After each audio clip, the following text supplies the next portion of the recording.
In the world of AlphaGuard, the Demon Lord was on a roll, conquering everything, but now he's just bored out of his mind. Then, boom, he spots a squad of angels heading his way. He's stoked, never thought the big guy upstairs would step in personally. Michael, the Seraphim, is all. We can't let you run the show anymore. And then, it's on. Epic battle time. For 3 days and nights, he goes solo against all the angels. In the end, he's the last one standing, totally beat up but still kicking. Feeling a bit worn out, he spots Ishtar, the demon army captain. She gives an angel a face kick while the MC's like, why the betrayal now? Turns out, she couldn't rebel before, but now, she's eyeing heaven and earth. He cracks up at this nonsense, wondering if she really thinks she can take him down. The traitor's shocked he's still acting tough and orders all demons to attack him. Another fight kicks off, but this time he's not strong enough. Even though he dishes out some serious damage, his fate's sealed. Now, we see this dude's got skills, pulling off a self-reincarnation move. He lands in Tokyo, where dungeons are popping up, you know the drill. A Cyclops is causing chaos, smashing war tanks. Before it can harm a kid, our guy swoops in to save the day. With one punch, he makes the creature's split personality show up. He plays it cool, and turns out he's an S-rank hunter. Skipping the boring stuff, everyone knows about dungeons and hunters. Let's get to the juicy bits. A kid's watching TV, thinking about the hunter era. He's bummed because being a hunter's all about genetics. If your dad's cool, you're cool. But if he's a dud, well, you get it. And apparently, the kid's dad's a dud who comes home and roughs him up. After a rough night, not the fun kind, the kid's phone starts glowing weirdly. Under a tree, a boy's defending his buddy from bullies. The orphanage's goal is to send talented kids to hunter's school, and soon, a girl takes her test.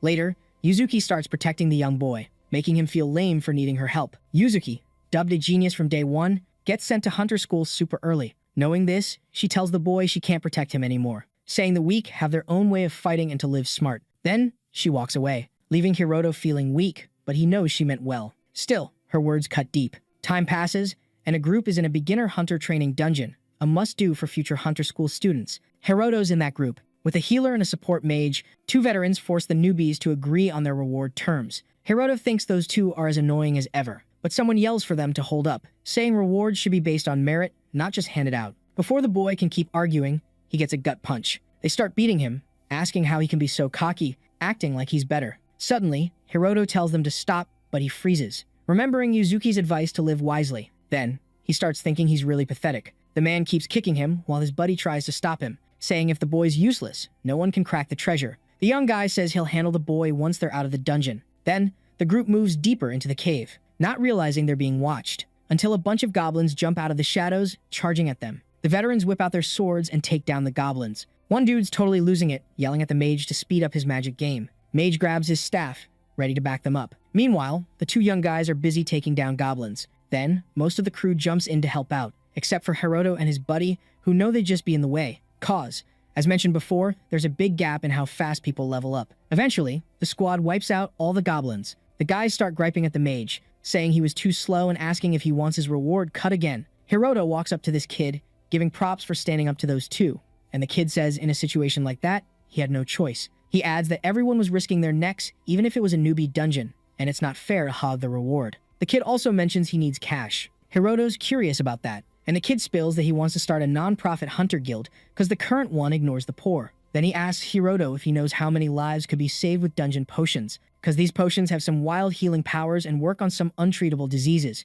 The kid says he heard the potion costs a fortune. He reveals that it could have helped his big sis, but he couldn't snag one because he was broke, making him think the potion doesn't reach those who really need it. Hiroto says the kid's pretty awesome, just as he thought, and asks for his name. The kid introduces himself as Akira Tachibana. With that, the two boys introduce themselves. Soon after, a veteran spots a treasure chest in the goblin's nest and asks Akira to unlock it. The kid gets pumped to finally have his moment to shine. Then the young guys try to rush him, but he tells them to chill, because if the trap goes off, he's the one in danger. The veterans turn away, cursing the kid. Nearby, the mage says there shouldn't be deadly traps in a beginner's dungeon. While Akira's focused on the chest, the others are chilling. Hiroto thinks the place is safe, since no one's ever died there. Suddenly, a spine-tingling scream echoes. Looking ahead, they see Akira, who probably triggered the trap and got skewered by spears. Then, the ground starts cracking, and a massive hole opens up, swallowing everyone. Hiroto wakes up, wondering if that was a trap. Then he sees Akira, already lifeless in front of him, leaving him shaken,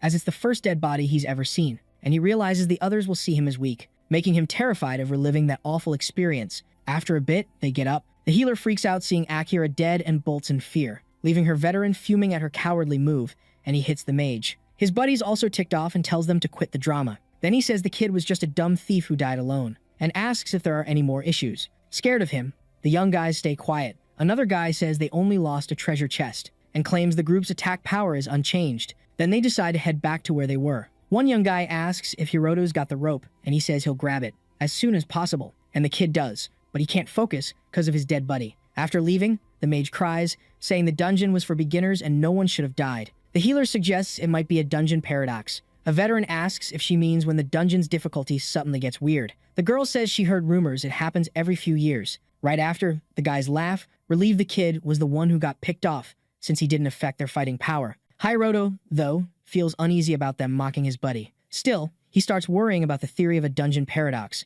Then the group keeps moving, and the healer suddenly stops. The kid's curious about what's up, and the girl says she felt something underfoot. Suddenly, the ground starts shaking, and a paw emerges in front of them, until a pack of wolves charges at the group. The veterans are totally freaked out, knowing they can't handle those beasts. Those creatures? Silver wolves, rank D difficulty. Yikes. One dude's all, these wolves shouldn't even be here, man. The mage is like, and there shouldn't be a trap summoning monsters in a newbie dungeon. The crew's panicking, knowing they can't outrun those shiny fangs. What's going down is a full-on dungeon paradox, no cap. As the name hints, a wild chain of attacks is coming for the hunters. The long-haired dude's like, what do we do now, bro? And his buddy gives Hiroto a psycho stare. No chill. Thanks to training, the kids learn about monsters in the beginner's dungeon. And silver fangs, they target the weakest link, brutal. The guys start cracking up, saying they'd bail, except Hiroto. The chubby one tells the boy to run the other way, LOL. Scared, the kid's like, are you for real right now? The dude tells the mage to zap the boy, using him as bait, but it won't work if he runs with them. Hearing that, the mage is sweating bullets, and Hiroto's still scared,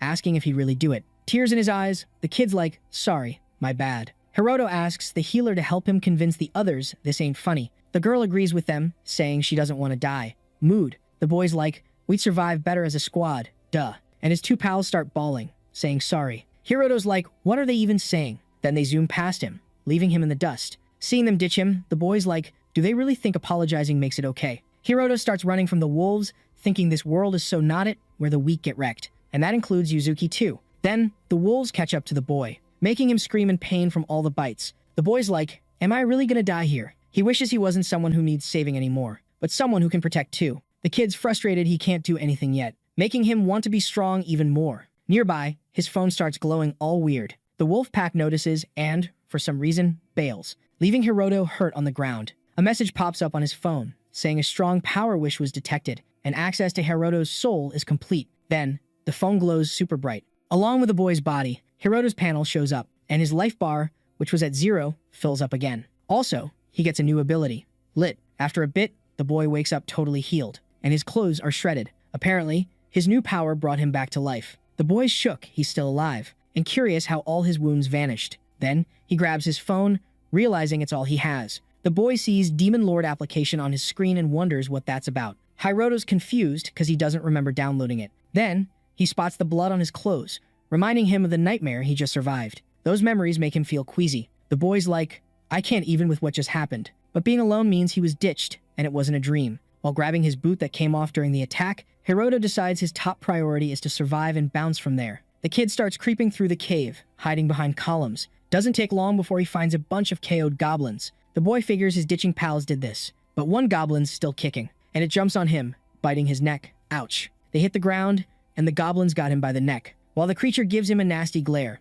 Then, the monster starts wailing on him. Goblins are weak, but Hiroto's getting wrecked by a one-armed one, making him realize he's still below even this weakling. Then, the goblin lands a hit on his eye, but his power kicks in again. After a certain time, unconditional and limited effects are granted within a time frame. The goblin gears up to attack the kid again. But before anything happens, the boy's eye starts glowing like a disco ball, and in seconds, he's all healed up, like magic. The monster's totally shook by this. Then, it charges at the human again, but Hiroto's ready, and he lands a punch right in its eye. The creature backs off, writhing in pain like it just stubbed its toe. The boy seizes the moment, grabs a rock, and smacks it in the face. A panel pops up, saying the boy took down the monster, and that the goblin variant got absorbed by the demon lord's body through the app. With that, the info panel about the boy updates, leveling up all his skills, including his health bar. Hiroto's like, whoa, what's going on? Meanwhile, the group that ditched him is running away, and one of the vets gets checked out by the same app as Hiroto. The protagonist is shocked to see the young man's stats, getting even more confused about what's up with this game.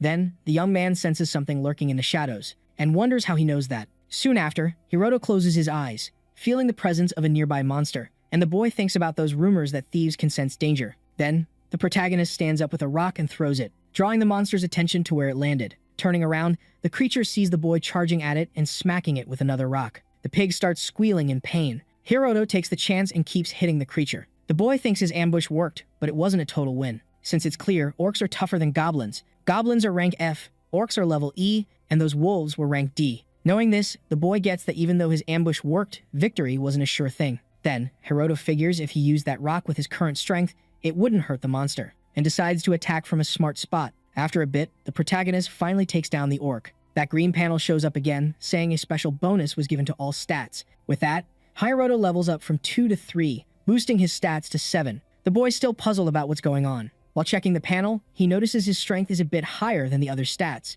Then, the protagonist picks up that rock again. His hands start shaking with power, and in seconds, the rock shatters. The boy's jaw drops, seeing his strength level up. Hiroto wonders if this is trainee-level strength from adventurer school, and finds it weird since he's got low aptitude. Seeing that panel, the boy questions if it's real. Some bats on the ceiling start getting hit, and the one attacking is the protagonist. Thinking about how he learned a lot from that mysterious message window, the boy gets that defeating creatures activates the Demon Lord's ability. Then, Hiroto takes down another orc with ease, as goblins and orcs are muscle types, giving bonus strength stats. The bonus from bats is for agility. Mana comes from defeating skeletons, and constitution from taking out a golem. Then, the boy opens his panel again, now at level 4, with most stats between 10 and 9. Even knowing he's leveling up fast, he didn't expect to jump 2 levels at once. The boy decides to head back to the dungeon and try to reach its deepest part, but he finds out he can't go there without permission. The young man's bummed because he wanted to take down the Silver Fang there. A window pops up, saying he has a new mission starting 10 seconds after conquering the beginner dungeon.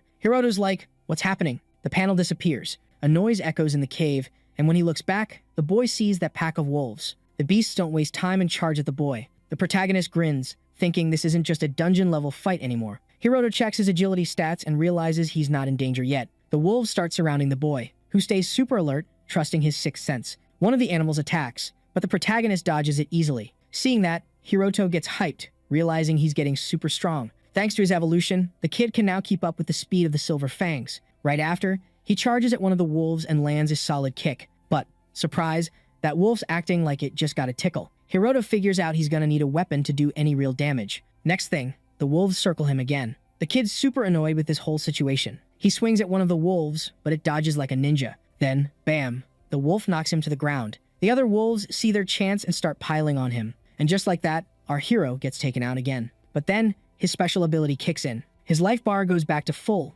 no biggie, because the Demon Lord's life force got transferred to him. One of the hands a wolf was munching on starts glowing, and so do the other parts of his body. In no time, the kid's back to full health. Hiroto opens his eyes and realizes he's floating. But gravity's like, nope, and he hits the ground, and acts like he's not surrounded by a pack of hungry wolves. The wolves charge at him again. His ability kicks in, bringing some serious pain tolerance. His body parts start glowing again. And, once more, Hiroto's back in action. But he's still facing the wolves, feeling kinda stuck. While getting attacked, he thinks about how having a body that won't die is a real headache. Like, for someone who's always getting hurt, dying would be a relief, but for immortals, that relief never comes. So, immortality is the ultimate bummer, and now he's living that nightmare. The kid keeps getting knocked down, but his ability keeps bringing him back. After another resurrection, he realizes his pain doesn't change a thing, no matter what they do. Hiroto hits the ground and punches a wolf in the face, but he knows it's pointless without a weapon, so he decides he needs something sharp. He remembers Akira's body, and that's why he came back here. He bolts towards it, and pulls out a sword stuck in it. A wolf tries to sneak up on him, but he spins around and counters it. Hiroto grins, seeing his move worked. With one wolf down, he decides to take on the rest, because it's time to wrap up this messy fight. In an interview, a guy says to level up as a hunter, you gotta hunt solo first, then take down a high-level monster. Then he asks his buddy what she thinks about a newbie taking out 100 Silver Fangs, because that would be epic. Back in the cave, Hiroto wipes out all the wolves, and lets out a scream that echoes everywhere. His special ability kicks in, leveling him up, and he even scores a Giant Slayer title. After that, he levels up overall, boosting his stats. The kid's left, scratching his head, not getting any of it. He decides to check out his new title, which adds 5% HP at each level. Hiroto thinks if that's true, it's a sweet bonus to snag in no time, but he gets all thoughtful, unsure if he can trust that window. Then he spots a bell symbol on his panel and hits it. A new panel pops up, asking if he wants to tackle a higher-ranked dungeon with tougher monsters from other dimensions. He's shocked, since he hasn't even hit the deepest part yet. He remembers the beginner dungeon's deep part was linked to another dungeon before. He looks at the wolves he took down, amazed at how much stronger he's gotten, and that he even snagged the Demon Lord effect. But it's still a higher ranked dungeon, with tougher beasts. And even though he can't die, he still feels pain, making him wish to avoid that mess again. Hiroto turns to leave, but hears someone calling him. He instantly thinks of his old buddy. He asks the panel how much time he has left with this ability, and it shows he's got 32 days left. Then Hiroto starts calling himself a dummy, because he's been living like a total slacker this whole time. In frustration, he starts hurting himself, while wondering if he could really keep living this way. Then, that glow pops up again and his wounds magically heal. The main dude takes a deep breath and says anyone who doesn't step up won't have a future. Right after, the boy yells he's down to try that higher level dungeon, and then that glow surrounds him again, zapping him away. Meanwhile, in a house, two old-timers are having a blast. One mentions he's seen loads of dungeon mishaps. His buddy says it's still wild, since it was a death in a newbie dungeon. Suddenly, everyone in the crew cracks up. One guy points out it hasn't happened in a decade. The chubby dude stops laughing and says it's a bummer. His buddy hands him a drink, saying even the strong get shook seeing someone they know bite the dust. The man takes the drink, telling him not to be dumb. Then he mentions an inspector from the hunter school will watch their mock battle next week. The boy says that kids should join their squad, and the chubby guy says he'll make him his rival later. Then they laugh while the man moans about not being the best, not noticing the app open on one of the phones. Hiroto's clothes are shredded, clueless about how many times he's died. A wolf jumps from the shadows, chomping his arm. But in seconds, the beast is toast, and his wounds are healed. With that takedown, the boy's skills level up. It didn't take long for him to hit the deepest room of the high-level dungeon and face a giant bug. And, as expected, he had more run-ins with death and revival. But eventually, he took down that beast. A panel pops up, saying it was searching for the ultimate way to power up the player. Now he's at level 15, with all his stats over 20. Then, the boy returns from the dungeon to his world, realizing he surpassed a student hunter's level without noticing. In the real world, the chubby guy asks his buddy if he's heard the news, and he says he already knows about Hiroto. They laugh because he made it back alive from that mess. Soon after, they realize their public mock battle is safe, as the boy won't join their squad. Someone walks in, asking if they haven't heard yet. The guys are puzzled about what he's on about, and the young dude says there's a new rule that you can only try the mock battle once, leaving them shocked. Hiroto's sitting on his room floor, thinking about losing his memories after the high-level dungeon and how people found him passed out in front of the orphanage. He starts thinking it was all a dream, the easiest way to deal with it. Then, he grabs his phone and opens that app, thinking there are only two possible answers after coming this far. Looking at his stats, he wonders if his head's messed up, or if it was all real. Then, someone knocks on his door, and he goes to answer it, finding that skinny senior who wants a chat. They meet in a warehouse, and the man says what he wanted, waiting for him to invite him to be his rival in the mock battle. By reflex, the boy shakes his hand. The man says the young dude can't do any more mock battles that day. Then, he grips the boy's hand tight. With a threatening look, he says he'll make him remember that pain. But Hiroto feels nothing, leaving the senior baffled, wondering if the kid's faking it, as he used a lot of force. The main dude knows it's his pain tolerance skill. Right after, he lets go of the man's hand, thinking about how he feared him last time, but knows compared to the wolves, this guy's tiny. Then, Hiroto starts to grin, which ticks off the man, who charges at him. But before anything happens, the young dude's instincts kick in, making him see everything in slow-mo. With that, Hiroto dodges the hit super easily and counters with a punch to his opponent. After getting smacked, the dude's all, "What just went down?" Hiroto's like, "Whoa, did I just do that?" While the guy's wondering who this kid is, Hiroto's thinking, this dude ain't weak, he's just super strong, and he's curious about how much stronger he needs to get. Then the guy gets up, super mad, grabs Hiroto, and demands to know what just happened, because there's no way someone like Hiroto could have landed a punch on him. He says he'll let it slide if Hiroto spills the beans on his secret move, and adds that Hiroto's too weak to pull off something like that. Hearing this, Hiroto's ticked off because he could totally make this guy pay for past stuff, but he decides to chill because he doesn't want to be like him. Hiroto tells them to cut the drama. The guy's all, "Hey, you hit me first. Why you acting all innocent?" Hiroto grabs the guy's arm, putting some muscle into it, saying stopping is the best for both of them. The skinny dude lets go, and Hiroto starts to leave, but the guy's like, "Hold up." Hiroto says he won't mess with him anymore, and expects the same in return. Then Hiroto bounces out of the warehouse, leaving the guy alone, who starts raging, kicking stuff. Back in his room, Hiroto decides to draw his own blood, because they all gotta give blood to check their health and hunter status. Later, he hands his sample to the doc, saying sorry for being late. As he's leaving, he realizes something. If they check his samples, they might notice his power-up. Hiroto starts feeling uneasy about it. Meanwhile, the guys with his crew, getting all worked up, saying Hiroto must have pulled some trick, because there's no way he could have hit him otherwise. His buddy tells him to chill out. The long-haired dude wonders if it was some rare dungeon loot, but the guy reminds him it was a beginner's dungeon. Nothing fancy there. Hearing this, The skinny dude's even more curious about how Hiroto got out of that mess. The other guy says they need to teach a lesson to anyone who underestimates them, and the guy who got smacked asks if he's trying to steal his revenge. The annoyed chubby dude grabs his buddy's shirt, saying they're having this dumb convo because he wants to handle it solo. Then he mentions there's a body check before the mock battle, so Hiroto can't pull any tricks there. The guy says the kid's not their enemy, but his buddy's still bummed. After that, the chubby dude tells his pal not to worry, because after the mock battle, they can take him down again. With creepy looks, everyone thinks the real fun's about to kick off. In a lab, a scientist's checking those blood samples. Suddenly, something on his screen freaks him out, and it's Hiroto's file. Another scientist's like, "What's up?" and comes over. The guy shows her Hiroto, who hasn't even started Hunter School but is already high level. The woman is amazed by this kid. Seeing his boosted stats, the scientist wonders if this is what happens when people hit the dungeon paradox. Then, the guy's curious about how to report this to the higher-ups, because Hiroto was just level 1, and now he's level 15. But the woman says there's no need to report it since it happened before school, so they're not obligated to tell the country. Her colleague's still skeptical. The woman explains that the dungeon paradox is where weird stuff goes down. She mentions Hiroto's got an F-rank aptitude, meaning he won't grow much, and walks off, asking to skip the boring paperwork. The scientist's still puzzled.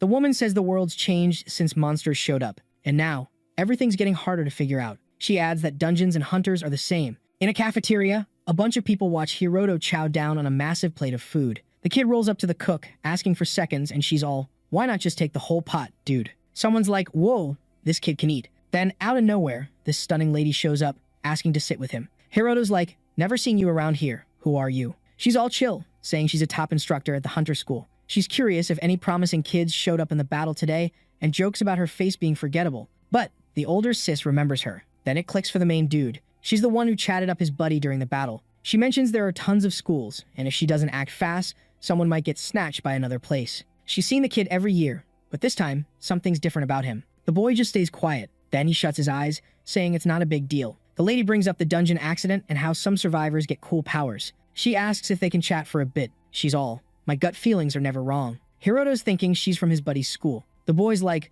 "Sure, we can chat, just don't mind my skills." When she finds out he's low level, she's like, "Oops, my bad." The kid's all, "No worries, that's normal." But then she's like, "Being low ranked is tough, huh?" She hands him her card, saying to hit her up if anything goes down. She's got his back. The main dude's thinking there are two types of people, those who rob you and those who help, and he figures she's like his friend Yuzuki. Later, at the city's Hunter Arena, Hiroto's thinking about rumors of the military testing weapons there. The walls are made of special dungeon stuff, perfect for battles. He heads over to where everyone's at and bumps into those veteran guys again. That lady's there too, watching the action. In the arena, a big dude walks up to Hiroto, ready to start the battle. With a smirk, he's like, "I'm going all out, you're not leaving here alive." Then he jokes, "Back in the day, Yuzuki would have saved you, but she's not around anymore." He's all, "If you die, you'll be the second in our group to go." With a sneer, he hopes Hiroto meets Akira. Hiroto's ticked, seeing this guy trash talk his friend, and asks if he can fight without holding back too. The judge kicks off the fight. The big guy's like, "I'm gonna show off for the crowd, boost my career." Suddenly, he drops his weapon. The main dude's confused, wondering what's up. With a grin, the big guy's like, "Taking you out with a sword's too easy. I'm using magic." He brags about being a rare magic fighter. Hiroto realizes the guy was hiding his power in the dungeon and didn't help him. So, the kid decides to use magic too. The big guy laughs, asking what weak magic Hiroto's got. Hiroto powers up, boosting his mana. He creates this epic energy sphere. The crowd's blown away, some even freak out, because no one else can do that. The big guy's frozen, thinking Hiroto's bluffing. Then he throws a fireball at the kid. But Hiroto fires back, his attack swallowing the other's whole. Luckily, the big guy ducks, and the blast goes past, causing a massive explosion behind him. The crowd's going nuts after that epic power move. Meanwhile, this lady's on her feet, all impressed, wondering if that was some next-level magic. She then compares the dude to Yuzuki. She bounces, saying this year's got another top-tier rookie. Time flies, and the boy's chilling in bed, totally blanking on what went down after he used that power. That day, he made up his mind to hit up the same school as Yuzuki. The dude also got his advance payment straight into his account. Then, our hero dozes off, and gets whisked away to his subconscious. There, he bumps into a chained-up person. Hiroto's all, "Who even is this?" Next thing, the boy wakes up, freaked out by his phone, because it says there's still 36 hours till the demon event kicks off. Suddenly, the app's glitching out, and the boy's shaking his phone, thinking it's busted. But instead of fixing it, the text gets even more scrambled. Hiroto's like, "Forget it," and tosses his phone aside, and wonders if it was some kind of event. Then, he jumps up, convinced the app's made him stronger, and decides he's ready to face anything if it means leveling up. On his phone, a message pops up, warning him to ditch the demon's request as soon as possible, or else it's organ contract time. Out of nowhere, a portal shows up on the screen, and inside, someone's watching with a grin. Then, the portal shuts, and another weird message pops up. The boy checks his phone and sees the words have changed again. Monsters in dungeons gotta be defeated regularly, or they'll break out, and cause what's known as a stampede. But there's still a ton about dungeons that's a mystery. And that city, for example, is tangled up with creatures for some unknown reason. In the car, the hero's like, "Isn't this the city where the total eclipse tragedy went down?" The driver chuckles, saying what happened 10 years ago was a mess, but now it's under control. But the government ditched that area. Hiroto asks if that means only monsters get to live there. The driver says the only ones living there are the undead, along with folks like the boy who are into the hunter school. Then, the boy asks if all the undead weren't humans before everything. The driver explains that when the mana flow hit, it was so intense the dead started rising. Then, a zombie steps in front of the car and gets run over. The hero's shocked to see that. The boy says there's a lot the government could try, but they just bailed on the whole city. Then, he mentions if they don't take out the dungeon monsters, a bigger disaster could hit. Finally, they roll up to the dungeon portal. The driver lights a cig and says the boy can claim he's got veteran status, but there's still a level gap, as he thought. Then, the driver calls the boy a weakling with an F aptitude, and tells him not to get his hopes up about the hunter school. Then, Hiroto hops out and grabs the driver through the window. Desperate, the boy's like, "I'm just a regular dude who hates violence." But the driver keeps getting pulled. Then, the hero yanks the driver out of the car. Suddenly, a massive monster stomps on the car, but the boy manages to leap away with his buddy. That thing's a Wendigo with a B-level subjugation difficulty.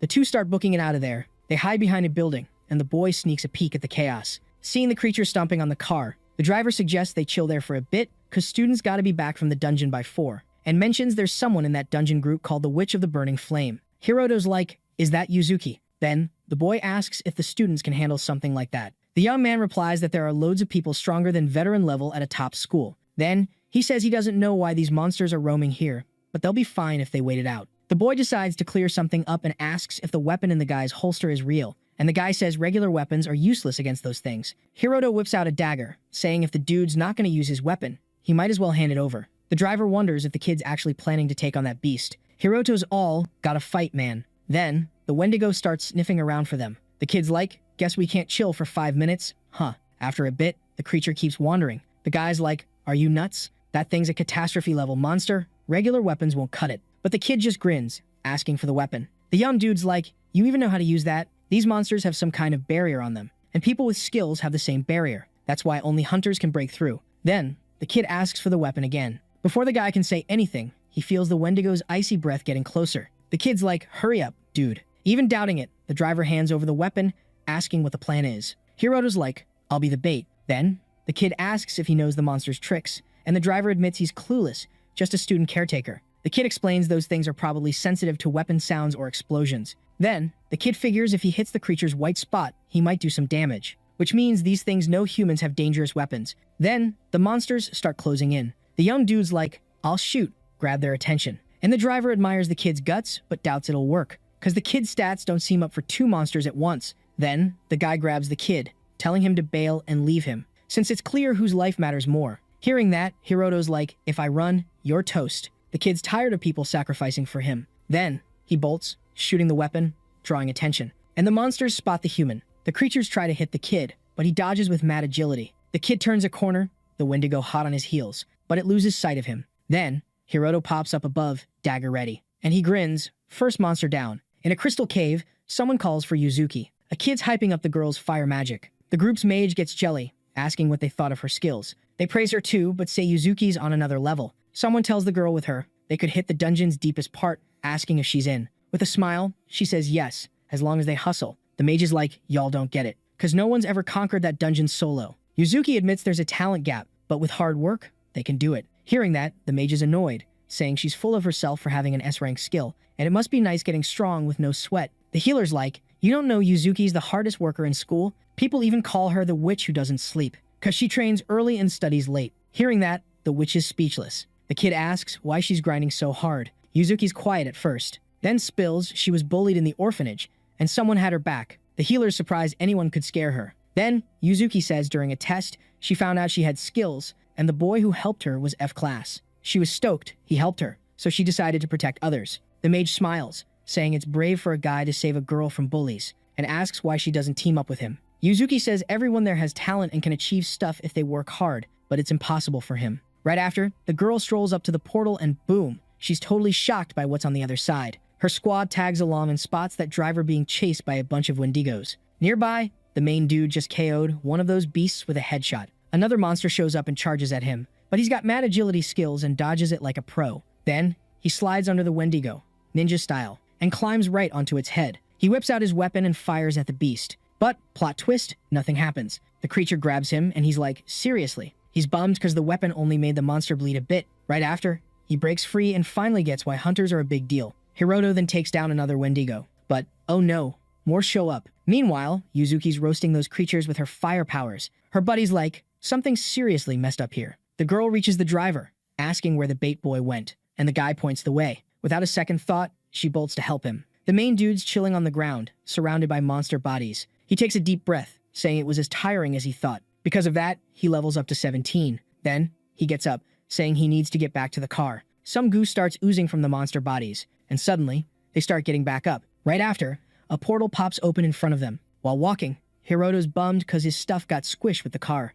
A text pings on his phone, saying he's got only 12 hours left. Yuzuki's still sprinting, looking for the bait student. Then, she activates her power to sense enemies, and starts following a tracker. Only S-rank hunters can see that. She thinks it's like a monster game with dungeons and, to top it off, pop-up messages. Then, she grins, thinking it's a pretty wild story. Yuzuki thinks about how unfair the world is, and how as a kid, she thought she'd be a hero fighting evil. But now, she can't trust anyone. Then she thinks she can't protect anyone anymore. But the world's unfairness won't stop, and for that, she got the power to fight evil, so she can stop the weak from crying again. Soon after, she turns a corner and spots the main dude, who, in turn, is speechless, seeing his childhood buddy. Later, the crew's in another car with the driver and Hiroto. The boy's feeling awkward about the ride. Then, he mentions he didn't expect the bait boy to be from Yuzuki's past too, who, right now, is on par with hunters even before enrolling. The mage asks if the buddy was trying to use the boy in their group, and the guy's like, don't be silly. The only cool thing about him is his stats before enrolling.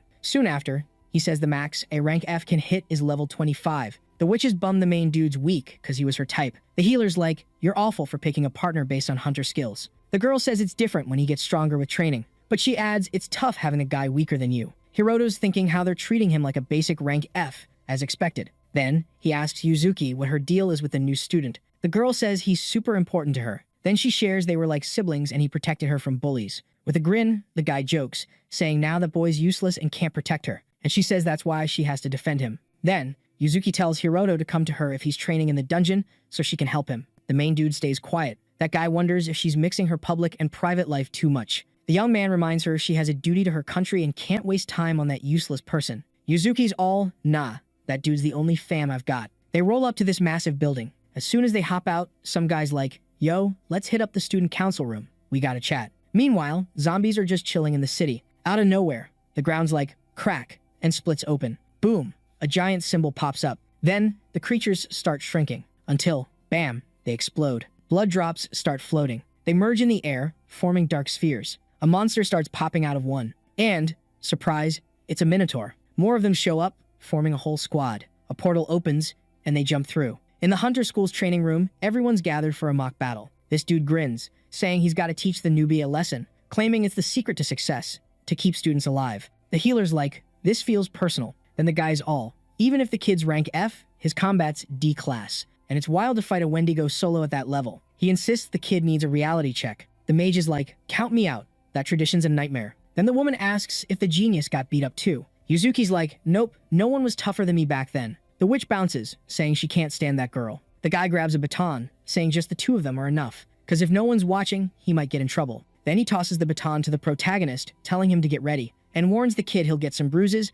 but it's for his own good. Yuzuki's like, hold up, and steps up to the guy, saying she'll take him on. The guy argues if they let it slide, the kid'll drag everyone down. The woman says training newbies with vets isn't pointless, but there's gotta be another way. The guy's like, we're using hunter and school rules here, and as the disciplinary committee boss, he's gotta handle it. Yuzuki's like, this is beyond the committee's limits. Then she tells him to stop, because she won't let anyone mess with a weak on her watch. The room goes dead silent. The vet drops his baton and bails. The woman apologizes to her buddy, but explains that, at this school, aptitude's everything. Then she wishes him luck. Before leaving, she says the weak have their own way and tells him not to push himself. The boy's left alone in the training room, and wonders if he's the one to fix this chaos. Later, the kid's searching for his dorm, and someone calls out to him. It's that guy again, saying the kid needs guidance. Hiroto's like, do I just need to fight you? The guy's like, nah, you just need my one-sided guidance.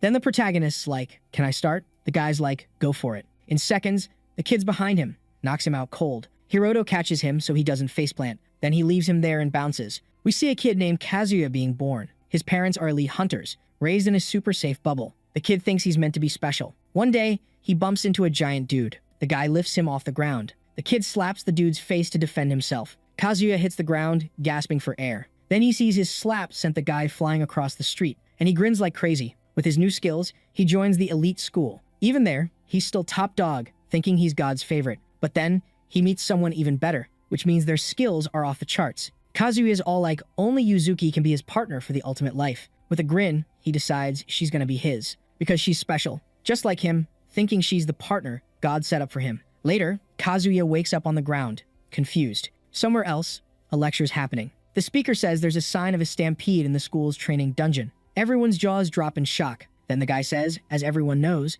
dungeons are still a big mystery. But gadgets show monsters are on the rise. The dude warns if the mana stays high, chaos will break loose, and a disaster could hit anytime. But he says there's a way to stop it by beating the monsters while it's still chill, lowering the mana to safe levels. Hearing this, students wonder if it's for real. But they remember the contract says they gotta help in emergencies. The young guy says he knows they're freaking out, but no worries, and spills that before teaching, they were ace hunters. Then he says advanced students will tackle the deep dungeon beasts, and tells everyone to gear up and follow their instructor's lead. Hiroto's nervous, it's his first day, and it's already wild. That girl shows up, apologizing to the main dude, saying he's got some bad luck. Then she says he should have been in the top class with the best first years. She suggests he go introduce himself there. The students gossip about the newbie with rank F skills and a special trait boosting his stats. They're shocked a guy who won't level up is there. Hearing this, Hiroto recalls his buddy saying hunter skills are everything. Soon, Yuzuki shows up, asking if the young dude's got a sec to chat. They leave, leaving Kazuya fuming. Outside, the girl says she senses a dungeon stampede coming. She mentions it's just a hunch, like a sixth sense. The girl says it might be her rank S skills. The boy's curious about what she means. Yuzuki explains senior students will handle deep dungeon monsters, while Hiroto and others fight at the entrance. The main guy says instructors already mentioned this and assures her it's cool. Then the woman says it's normal to judge him by data. Yuzuki says if God exists, she's basically a special being. Suddenly, the woman says if things go south, he should head straight to her. If the stampede hits, everyone will be in a frenzy. Then, the girl says the Reaper's scythe will still be lurking, but she promises her buddy there's nothing to worry about, she'll protect him. Elsewhere, some guys chat about the student mobilization, asking Urabe if they should bail. The dude tells them not to be dumb, quitting could get them expelled. One buddy reminds him hunters get paid well, but Urabe says no reward this time. Then, someone joins the convo, apologizing. It's Kazuya, saying he's confident in their skills. The boy asks if he's got something fun for them again. With a grin, the guy says he needs their help with some stuff. Then he says there's someone he wants gone.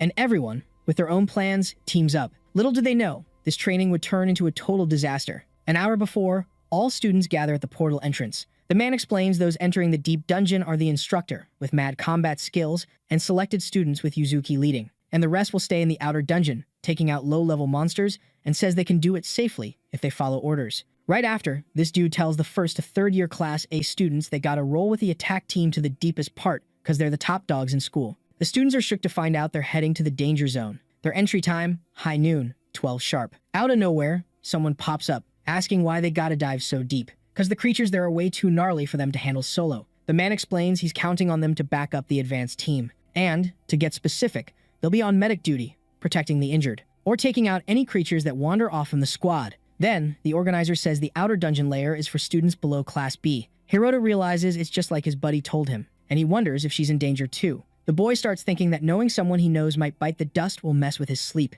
Then, he figures Yuzuki's crew isn't exactly winning the luck lottery. But the man warns the main dude and that redhead won't join the fight. They'll stick with the attack team till the middle layer. The guy explains once the coast is clear, they gotta make sure no monsters crash the shallow layer, so the young ones are on lookout duty. The girl is ticked, asking why they can't join the fight since they're Class A2. The man says even in an emergency, they can handle it with the current squad. Then, he says even though they're Class A, they ain't strong enough. So, in this training, they gotta be picky about who to invest in. The girl wonders what he means by invest. The guy remembers those two have rank E and F skills, and because of that, they're seen as incomplete. Inside the dungeon, a bunch of creatures get roasted by the mage's flames. The commander orders the squad to get in position. Then, the students keep battling those things, taking them down over time. Until, bam, a bigger, badder version of those creatures shows up. A squad member grins, thinking those monsters are dreaming if they think they can win. Then, the creatures get kunai to the head, while that person keeps grinning and calls the crew to join the fun. A gentleman watching from afar comments he expected nothing less, and says they have the lowest F rank because of their attitude, but their strength is A rank level. Then, he says they should have been getting invites from the Hunters Guild. With that, they realize it's a waste of talent. The young ones roll up, calling him sensei, and the man corrects them, saying it's instructor. And the boy asks if their mission is subjugation, because they want to switch it up and do their own thing. The man gets annoyed, asking if he's going rogue again. Then, the young man says he's just being real, sticking with amateurs is a waste, and asks if it's cool as long as they keep subjugating. The gentleman says the young ones should be ashamed for their bad behavior, but they just say they'll do it their way. But still, the old man says no way, he's still the boss here. Kazuya shows up, telling the instructor to chill, and warns those boys have top-tier skills at school. Then, he says it's not smart to treat them like regular students and asks to lead them to form a command unit. The instructors decide to roll with it. With a grin, he says the instructors can count on him. Soon after, the young man bounces with the boys, advising their targets in the intermediate layer. Yurabi rolls up, asking if he'd really introduce them to his dad if they follow orders, because his dad's the big boss of a major hunters guild in the country. And Kazuya says he'll keep his promise, but they'll all be part of the Black Dragon Fang Guild, and he'll handle the dirty work for the guild. Hearing that, the young ones crack up. With a serious look, Yurabi wonders if taking people out is part of the gig, and says as long as he gets paid, he's cool with that kind of job. Kazuya's all, yo, if that's the deal, I've got some epic news for you, dude, cause our target's chillin' with someone in the middle layer. With a grin that screams villain vibes, the young dude's like, dead folks can't spill the tea. Then he spins around, saying Urabi and his crew can go wild with Hiroto's buddy. Meanwhile, in the middle layer, the squad bumps into some Wendigos. Yuzuki's like, watch this, and slices one of those beasts in half. No sweat. But, plot twist, there's still one left standing. The girl busts out a move called air step, letting her walk on air like it's no biggie. In no time, she slices the other creature in half too. Everyone's jaws drop, totally blown away by her mad skills, while the main dude's just chillin', watching from a distance. Someone rolls up, saying they expected nothing less from the school's top girl. It's that red-haired girl, totally impressed that Yuzuki can take down 2 Wendigos like it's nothing. She even says Yuzuki could lead the attack squad, and the main dude's just silently nodding in agreement. But he's also wondering if she's going a bit overboard. Then the girl goes, hey, I'm Mirano, and offers a handshake, saying he can drop the formalities. Hiroto's not too keen on turning his back on a stranger, but he introduces himself anyway. Then he asks Mirano about the dude in silver armor, and she says Kazuya is handling Class B in the shallow layer. Hiroto's like, you sure you want to shake my hand? Because back at the orphanage, he got a lot of flack for his rank F skills, and it seems the school's no different. But Mirano's like, chill, no worries about that, leaving Hiroto all surprised by her chill response. Then she says she's low rank too, so no need to stress over dumb stuff. Hiroto's thinking she seems pretty cool. After a bit, it's just the two of them on watch, making sure no monsters sneak out. Mirano's like, if I spot anything, I'll go report it. Then they hear a noise echoing through the cave, and a massive shadow looms behind them. It's a minotaur, which is super weird, because they shouldn't be in this dungeon. The girl's all freaked out, wondering if it's too much for them to handle. The main dude's like, you really gonna run and report? And she's like, even if I wanted to, there's another minotaur blocking my way. Hiroto whips out his dagger, saying they gotta handle this themselves. He charges at one of the beasts, but Mirano's like, hold up. She tells him not to risk his neck for her, and asks to let her handle that monster. The minotaur tries to smack her, but she dodges like a pro. Mirano seizes the moment and lands a bunch of spear strikes on the beast. An axe flies her way, but she dodges it like it's nothing. Hiroto's mind is blown, watching her dodge with barely any effort. Then she sneaks behind one of the minotaurs, ready to attack again. She charges at the horned beast, but it just grins, unfazed. The main dude realizes her attacks aren't cutting it. But then, out of nowhere, Mirano lands a hit that makes the minotaur bleed. Seeing that, the other monster freaks out and bolts. Hiroto's curious how her last attack pierced the minotaur. Mirano explains that humanoid monster's weak spot is the throat. Hiroto's all, your martial arts are lit. And she's like, that's why I'm a Class A student. Then she asks if he knows Etosai, and he's curious if she means the sword master. She says it's not just sword skills, there's a legend about his spear technique too, but she's still piecing together her family's history. Mirano's super proud of her samurai roots, and her hunter skills are still rank E. She spills that she studies every monster's weak spot. The main dude, shocked the instructor, overlooks her, despite her martial arts level, and she's like, yeah, I think about that a lot. Suddenly, she starts yelling, calling that guy a total idiot, and cursing everyone born with mad skills, also shouting for equal rights for all. Hiroto's jaw drops at the scene. The girl takes a deep breath, says it feels good, and asks if the boy wants a go, but he nopes out. The main dude starts thinking how cool this girl is. Then, Mirano says she trains so hard she bleeds, but but still feels like they're dissing her ancestors' moves, which makes her super mad. The woman admits she can't level up her strength, but she's still the top dog in the first year right now. Then, Yureb's crew rolls up on the young ones. The boy says even though the girl's rank is E, her martial arts are fire. The girl claps back, asking if he gets the limits of talent now. Yurebi says if the first year keeps leveling up, she'll lose her top spot soon. The girl gets ticked and asks what the boy's doing there. The young dude explains they're only there cause of their boss. Kazuya shows up, ready to settle things with the main guy. The boy jokes that accidents happen in the dungeon, and there's nothing handier than that. Hiroto wonders if the dude's out for payback for last time's knockout. With a grin, Kazuya says dead folks don't spill secrets. Yurebe tells the young ones not to think it'll be a quick end. They were told not to give them an easy out. Mirano thinks the sitch is bad and heard rumors about that crew, but never thought they'd stoop so low. Then, the main guy's curious about what they'll do with his buddy there. Kazuya laughs, saying those two seem to be getting along. He asks what the young dude thinks about letting them mess with the girl right in front of him. Hearing that, Hiroto gets mad and charges, landing a punch on his rival's face. Just before that, Mirano's ready to fight to protect the boy. But in a flash, she sees her buddy land a hit on Kazuya. Then, in a split second, the main guy is behind Yurebe, striking his neck. Hiroto decides to focus on the rest, taking them all down with one hit each. Mirano's blown away by her buddy's speed. After that, the young dude finishes off all the boys, leaving the girl totally speechless. Meanwhile, deep in the dungeon, a hooded figure's surrounded by monsters.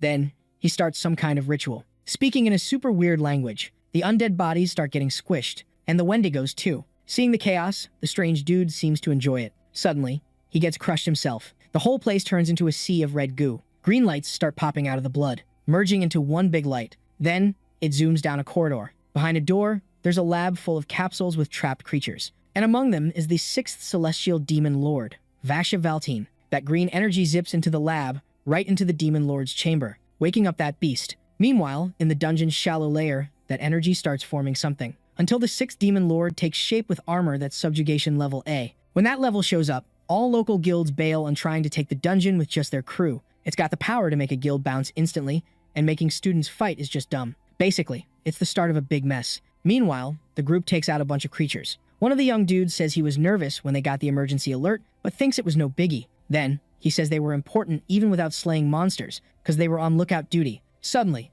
they hear a noise from the cave and turn to see someone in armor. Meanwhile, the main guy and his buddy nab the dudes who came at them. Then, Mirano mentions she heard the boys got the strength of a veteran hunter, but his real power is beyond student level. The girl gets curious if he'll finally spill the beans on his power, but the young dude says he can't do that. The girl asks why and even wonders if he's a secret agent or something, and the main guy says it's nothing like that. Then, that night shows up, making the kids wonder if it was some kind of super rare monster. Mirano's all, whoa, never seen or heard of anything like that before. Hiroto, though, remembers Yuzuki saying she thought a stampede was coming. So, he checks his stats panel and sees his agility's up, thinking it might be a danger alert. That knight whips out his sword and charges at the kids, but the boy dodges like a ninja and pops up behind the knight, ready to take him down. Then, poof, the knight vanishes and reappears behind Hiroto. Hiroto dodges again, but gets a little scratch, making him realize his speed and combat skills just leveled up big time, and he knows he's got to get serious if he wants to win this fight. Then, Hiroto charges at the knight. He pulls out a tiny bag and chucks it at the knight. Inside, there's some spicy red pepper and mandrake mix from the dungeons, which goes boom with fire. Then Hiroto casts a flame spell, causing a massive explosion. But the armor's still shiny and untouched. Hiroto peeks inside the armor, spotting a skeleton chilling in there. The skeleton tries to attack, but Hiroto blocks it with his dagger, sending it flying. Now, he's got to fight with just his hands. The monster goes on the offensive, but Hiroto grabs it and lands a punch, knocking it down. He seizes the moment and finishes off the skeleton, and he lets out a big sigh of relief after the battle. Mirano's amazed, seeing her buddy bust out some judo moves. Hiroto turns to her, saying his hunter rank is F, so he tried everything, even judo, to get stronger. Then, with a grin, he says he's giving it his all. Meanwhile, somewhere else, another knight is causing chaos. The students are freaking out, wondering what that thing is. Then, the monster wipes out the humans. The students are getting more and more scared. A scientist shows up, telling them to chill and act like hunters. She says it might be one of those random dungeon accidents. The boys ask if she's sure about that. She says she called another guild for backup and all they need to do is hold the line until help arrives.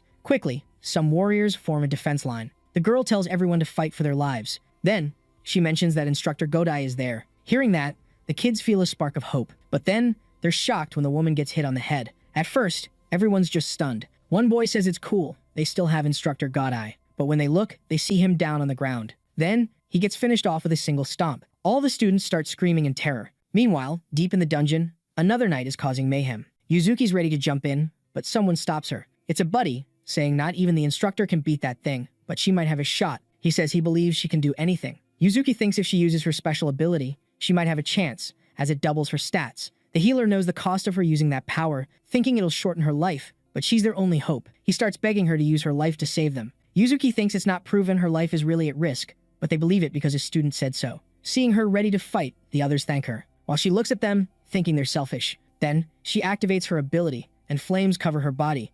Yuzuki says she'll lead and asks everyone to back her up with all they've got. As she draws her sword, she thinks about her role in all this. Meanwhile, Mirano mentions the dungeon is run by the school. Why is there a skeleton in armor just chilling there? Weird, right? Our hero suddenly remembers his buddy's warning and tells his friend he's worried about Kazuya. He thinks he needs to dive into the deepest layer, solo mission style. Mirano chuckles, finding it funny. He's worried about the so-called strongest kid in school. She insists she can help, but if she tags along, she'll just be a spectator. So, she decides to hang back and watch the show. She shares how she's always tried her best since she was a kid. With tears in her eyes, she admits it feels kinda silly. Then, her phone buzzes, announcing a strong desire for power has been confirmed, and her access is complete. She's like, wait, what? She wonders if something's off. Maybe it's a virus? She jokes. Realizing what she said, she quickly adds, not that I was on any sketchy sites. Mirano asks if he can promise her something before heading to the deepest part. She wants him to promise he'll come back. She then offers to treat him to a coffee at the school cafeteria when he returns.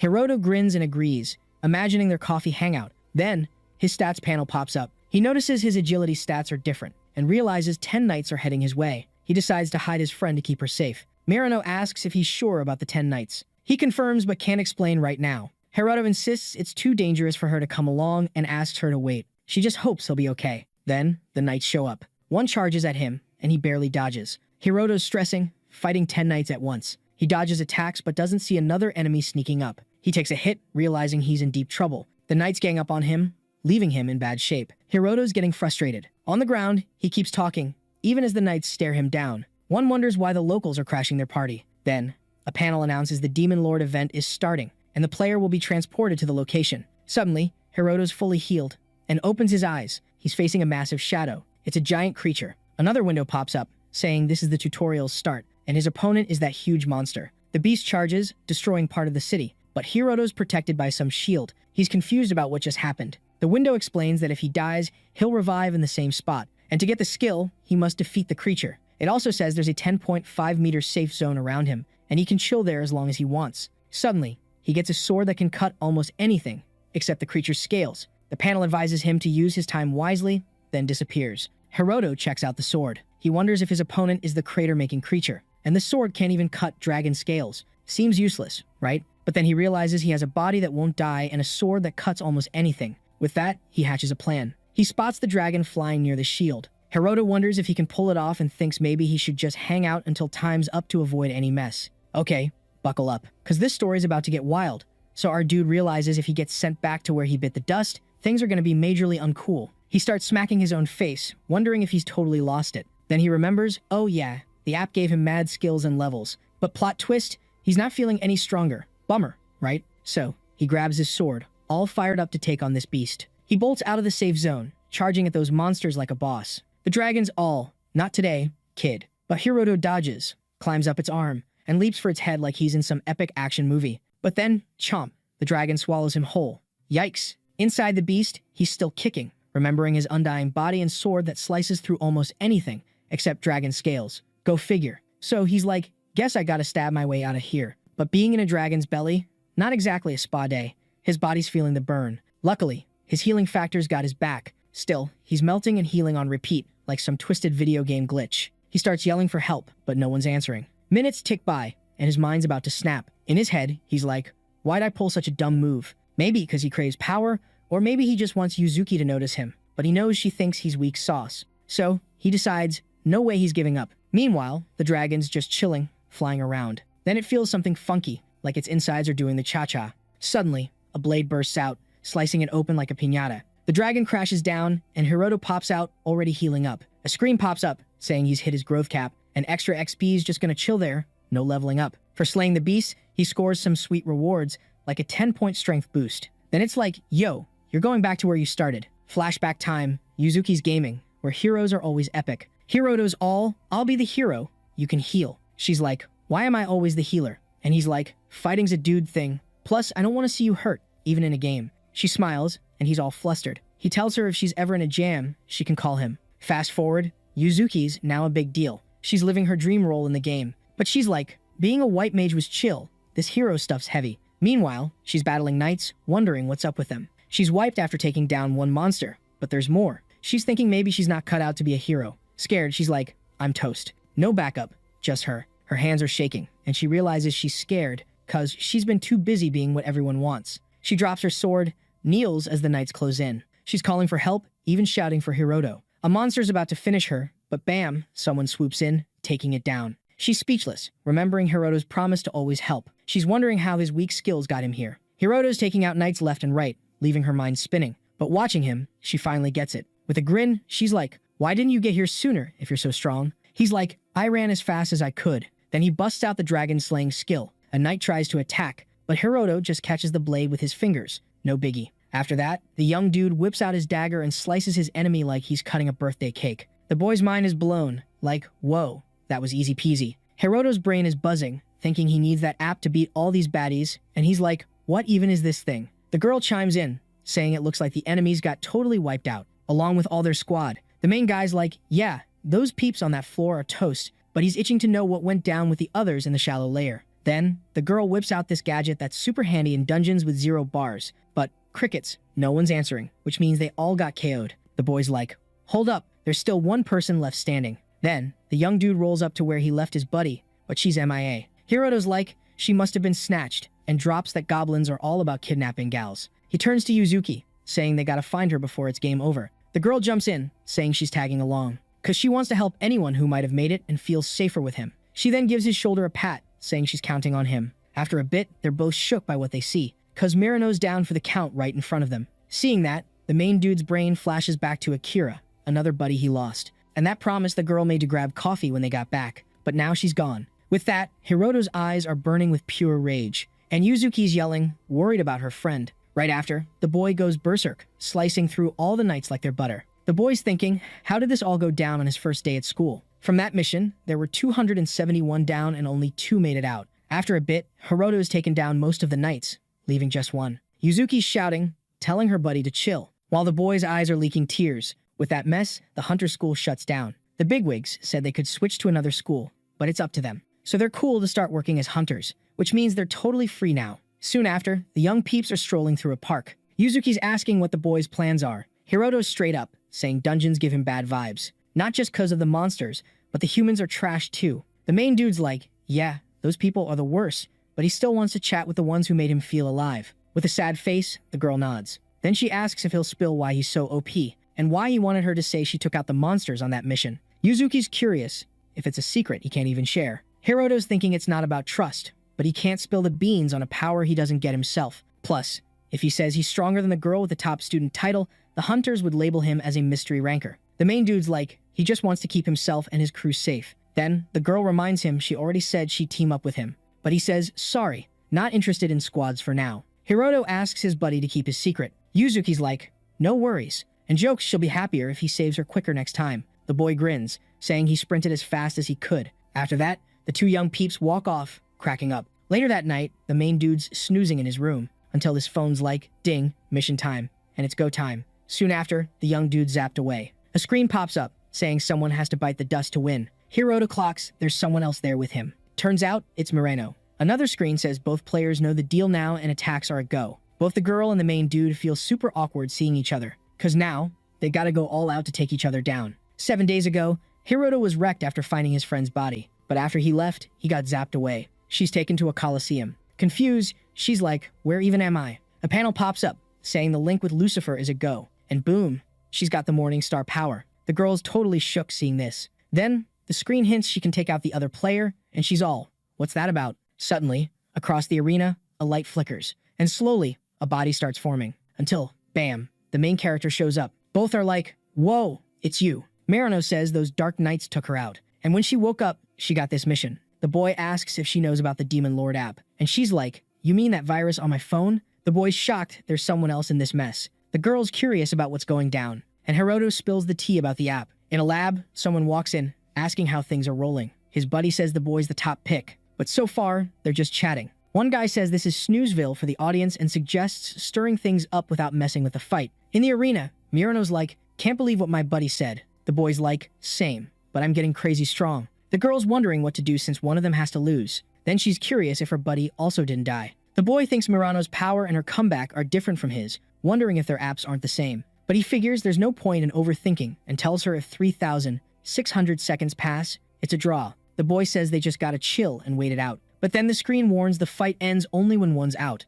leaving them super annoyed. Then, both get a smack on the ears. A panel says a tie's detected and penalty time's on. Seeing blood, the boy's like, is this the punishment? Then he starts feeling weird, wondering what's up. Murano feels off too. Her eyes change color. Then she acts like she's controlled, saying she must take him out or else. Seeing this, the boy's like, what are you on about? But soon he's acting weird too, and says she's right about the whole kill or be killed thing. They both get ready to rumble. Murano makes the first move, using her Morning Star power, but the boy dodges it like a pro. Hiroto thinks if he gets hit, he's toast. But no way he's getting hit. He recognizes her skills, like spear moves and martial arts, but their stats are way different. With a smirk, the boy tells her to quit the fight. Suddenly, she lands a punch on his face, but he's like, that was weak. Just like Yuzuki back then. Thinking of his friend, he snaps back to reality, realizing they're really in a death match. Then he's controlled again, but he fights it. Distracted, he gets attacked by Murano. Then Hiroto regains control and starts pleading with her to listen, but she keeps hitting him. With no choice, he kicks her away, and she snaps out of it, apologizing. The panel's back, telling them to finish each other off, but the boy's mad, saying no way, and she agrees. They earn the title, Those Who Defy the Will. Hiroto wonders whose will they defied, but figures it doesn't matter now, just the powers do. He asks if Murano got a title too, and she says yeah. Hearing that, he goes quiet, thinking it's just like what he got. Then he asks if she wants to go down together. She's shocked. Hiroto says he's suggesting it because he doesn't want to end her, and it's better than just waiting to die, so he's taking the lead. The girls all chill with it. The boy gets why they got the title, but those powers, they bug him. Since they didn't follow orders and bailed on the mission, he's like, do we really need powers if we're cool with dying? Then he's all, these apps are just like a game. Just like when he last went after the Demon Lord, dropping hints for a path no sane person would take. Hiroto's like, there's gotta be some game in this duel too, because you can totally feel someone's vibe behind it. And in that app, someone's betting on their fight, and he wouldn't even be shocked if it's true. Murano's like, what's the plan? The main dude's like, the title and powers gotta be important, maybe a clue or something. Then he hands a spear to the girl and asks if they should try to bounce. Hiroto's like, not enough proof for that. Then, the arena door starts opening, and the guy's like, guess I was right. They head into the corridor, and the main dude's like, looks like we're on track. Then they start sprinting, cause time's ticking. Because of this, they start getting penalties, losing HP bit by bit. Later, Hiroto and his buddy keep running straight, taking hits as they go. The boy's stressing because their health bar is dropping fast. The girl's like, we've got less than 10 HP left. And the boy's like, yeah, this is bad news. Hiroto thinks their wounds aren't too bad, but there's still a ton of blood. Murano's like, wanna turn back? She got a message saying no penalties if they do. The main dude's like, why bother? We just end up fighting each other. The girl's like, I know, but we're toast if we keep this up. Then, the boy spots a light, and they decide to book it towards it. But Murano trips. Hiroto's worried and tells her to hang on. They're almost there. The boy decides to carry her because he's not dying here. Even so, he keeps taking penalty hits. Because of this, his HP drops to 1. The main dude's like, this crazy app made him make wild choices thanks to those mystery folks. It's like being in a nightmare. Then, the boy takes another penalty hit, losing all his life points. But somehow, he gets 1 more HP. The boy jumps up, yelling, and keeps carrying her to the light. Once through the door, a window pops up saying both players survived and got the title Those Who Rebel Against the World. Meanwhile, the app guy's like, most people voted for them to escape, and it's been ages since he's seen such a big voting gap. Someone's like, was that cool? And the guy's curious if he means the last-minute save. The guy's like, chill, they didn't start with full HP. He says the arena fight was their doing, and he just played fair. Later, the main dude's chilling in his room, messing with his phone, while Murano's taking a bath. The boy's wondering what kind of app that was. The girl comes out, thanking him for the shower. Hiroto's like, how are your wounds? And she's like, no injuries since waking up. Then, the boy remembers the titles they got, and thinks these 3 titles are somehow linked. Murano's like, she doesn't think the app people are bad. The main dude's like, what's she mean? The girl's like, they made it to the end of the corridor, and someone left them a way to dodge fights. Murano's like, she read a manga where the master doesn't trust humans, goes on a rampage, but still wants to believe in them. So as long as players keep their cool, no one has to die. But in that story, everyone just does their thing, and more people keep biting the dust. Hiroto's just glued to his phone, right? He tells his buddy he thinks the app's not as cool as she thinks. Meanwhile, Yuzuki's chilling in her room, thinking the window in front of her is like a game. She wonders why only rank S folks can see that panel. Then, boom, another window pops up, telling her to take out Hiroto and Mirano. She's freaked out, wondering what the heck that was. The panel's all, "Do you accept this mission?" Back in Hiroto's room, he's telling his friend the app's not what she thinks. And she's all curious, like, "What do you mean?" Suddenly, a window pops up, saying she's got 10 days before meeting the Death Pursuer. Mirano's like, "What's a Death Pursuer?" The main dude says they dodged having to take each other out,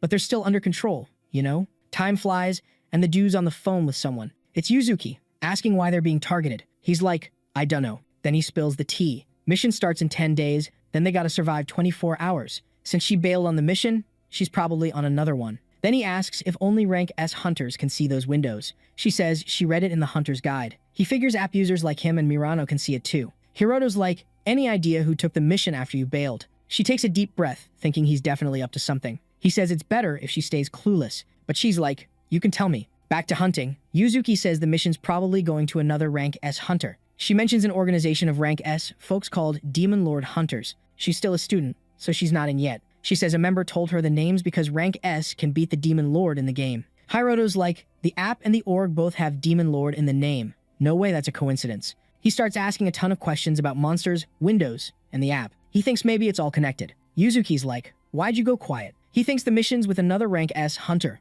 the Death Pursuer. But right now, they gotta keep their identities and powers on the down low, especially from high-rank hunters. She's curious how Mirano, who got KO'd in the dungeon, is back, but he keeps that under wraps too. Then Yuzuki asks if he needs an ID on the hunter who vanished in the dungeon with Mirano's traits, and he's curious if she can do it. She says dungeon rules are set by the government for hunters, but it's a lawless zone. As long as it doesn't mess with the outside world, the government stays out of it. She says IDs of vanished hunters should be handled by them. Yuzuki asks if he was at the train station, and he says he was, because they never know when the enemy will strike, so they're always on the move. She asks for his address, saying she'll send what he needs tomorrow. Then she hangs up, thinking he believes telling her the truth would be a hassle. She wonders if she's not trustworthy. Later, the boys are strolling in a mall, and Mirano's like, "We can't live in a hotel forever," wondering about their cash flow. Because when they got back, the main dude got her a new phone. Hiroto's all chill, telling her not to stress, because he's still rolling in cash from that last dungeon mishap payout. Then he's all, "Yo, we're hitting up the dungeon tomorrow so you can start stacking that cash." Suddenly, he remembers his buddy's epic skill move. Out of nowhere,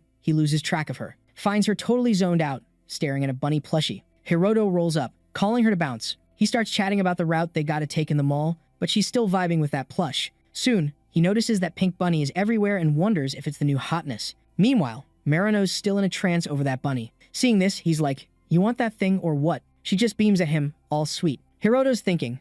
At first, he thought she was cool, then interesting. But now, he's low-key thinking she might be a bit quirky. After snagging the plush, they get back on track. His phone starts buzzing, and he's wondering if it's Yuzuki hitting him up. But nah, it's the app saying he got a gift. And a message from the Demon Lord Alpha Guard. The gift? An SS rarity sword that gets beastly with human blood, turning into a god-slaying weapon. Plus, he unlocked the item box, so now he can stash his stuff. But he's not too hyped about that. He's all about the bloodthirsty sword. Mirano notices he's glued to his phone, so she asks what's up. Hiroto just shrugs, saying the app's got some whack taste. Meanwhile, in a dungeon run by the Hunter School, a squad's battling one of those knights. The swordswoman sneaks up and lands a hit that knocks off its helmet. Everyone's shook to see it's an undead. The mage tries his holy light move, but the skeleton keeps swinging at his crew. The boy's like, "There's no purifying this thing." His buddy says undead hate fire, then blasts the monster with flames. Totally roasts that creature. The crew jokes it took 5 rank B peeps to drop that thing. A girl asks if her buddy can solo that night,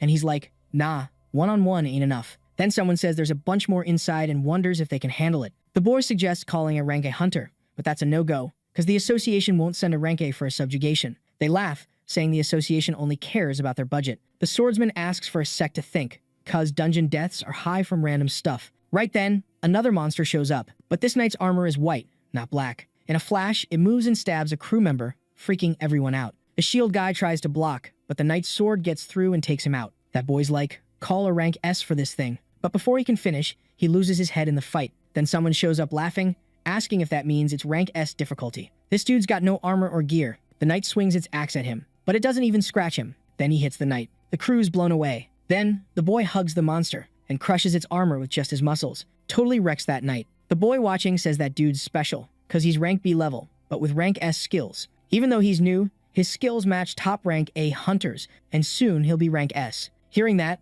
the guy thinks the kid's not wrong, but even he can't one-shot that thing. So, he used the shop feature only rank S folks can use and bought an item with his credits to help in the fight. Right after, a window pops up offering a mission to take out Hiroto and Murano, with credits as a reward. Seeing Hiroto's name, the guy wonders if he's one of the kids who survived the dungeon incident, but he grins, saying taking out a kid for 5,000 credits is a breeze, decides to take the mission. Already dreaming of all the cool stuff he can snag, the dude heads to the shop to check out the goods. But, plot twist, the top-tier God Slayer weapon is already gone. He's like, who's got the creds to snag that? A rank S baller. His crew rolls up, all curious, asking if something's up, and he's all, nah, nothing major. Then he's like, so, that night, is he rank S tough? The squad's like, yeah, probs. Grinning, he's like, sweet, my plan's gonna work then. The kid spills that a rank B squad ran into a mega monster and got wiped, except for him. Hearing that, the squad's all shook. Then the dude's like, let's cash in everything we've got. Cause, duh, they're top-tier rank B hunters. The kid's like,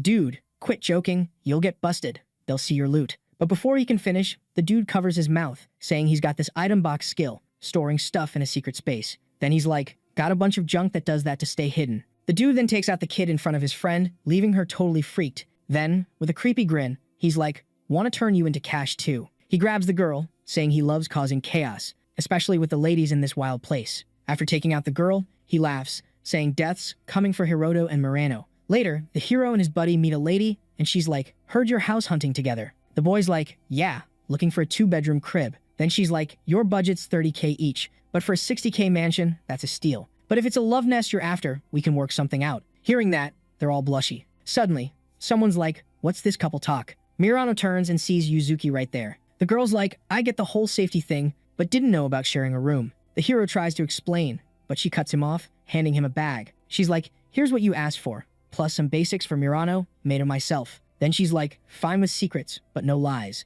And don't treat me like a sidekick in your romance. Then she bounces, leaving things super awkward. In a building, the hero and Murano check out a panel. Hiroto's like, got Yuzuki to see it was a mix-up, no need for drama. The girl's like, did she get mad because she thought he lied or misunderstood? Then she's like, maybe Yuzuki feels the same way she does. The hero notices her staring and asks what's up, but she's like, nothing. Hiroto's like, gotta dodge the Death Stalker, need to level up for better odds. His hunter ranks F, meaning he's maxed out. But by taking down new monsters, he can power up with his gluttony skill. He remembers Murano doesn't have gluttony, but she's got room to level up. Plus, her martial arts are epic. He's impressed how her attacks didn't hurt the Minotaur cause of strength, but her tactics rocked. With her skill, they can tackle high-rank monsters and level up faster. Murano's like, knew finding a quick-level dungeon was a long shot. The hero's like, gotta level her up, so they need to conquer a monster-packed dungeon. But the dungeons rank F hunters can hit have tough conditions. The girl's like, ranking up takes ages. Heard it's a month for rank F to hit rank E. So, only 2 options left for them. Alright, so first up, there's this plan to sneak into a Hunter Association's dungeon. But that's a no-go because it's totally against the rules. But hey, there's a backup plan. Meanwhile, someone else pops up on the same floor as them. It's that dude who's been hunting the newbies. Our main guy then shows his buddy the other option, which is a mining mission in a chill dungeon where the candidate gets to be the porter. The girl's all surprised because porter means being the one lugging stuff around in the dungeon. Hiroto explains that if they hit up the conquered dungeon, there'll be 2 squads, guards and porters, and they'll be mining magic stones. Murano's like, yeah, but there's no treasure left in the dungeon. Plus, it's the guards' gig to fight monsters, so there's no chance for them. With a grin, the boy points out there ain't no rules saying a porter can't take down creatures. Right after, that hunter's thinking if he doesn't hit up more dungeons, his rank's gonna stay stuck. Both the man and the kids are about to bump into each other. But before that can go down, someone calls out to the man, stopping them from meeting. A young dude shows up, hyping him up for soloing a dungeon. And because of that, he's now a rank A hunter. Hearing this, the man wonders if he should hit up the reception to make it official. The boy says nah, no need. He already hit up the vice president of the Hunters Association, and the man's gonna be recognized as a national treasure. After that, he says it's clear the young dude's gonna get treated differently now. Tommy was all hyped about being a national treasure, and he's thinking how his strength's been rank A for ages. Later, the main guy and his buddy are in a super secure spot. Then they hear some drama. A man asks a boy on the ground if he didn't say in the recruitment that the porter had to be a girl. The young dude apologizes, saying if he did that, it'd look sketchy. Then, that guy walks up to Murano, complimenting her looks, and teases her, calling her a rank F weakling, useless in a fight. So the least she can do is let them enjoy her looks. After that, he points at the main guy, saying he's gonna cut his reward in half. The boy's like, you can't do that, or no one's gonna work with him again. And the guy just says they're all useless. Then, out of nowhere, he slaps the girl and asks what she thinks about doing some services. The girl grabs Hiroto's hand, asking him not to make a scene. Mirana then says if the man doesn't stop, she's going to report him to the association, and he just laughs it off, saying he was joking. After that, he mocks them, calling them useless again. The man announces to everyone that inside the dungeon, it's a lawless zone, and one of his buddies mentions that violence is on the rise, so it's best to keep things chill. A young dude tells them to cut the nonsense, because it's time to make some cash. Inside the dungeon, the crew battles a creature. The main guy thinks if it keeps up like this, there won't be any danger, because these folks are rank C hunters, but he can't say their vibe is cool. Then, the whole place starts making weird noises. Even the ceiling starts caving in on them. Hiroto checks if his buddy's hurt, and she says she's good. Suddenly, there's a roar. Turning around, the group spots Cerberus, the Hellhound, with an S-level difficulty. Everyone's like, why is there a Cerberus here, when this dungeon's supposed to be rank B? One of the guys thinks he should get someone to distract the beast so he can bail, even if it's solo. Then, the main guy pulls out his sword he got earlier and remembers it gets stronger by soaking up blood. With that, the boy figures it's a perfect time to test it out. The young dude wonders if he can do something with that sword, but he doesn't think it's smart to show his true power here. Hiroto then says he'll be the bait and tells everyone, including Mirano, to bounce. But the girl's not feeling that plan at all. The guys comment they dig what the boy's doing and leave, dragging Mirano with them. The girl starts yelling for her buddy, saying she's gonna fight too. The protagonist mentally says sorry to his buddy because they came here to level her up, but he knows this beast is way too OP for her right now. With everyone out of the way, the protagonist can finally go full power mode. The doggo charges at the human's back and tries to chomp down, but the boy dodges like a ninja. Hiroto's shook because even with that massive bod, the creature's got mad speed. Then, the young dude grabs another sword from his inventory and yeets it at the monster's head. Hiroto's frustrated because he thought he leveled up, but that thing didn't even flinch, and this just proves the Cerberus is tougher than those knights. Right after, the doggo charges again, and the boy's like, bring it on. And with one epic slash, he slices the monster in half. After the win, Hiroto's thinking about how he wondered how strong the system's weapons were, but he never thought they were that OP.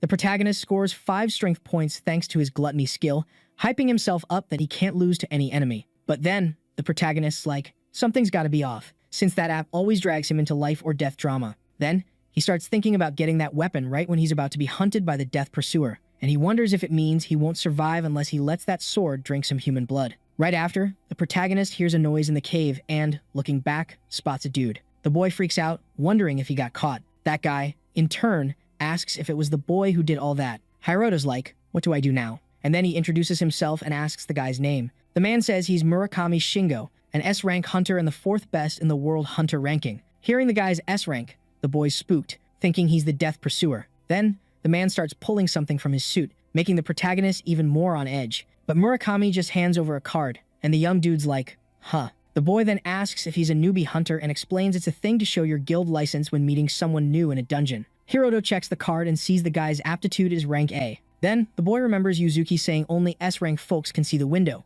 meaning this guy is not their stalker. The man also peeks at the boy's card, finding out he's rank F, and jokes that the young dude had it rougher than him. Right after, he's curious about who did all that. The protagonist makes up a story that when the Cerberus attacked, someone swooped in to save him. Hiroto's sweating because he's just spouting nonsense and doubts the guy will buy it, but instead of catching the lie, Murakami says it was another job of X. The boy's curious about what he's on about, and the man tells him to ignore it, just talking to himself. Then, the young dude asks why an S-rank hunter's in a basic dungeon like this. The man says it's because of the dungeon accident, and spills that there have been many accidents before this one and there's a clue here. So, he decided to do some detective work. The protagonist's curious about what he's talking about, and, once again, the man says he's just talking to himself. Right after, Murakami decides to bounce. But before leaving, he says maybe it's fate they met here. And he mentions the dungeon accident happened because a monster that usually doesn't show up just popped out. Then, he says he knows it's tough, but asks the boy to steer clear because something's fishy. The boy's like, thanks for the heads up. Then, he checks out the stats panel, realizing that even without a system alert, he knows this guy's strong just by those numbers, comparing him to an absolute beast,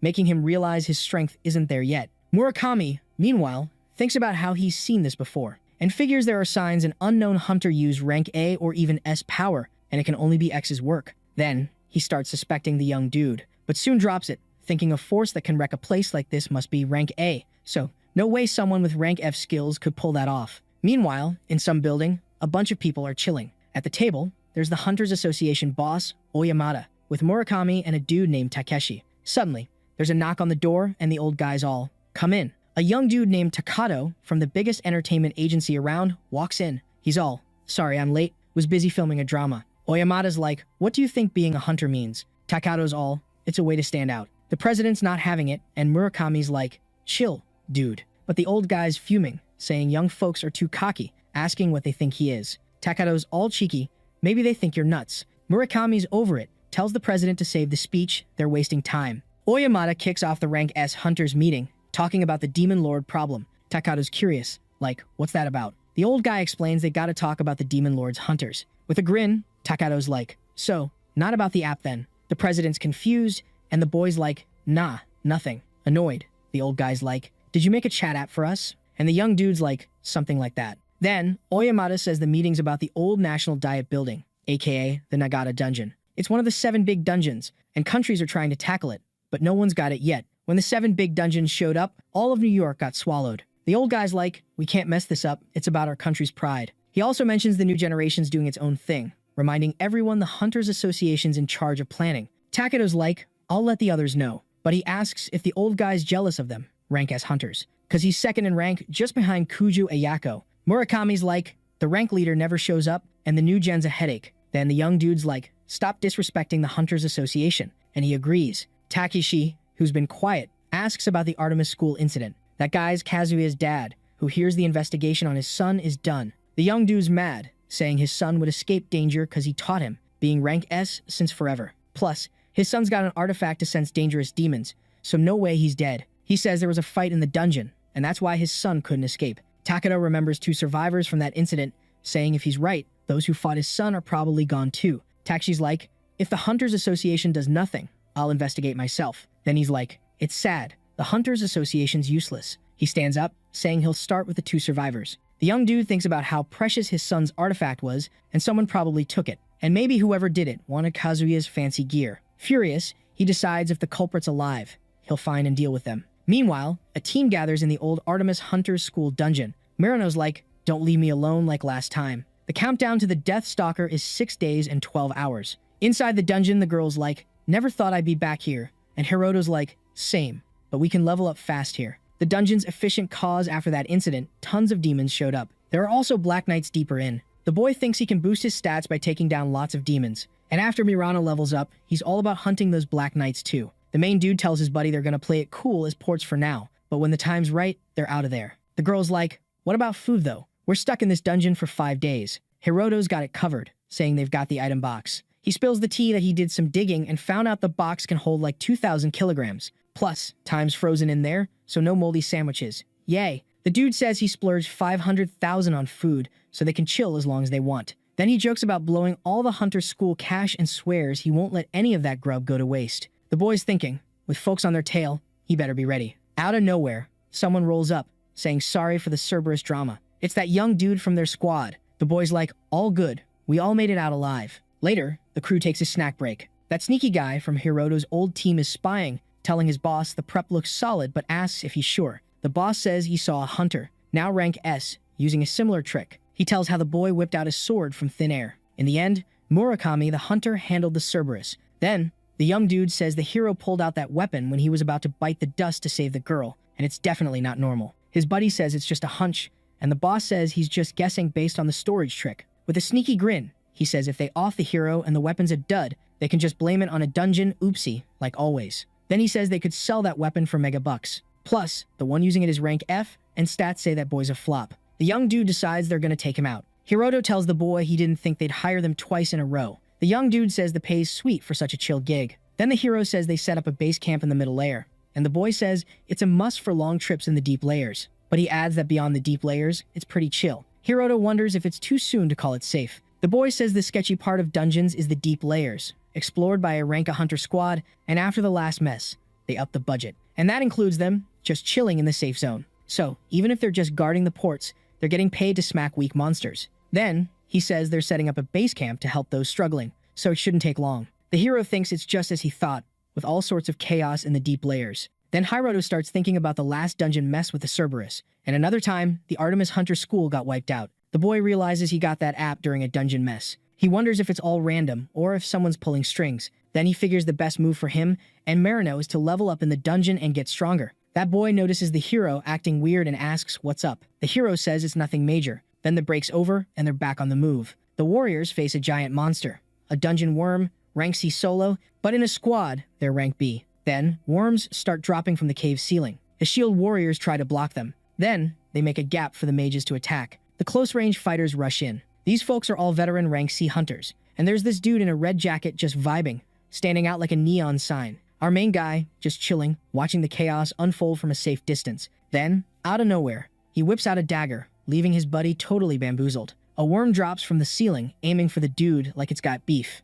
But before it can even touch him, a knife comes flying in, taking it out. The red jacket guy's all curious about who threw it, and Mirano's like, whoa, didn't see that coming. Hiroto's all, yo, if a dark knight shows up, we're toast. The girl laughs, saying knights are only on the deep floors, so no stress. But the boy's like, we're heading to the intermediate floors soon anyway. The main dude's like, let's pretend we're lost and hit the deep floors. Mirano cracks up, and the guy's like, what's so funny? She jokes that he's still trying to do their job right. Hiroto grins, saying they should at least earn that advance payment. Then the boy's like, hey, some folks fell into a hole. Might be hurt. He calls the squad to check it out, because they've got healing potions in their bags. From a distance, two dudes chuckle, watching their targets drift from the group. At the Hunters Association, Tommy was now a legit rank A hunter. He's thinking how lucky he was to use that trick before the system spilled the beans on the target's location. He figures the quicker he takes out his targets, the better, and knowing their spot is a win. Once you hit rank A, you get access to the computer system, meaning you can snoop on any association member.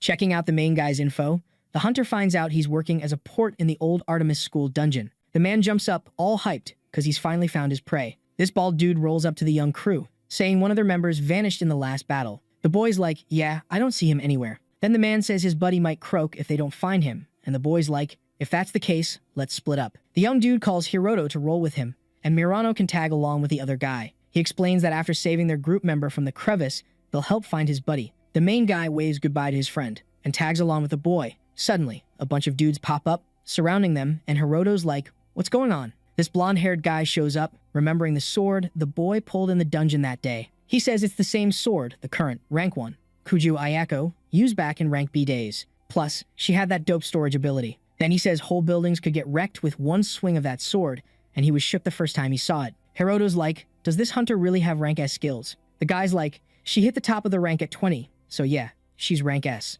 Then he mentions the only rank aptitude hunters left are a bunch of old dudes. Hearing all this, the main guy realizes rank S hunters are tied to the same app system he uses. He figures if the sword can wreck buildings so easily, it means the hunter probably powered it up with human blood. The main guy's like, what's this got to do with anything? And the man says he wants that weapon, even if it means taking out the boy. Hiroto's fuming, wondering how many people he's off for selfish reasons. The guy smirks, saying he lost count after 20. Then the main guy's curious about Mirano. The man says his bald buddy wanted first dibs on her and prefers being alone with her. Hearing that, the young dude's raging. He thinks even though the girl's got mad martial arts skills, her levels and stats are still low. Then he starts reminiscing about his buddy, and pulls out his sword, saying it seems the app folks really want him to be a hitman. The guy's curious about what he's on about. Hiroto explains he needs to take people out to power up his weapon. After that, he's all, I know I'm not some god or whatever, but if those losers show up, I'm not holding back. But then, the dudes crack up, calling him a joke, saying they won't hold back either, especially against a weakling. Boom, the protagonist vanishes. And, in a flash, he's right in front of one guy, smacking him with his sword. Everyone's like, wait, what? Cause this dude's rank F, so he shouldn't be that strong. Hiroto's all, you guys know how epic my sword is, right? Didn't you suspect anything? Then, he charges again, and one guy tries to hit him, but his sword shatters. The young dude seizes the moment to finish that guy off. Afterward, he's like, did you really never think I might be dangerous? He tries to hit another guy, but that dude dodges, and he tells his crew, even if that kid's got a sick weapon, he's still rank F. But before he can keep talking, he gets whacked. Hiroto's like, nice dodge, but you're still in my zone. The rest of the guys are freaking out. Then the protagonists all, you underestimated me because I'm rank F, and that's why you lost. He starts walking toward them, making them sweat. That crew was all about causing chaos, stealing gear from the weak or trapping the strong. That's how they rolled. Now, they're feeling what they made others feel. Then, the boy pops up behind them, and the last thing one guy does is yell for help. Hiroto's thinking, heard that one before, from all the lives he's taken. Now, only the guy who lured him is left, and the protagonist's like, what were you gonna do? The boy's nervous, saying he was just gonna threaten him. And the young man turns away, buying that excuse, deciding to rush off to find Mirano. That boy tries to be sneaky, pulling out poison and chucking it at him, but Hiroto dodges it without even looking back. The protagonist draws his sword, saying it's a shame, because he thought that guy was the only decent one. Then, he strikes that enemy, but he doesn't finish him, just like the other guys who get up and start running away. But before they can escape, a massive serpent shows up and gobbles one of them. Seeing this, they're like, why is there a cave serpent here? The boys all, the Cerberus thing was like this too. Why do these dungeon accidents keep happening? And they're all happening in this dungeon. Soon after, he notices the protagonist acting weird. That serpent whips its tail, smashing those humans. Then, a bunch of panels pop up for Hiroto, and he's like, weird. The system's counting those deaths as mine. The boy grabs his sword, thinking he better handle this fast. Without much hassle, he slices the snake into pieces. Then, he focuses on finding Mirano, hoping she's okay. After a bit, he finds her, and she's already beaten up that guy. The protagonist's relieved she's alright. Then he goes up to her, asking what happened, and she's like, that guy attacked me out of nowhere. The girl asks if anything happened to him too. Hiroto's like, yeah, but I made them run. But they didn't get far, because a cave serpent ate them. Mirano's shocked, because just days ago there was that Cerberus, and she's wondering why these accidents are happening. The boy remembers Murakami saying to avoid dungeons for a bit, because something's off. Then, he tells his friend maybe it's linked to the Demon Lord's app. The girl's like, how do we report this? It'll cause a huge panic. Hiroto says they gotta move to the next stage of the plan sooner than they thought, leaving his friend surprised. The young man's like, we had a wild battle, so it wouldn't be weird if 2 ports vanished. Then, he reaches out, inviting his friend to survive together. And the girl, without a second thought, is all in. Outside the dungeon, guards are on high alert, looking all serious. Then, out of nowhere, someone starts hyping up the squad. It's none other than the hunter, Tamiwa. He barges in, and the guards are like, whoa, dude, you can't just waltz in here. Flashing his card, Tamiwa's all, you know I'm a rank a hunter, right? But the guards are like, rules are rules. Even for you, bro. Tamiwa's like, seriously, you guys are just guards, and you're blocking me. One guard, sweating bullets, is like, rules are rules, man. We can't just ignore them. Then, with a flick of his wrist, Tamiwa whips up a crazy windstorm. And boom, one guard's out cold. Tomiwa's like, yeah, you'd be in trouble breaking rules, but worse if I don't handle those kids. Then he's like, guess I need a legit excuse. He's got a wild story ready, about a monster popping up in the dungeon, and how it wiped out everyone inside and out. The guard's freaking out like, dude, are you nuts? Tomiwa's like, tough luck, man. Dungeon accidents happen. Just give up. The guard's shaking. You're insane, man. Tommy was like, I'll take that as a compliment. Then the guard's like, there's already a rank A in there, just as strong as you. Tommy was like, whatever, I'm already rank S level. Plus, he's got this epic artifact around his neck. Then he grabs a soldier's head, grinning. He's like, no way a single rank A can take me. And he's ready to kick things off. But then, someone calls him. He's confused, thinking there's no signal in dungeons, but oh yeah, he's still outside. It's Takato on the line, and Tommy was curious why he's calling. He picks up, and Takato's like, about those 2 you're after. Tommy was wondering how they know that. Takato's like, we're Demon Lord hunters too. Want to join forces? Tommy was fuming. You trying to steal my prey? Inside the dungeon, the main dude's like, this is super sketchy. Mirano's like, what do you mean? He's like, thinking about that, rank as hunter, what did they say at the cliff? Hiroto's like, she has a weapon that drinks blood, and it's way stronger now. Means she hit the dungeons and took out a bunch of people. Her name's Kuju Ayako, top hunter, super dangerous. Nearby,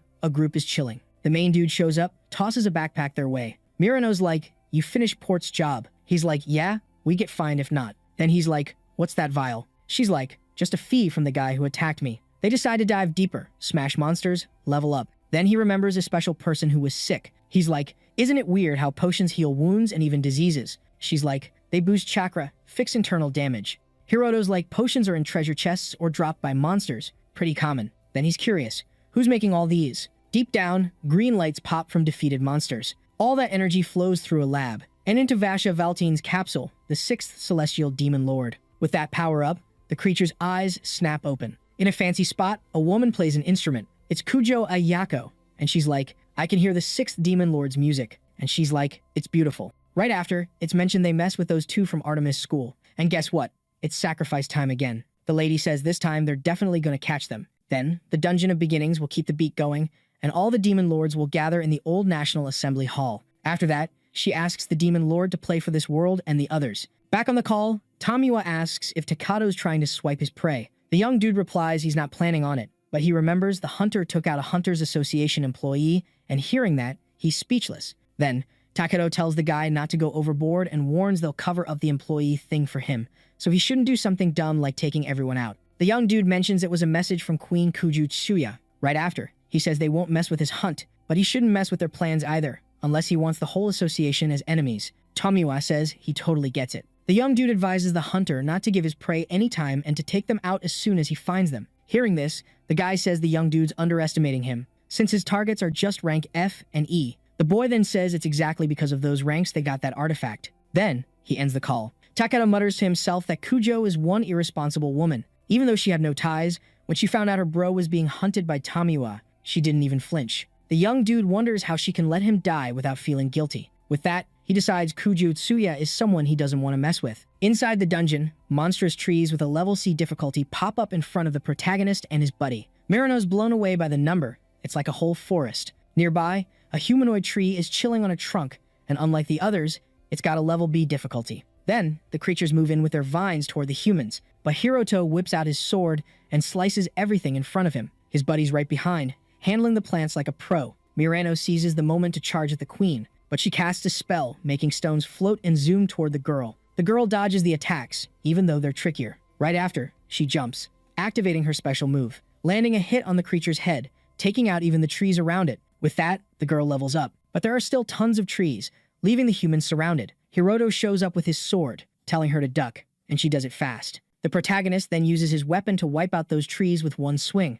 Then, a tornado appears, sweeping up all the logs, and the girl's freaked out by that power. The boy reaches her, saying her Morningstar ability is insanely strong, like a one-hit wonder. Mirano asks if that's a bad thing. Hiroto tells her her level and stats are still low. Then, he explains she shouldn't risk it against his psychic opponent with her current strength, and the girl starts messing with her panel. The young dude thinks her martial arts are solid, but not for fighting tons of opponents head-on. And even for techniques meant for multiple enemies, they're based on one-on-one fights. Another issue is the girl's armor is as thin as paper. Hiroto thinks he can't let his buddy risk her life every time. Right after, a window pops up for the protagonist, telling him he learned a new skill, and he's shocked to find out Gluttony can do that. The boy remembers it was his first serious monster hunt. Then, he starts thinking about the skill he got to control vine tentacles. Hiroto calls his buddy to head back to the psychic assassin's nest they saw before, and she's curious why. The boy explains these monsters don't give much experience for their difficulty, and this time they'd skip them. The girl then asks if that wasn't already the plan. With a grin, the protagonist says experience isn't the goal, and he's got an idea. After that, the young dude activates this epic search power, letting him spot all the monsters. Next up, Hiroto busts out his skill to make a bunch of clones. The Tree Queen tries to smack him, but it's a total fail. Then, all the clones charge in, taking down all the baddies, even the queen. Mirano's totally blown away and says her buddy's a real beast. The guy's all. These enemies were weak sauce. That's all I had to do. Then a bunch of windows pop up, telling him he scored a new power, telekinesis, from the psychic assassin, and he's like, called it. Hiroto strolls up to a tree, asking if that's how it's done. Another window pops up with a mission offer, and he grins, saying he saw that coming too, but he decides to chill on that for now. Then, he asks Mirano to touch the tree and put her answer on pause too. Watching her follow his lead, he thinks their plan against the Death Stalker is going smooth and how sketchy it is. Tommy was wandering the dungeon because folks in the middle said his targets vanished in the chaos, and he's ticked those kids are so stubborn. Out of nowhere, a giant spider jumps him, trying to catch him off guard, but he squashes it with one hit. The hunter's like, for annoying me, I'll make my targets suffer before I finish them. Soon, he rolls up to a camp, saying hey to the crew there. Everyone's shocked, asking why he's there, and Tamiwa says he heard they were tackling the deep dungeon, so he's got a request. But before spilling the beans, he brags he just hit rank A. The guy's like, we knew that, and jokes it was awkward taking orders from him when he was rank B. Then, he asks if the hunter's planning another oops massacre and says now he's rank A, they can't pull that off anymore. And the hunter just grins, saying that's the plan. Then, he says he's after 2 kids this time. The dude says they'll help one last time because there's a girl involved. The guy then says they're still nuts. Everyone huddles up to hatch a plan. While Tamiwa thinks about offing everyone there, he figures more help's better for the hunt. Meanwhile, the hero's smashing giant spiders with rank C difficulty. Then, windows pop up, saying he learned the spider's skills. The guy tests it, shooting webs from his wrist like Spider-Man. He's stoked it worked, while Mirano looks grossed out. Soon after, Hiroto says they've got all they need to help his buddy. Suddenly, Tamiwa shows up, saying he's pumped to meet the kids. Seeing this, the hero wonders if that's their Death Stalker. With a grin, the hunter asks why the kid looks bummed. Then he asks if he really thought he wouldn't get caught before the event kicked off. Hearing this, the guy's sure this is their Death Stalker. And he's freaked, because this dude's power isn't far off from the rank S hunter he met before, making him realize this guy's bad news. Looking at Mirano, he sees she's scared stiff. The guy thinks even if they fight right, they can't win. Tomiwa says his prey knows why he's there, and asks if they can start the fight already. Then, the hero opens the mission window from before. Mirano sees what he's doing and does the same. Soon, they both accept the Advanced Labyrinth challenge, and they get teleported. The hunter's left speechless, seeing that, while the rest of the crew wonders if that was some kind of power. Tomiwa then lets out a yell. He's so mad. The two kids end up somewhere else, and Mirano says her buddy's awesome for thinking of that, but the guy says it was just luck. Then, the hero explains he thought he could use that task as an emergency escape plan. Hiroto says he expected a run-in with the Death Stalker, but it was just a hunch without anything solid. Alright, buckle up, cause here's the remix. So, this girl's all, nah, it was a big deal. And she's convinced her buddy's got mad survival instincts, cause you can't just wing it like that without thinking. Then she spills that when things go haywire, she just lets out a scream. The boy's like, wait, she just screamed? Hiroto gives his friend a pep talk, saying she's got the potential to level up. And the secret sauce for that is right there. In this cave, there's a bunch of ants, some caught in webs. One's the big boss ant queen, with rank S subjugation level. Boom. The hero jumps in, ready to rumble with her. The boy whips out his vine skills to snare the beast, but she's all, not today, and breaks free with her claws. Hiroto's shook by how fast she is, despite her size. Then he flips the script, using telekinesis to make her own webs trap her. With her slowed down, he goes vine mode again, and finally, he bags the ant queen. Murano's blown away that her buddy took down a rank S monster. Plus, he used the ant's webs to lock down the whole hallway. Then Hiroto's like, hey, you can finish her off now. The boy jokes they'd be toast if the vines and webs weren't stat-based. So, the plan's simple. He catches the queen, she levels up. If a new critter shows up, he's on the hunt. And then, rinse and repeat. With this, in hunter stats, the girl maxes out her skills. She's so hyped, she can't help but cheer. Her buddy's stoked for her. Later, the hero's chilling, watching the clock. His friend pokes him, saying chow's ready. The boy teases, asking if she's still in primary school. Mirano's like, nah, I learned cooking in my downtime, and serves up a masterpiece. Hiroto's impressed, giving props for her quick cooking skills. Then they dig in. The boy takes a bite, loving it, but wonders why she cooked. She's like, I don't want to lose. He's confused, and she says it's for studying. Still puzzled, he gives up trying to get it. Hiroto's just happy to have a buddy who's in the same boat, and the food's bomb. Murano's a bit flustered. She gets up, saying she'll grab water from a spring she found. Before she goes, she suggests he naps after eating. The boy realizes he's been sleep-deprived since helping her level up. He gets the HP's fixable with potions or magic, but sleep's non-negotiable. Then he crashes hard. Mirano gently pats his head. Later, Hiroto wakes up to the smell of coffee. His friend hands him a cup, and he's grateful. She suggests hitting the mall once they're free to chill. He's cool with it, but she's still a bit awkward. She mentions how people might think it's a date, and Hiroto's like, I'd hesitate if it was an invite, but it wasn't. She's annoyed, calling it a tough opponent, and he's like, what's up? She brushes it off. Hiroto's thinking how everything's awesome because they're both leveling up. They're both super stoked. Meanwhile, Takeishi gets a call from the front desk, saying Kuju Yuzuki's here, and he's like, let her in. He's pondering the idea of an adopted Kuju kid with a top-ranked woman, and recalls his son, saying he introduced someone he'd marry someday. He muses they're not dating yet, but it's love at first sight. He remembers she's a survivor from the Artemis School incident and might have clues about Kazuya's death. Then Yuzuki walks in, and the young dude is totally mesmerized by her looks. The girl notices he's acting all weird and asks what's up. The guy just shrugs it off, saying it's nothing. A bit later, Takeshi's all like, I totally get my son's feels. The young dude's on a mission to win her over, no cap. Meanwhile, in the cave, a light pops up in front of Tomiwa's crew. Just like the hunter said, something's about to go down. Boom, the main dude and his buddy show up. The guy's stoked to see the young crew. Hiroto's got some burning questions, starting with the lowdown on the Demon King's app. Just before they bounce back, the two dudes are chilling by a campfire. The main dude's all, I've done all I can. From here on, it's survival of the fittest. The girl is shook by her buddy's hardcore life skills, realizing he's on a whole different level. But maybe that's what having mad survival instincts is all about. Then, time's up, and they get teleported. Back in the now, Hiroto's still curious about the Demon King's app, but the guy's like, nah, not spilling the tea. The boy's like, what's the deal with the Demon Lord Hunters? With a cheeky grin, the young dude's like, not telling. The main dude's got one more question. Why are they targets? Tomiwa's like, taking you out benefits me. That's all that matters. Hiroto's thinking, rank S folks are wild, dangerous. And besides Yuzuki, it's safer to treat everyone as foes. The boy tells his buddy he's got this. Hearing that, the hunter's hyped to kick things off. Quick as a flash, the young dude whips out his sword and charges. But the guy blocks it with just his arm. No sweat. Then he yeets the boy far away, leaving the boy totally mind blown. Soon after, Tomi was like, too bad for you, my skin's blade-proof. Hiroto's thinking, this dude's durability is off the charts. The hunter's like, you're a beast, but rank S hunters are even scarier. Then, the young dude grabs a massive rock and lifts it, making the main dude realize this guy's strength is next level. The young dude's thinking, if I go head-to-head, I'm toast. Meanwhile, Tomiwa's crew rolls up to Mirano, asking what's up. One of them's like, heard your rank E, let's go one-on-one. Hearing that, the girl charges, almost bonking him with her spear. The guy's annoyed because they were still chatting and tries to hit back. But the girl dodges like a ninja. Everyone's shook by her speed.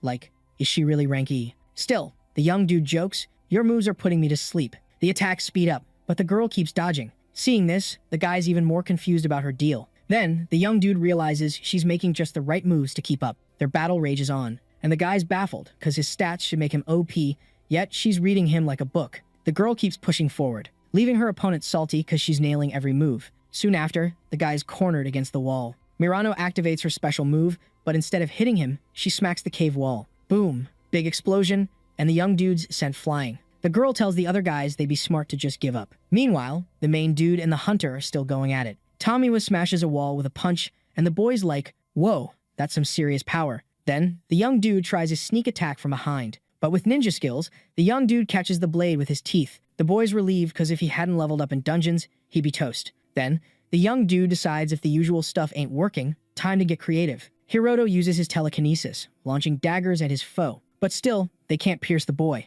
With a grin, Tommy was like, "I've got HP and durability like an immortal, no biggie." Then, he gets all hyped because the boy finally realized he's kinda useless. The hunter then flexes an item called the Immortal Hero's Necklace, made by the system. Hearing that, the protagonist's like, "Guess I gotta use my genocidal god slayer ability." Suddenly, the young dude spots a rip in his enemy's clothes, and he grins when he sees it. After that, the protagonist activates his ability, making a bunch of clones. Each clone starts shooting webs. Then, he uses the vine ability to trap the guy. Tommy was like, "Dude, you really underestimated me. You think that can stop me?" But before he can do anything, he's even more tangled up in those webs. Tomiwa starts laughing, saying he'll break free with his strength alone. However, the protagonist steps up, saying that's not going to happen. Hiroto explains that the hunter's power is based on the immortal hero Achilles, and his weakness is the heel. After that, the boy lands a cut right there. The young man wonders if the system used the Achilles legend to make that item, but he thinks it should work. Pointing his sword at his opponent, the boy says no matter how tough the guy is, this should stop him from fighting.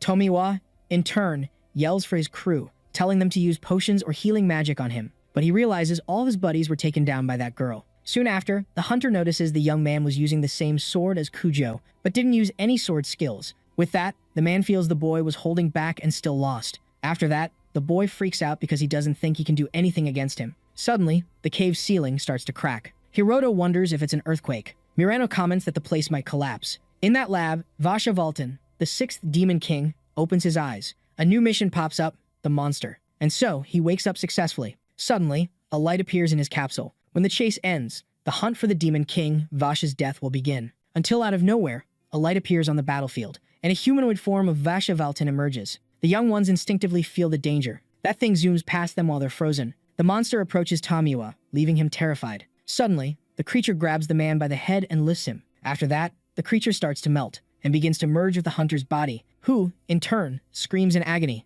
until a strong, bright light bursts out, making the boys cover their eyes. The protagonist then faces a monstrous version of the boy with a bunch of heads. Mirano notices the other guys were also taken, and she's like, "What even is this?" All those guys transform into knights in red armor. The monster snaps its fingers, teleporting everyone to a wrecked city. After that, it comments that giving toys to local creatures and asking them to resist fate was absurd. The monster then fires an attack that nearly hits the protagonist, causing an explosion. Seeing that, the creature thinks the current World Activity Terminal's performance is super low. The protagonist, seeing the destruction, thinks compared to last time, this is way more manageable. Soon after, Hiroto draws his sword, ready to fight, and then charges at the creature. However, another explosion happens, pushing the young man back. The monster says it was quite an extravagant toy, but without upgrades, it's just wasted treasure. Hiroto's shocked since even his god slayer isn't working. After that, a window pops up, warning he can't use it consecutively. The boy then smiles, saying he's at a dead end. Suddenly, one of those knights charges at them, heading for Mirano. The protagonist quickly uses his vine abilities to trap him. The girl thinks the enemy's probably way above her level, but she might have a shot with that one-hit skill. However, when she moves to attack, she freezes, hearing a plea for help from inside the armor. By letting her guard down, the girl gets attacked, leaving the protagonist scared seeing that. The knight kicks the girl to get her off his sword. Awakened, Hiroto grabs his friend and asks if she's okay. With tears in her eyes, Mirano starts to smile and says there's no way to save her, as more complicated things are happening. And she says to survive, that's the only way. Immediately after, she says he needs to eliminate her. Hiroto's all puzzled about what she's on about. The girl reminds him that the sword gets beefed up by soaking up blood. She says if he offs her, his weapon level's up and his survival odds might get a boost, even if just a smidge. The main dude's freaking out, saying there's no way he can do that. Plus, taking someone out won't power up his sword. The girl says even if the odds are slim, there's still odds. Mirano then grabs her buddy's sword and goes for herself. The boy's totally in shock, The girl, meanwhile, says it's cool because he's got a stronger will to live than anyone else, and even if he's solo, he should keep fighting till the end.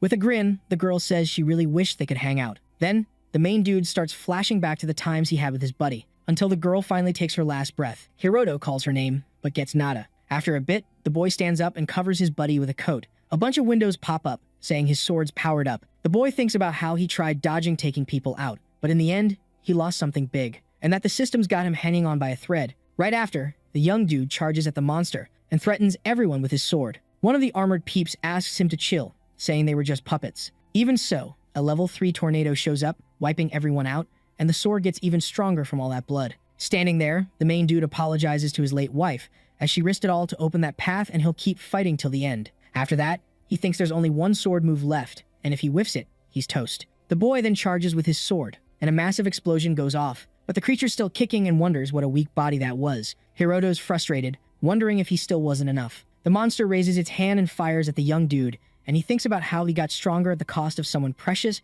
but couldn't do squat. On the ground, the main dude realizes any more fighting's pointless, but he starts yelling, not caring if it's lame, as he'll keep fighting. The monster, meanwhile, says it's pointless. Suddenly, the gluttony ability kicks in, and the sword gets the Morning Star ability that was Murano's. Seeing that, the monster reaches out to attack again. But before it can do anything, the main dude charges while his buddy's spirit tags along. Thanks to the ability, a bunch of stars pop up. On the battlefield, only the boy's left. Crying, he thinks the system's Morning Star announcement means Murano was telling him to live. The boy then starts shouting for finally getting it. A window pops up saying the player got plus 10 mental stats. Hiroto's mad, saying he doesn't need those messages right now. Then, he starts questioning why Murano had to die and starts calling for someone, even if it's just a person from the app. Because of this, the boy gets the new title of World Avenger. Suddenly, a light shows up and someone starts materializing, saying they can finally chat. In shock, the boy asks who that person is. The individual says they're part of the app sent to be the main dude's buddy, and they're one of the Demon Kings, and that in the land they call the Third Parallel World.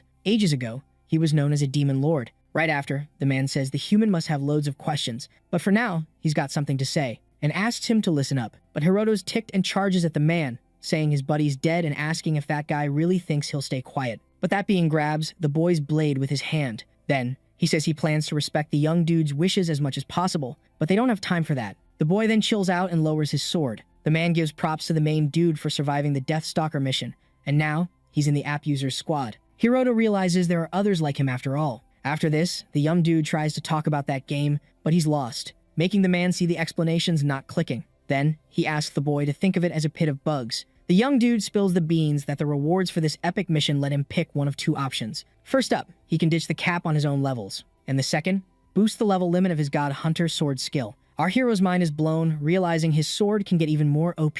Then, the guy mentions that unlocking the level limit can be done other ways, and that the sword's kinda special in this setup. But knowing himself, he figures leveling up by taking people out isn't really his jam. So, he figures the smart move is to remove his level cap. Then, he tells the kid he can snag his reward through the system window and to take his sweet time deciding. The dude then says it's time to dive into the main event, which is all about clearing that app. Hiroto's all like, wait, there's a way to stop this app? The young guy tries to spill the tea on clearing the game, but gets censored again. Right after, he says the big goal is smashing the cores of the 7 Foundation dungeons, and in Japan, that's probably the Nagatako dungeon. And he spills that he also wants to take down someone named Ishtar, one of the toughest core guardians, known locally as the Demon King. Our hero's curious about this Ishtar character, and the guy explains they've got some history, but now that he's gone all divine, revenge is off the table. Then, the young dude says they're out of time, so he's cutting to the chase. The Demon Lord then says the final rewards for clearing the app include 3 choices, first being the power to boost his divine status,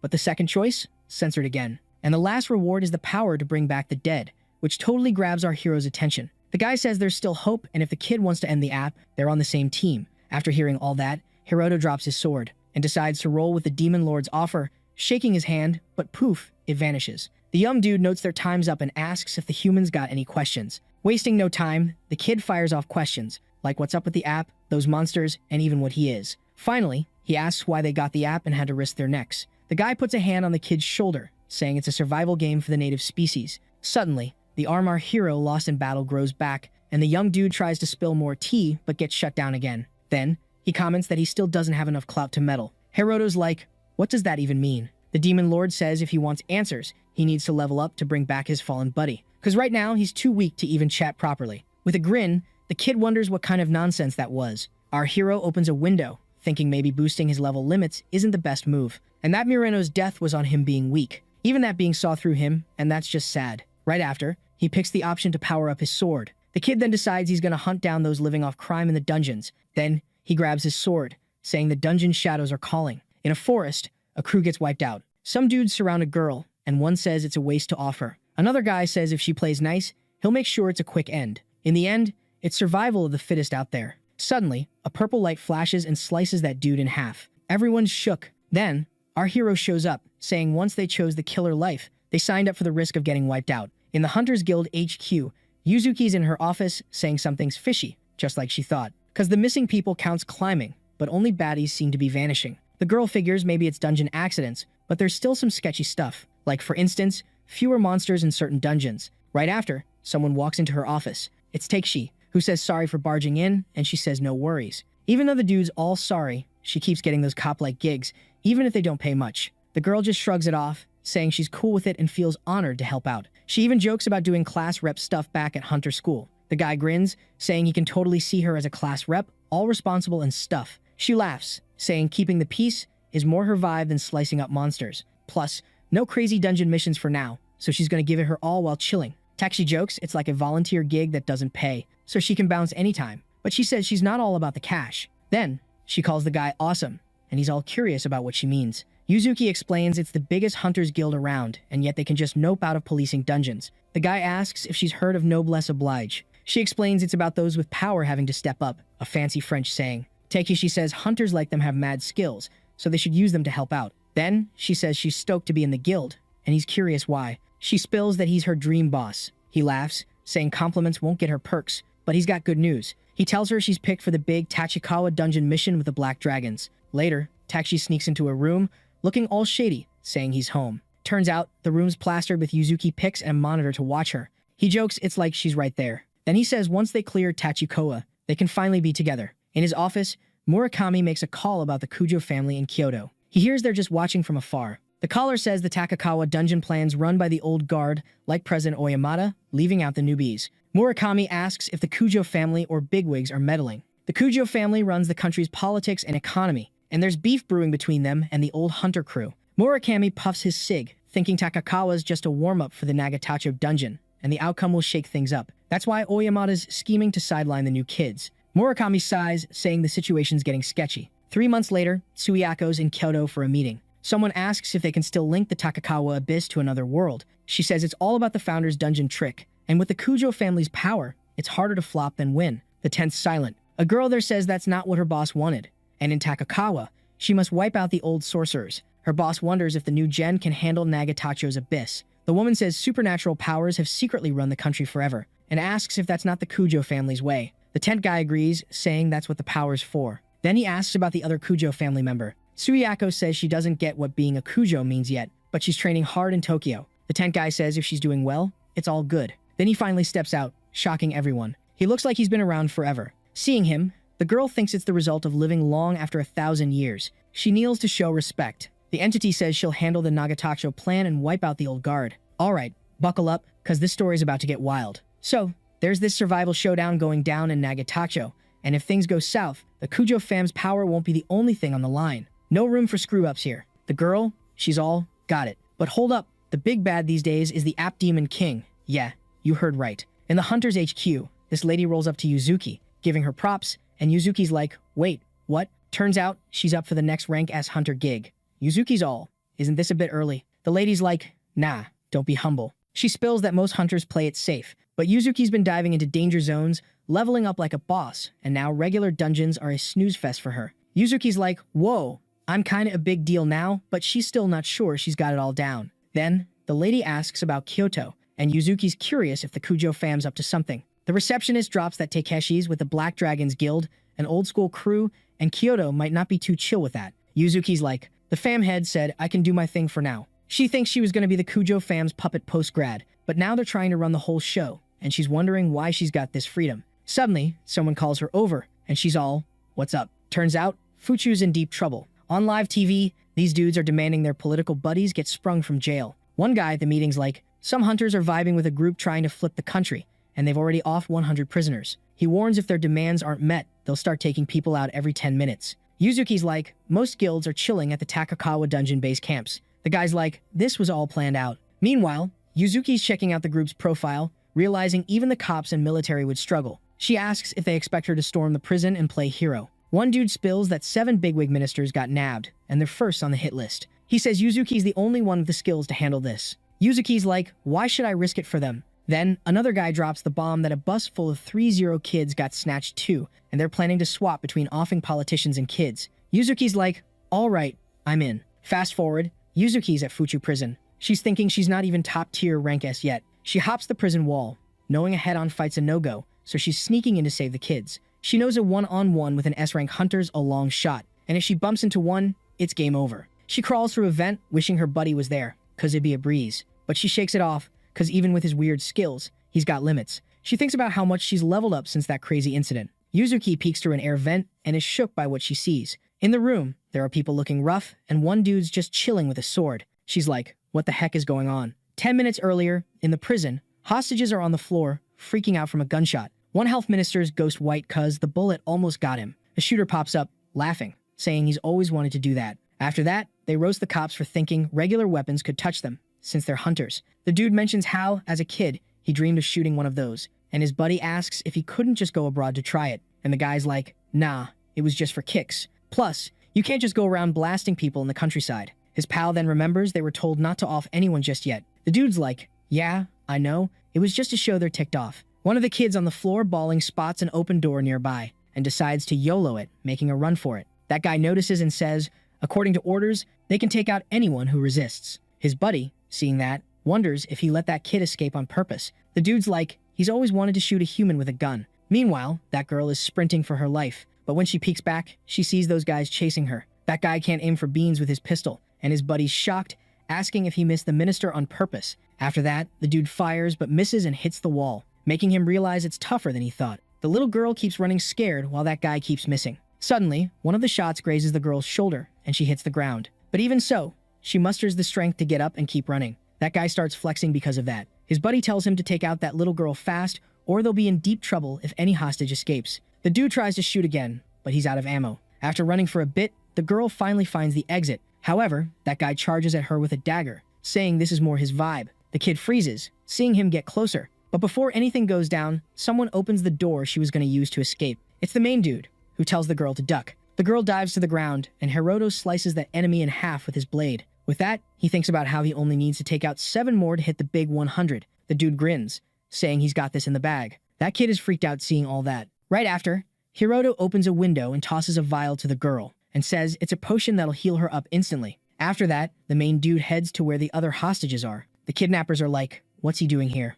Hiroto then stretches out his hand and uses his web powers to trap the guys who are like, who is this dude? The guy's like, you could call him a hunter assassin who takes down baddies. One of the men doesn't buy it and says he'll take out that kid. But before he can keep talking smack, the dude gets hit in the head by a blade. The main dude says they can't complain anymore when they're toast. Back to the present, Yuzuki watches all that go down. Seeing the webs, she wonders if there's a monster around. Right after, the girl realizes the person who was there is gone. She's worried because she doesn't know who that was, but figures he was someone skilled. After that, the girl decides to leave the duct. But as she turns around, she comes face to face with a rank S hunter named Hanazuhi, who doesn't seem friendly. Yuzuki thinks this is the worst case scenario since she wasn't expecting to meet a rank S hunter right away. But she figures if it's a one-on-one fight, she might have a shot. Suddenly, that person gives a friendly smile and asks how she's doing. He mentions he heard a rank S hunter join the mutiny, but never thought it was her. And the girl says he cares about politics to demand prisoner releases. Hanazuhi's like, nah, who cares about that stuff these days? The girl then gets curious about why he's doing this. The dude says they can only take people out inside dungeons, so he wanted to try it openly at least once. The girl, in turn, says even in dungeons, murder's a no-go. The dude laughs, saying she follows the rules too much. Right after, Hanazuhi asks the girl if she thinks he'll have issues if he takes out a Kujo family member. The dude then whips out his weapon, a chainsaw, and says it's a classic. Yuzuki tells him not to compare her to what she was a month ago. She's now a rank S hunter candidate, leveling up like a boss. Out of nowhere, the boy zooms forward, leaving the girl totally shook by his speed. Hanazuhi lands a kick on the girl, sending her flying like a superhero in training. The young dude fires up his chainsaw, saying it's time to start the dismantling party. At night, a bunch of soldiers are chilling in front of the prison. One of the kidnappers climbs up to the roof, demanding their wronged buddies get released. Suddenly, another boy pops up, saying it's his turn with a megaphone, and his buddy's relieved, cause his voice is toast. His pal says to reach a noble goal, you gotta hustle hard. Then, the boy starts yelling too, asking for his crew to be set free. Suddenly, a web snags his back, yanking him back into the building.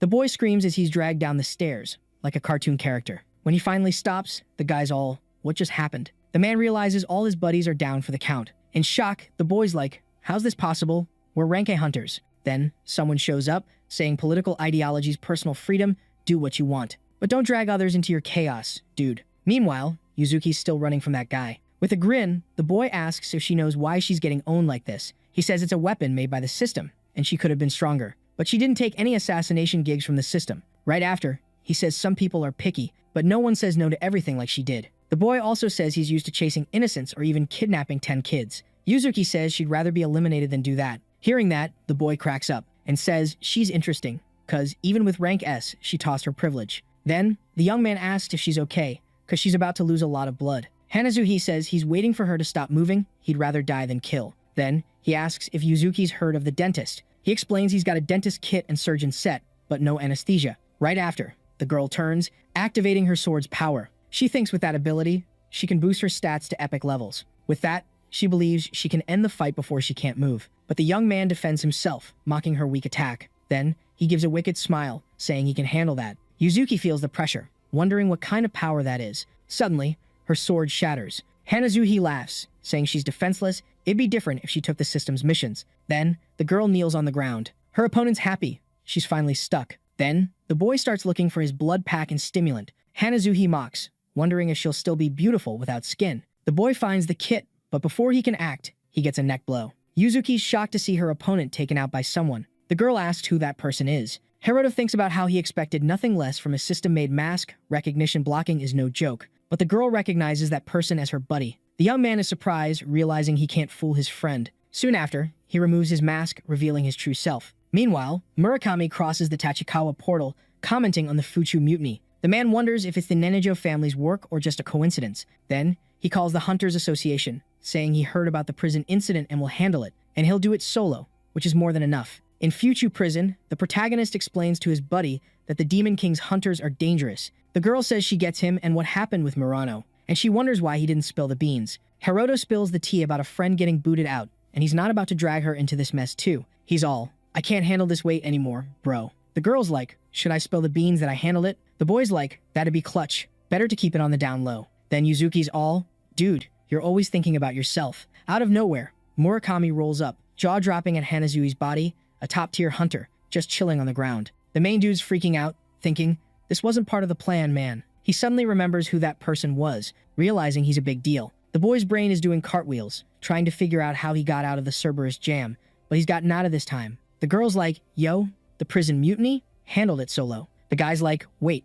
are you Yuzuki? And she's like, yup, HQ sent me on the double. Murakami's all curious, who's this dude? The girl's like, he's a rank F hunter. And the guy's like, why bring a noob here? Yuzuki explains it was urgent, thought he'd help with comms and getting hostages out. The guy's like, heard your power's off the charts, so beating Hanazuhi makes sense, but bringing a weakling is risky. The girl's like, he volunteered, no pressure. With a grin, the boy's like, heard you're into wild dungeon runs, guess the rumors are true. The main dude's thinking, phew, Murakami didn't clock me this time. Then the guy's like, let's bounce, let the cops handle this crime scene. Suddenly, the boy goes for the guy, but he dodges like a ninja. Murakami's like, was gonna chill if you didn't react, but here we are. Then he's like, did you take out Cerberus? And why pretend to be a low-rank hunter? The guy's like, spill the tea, I'm all ears. Yuzuki's like, why is he attacking out of nowhere? Murakami's like, 2 reasons, I know him, and because of her. He's like, no way she took down Hanazuhi. The hunter's like, why hide your power? Everyone knows about the Tachikawa dungeon.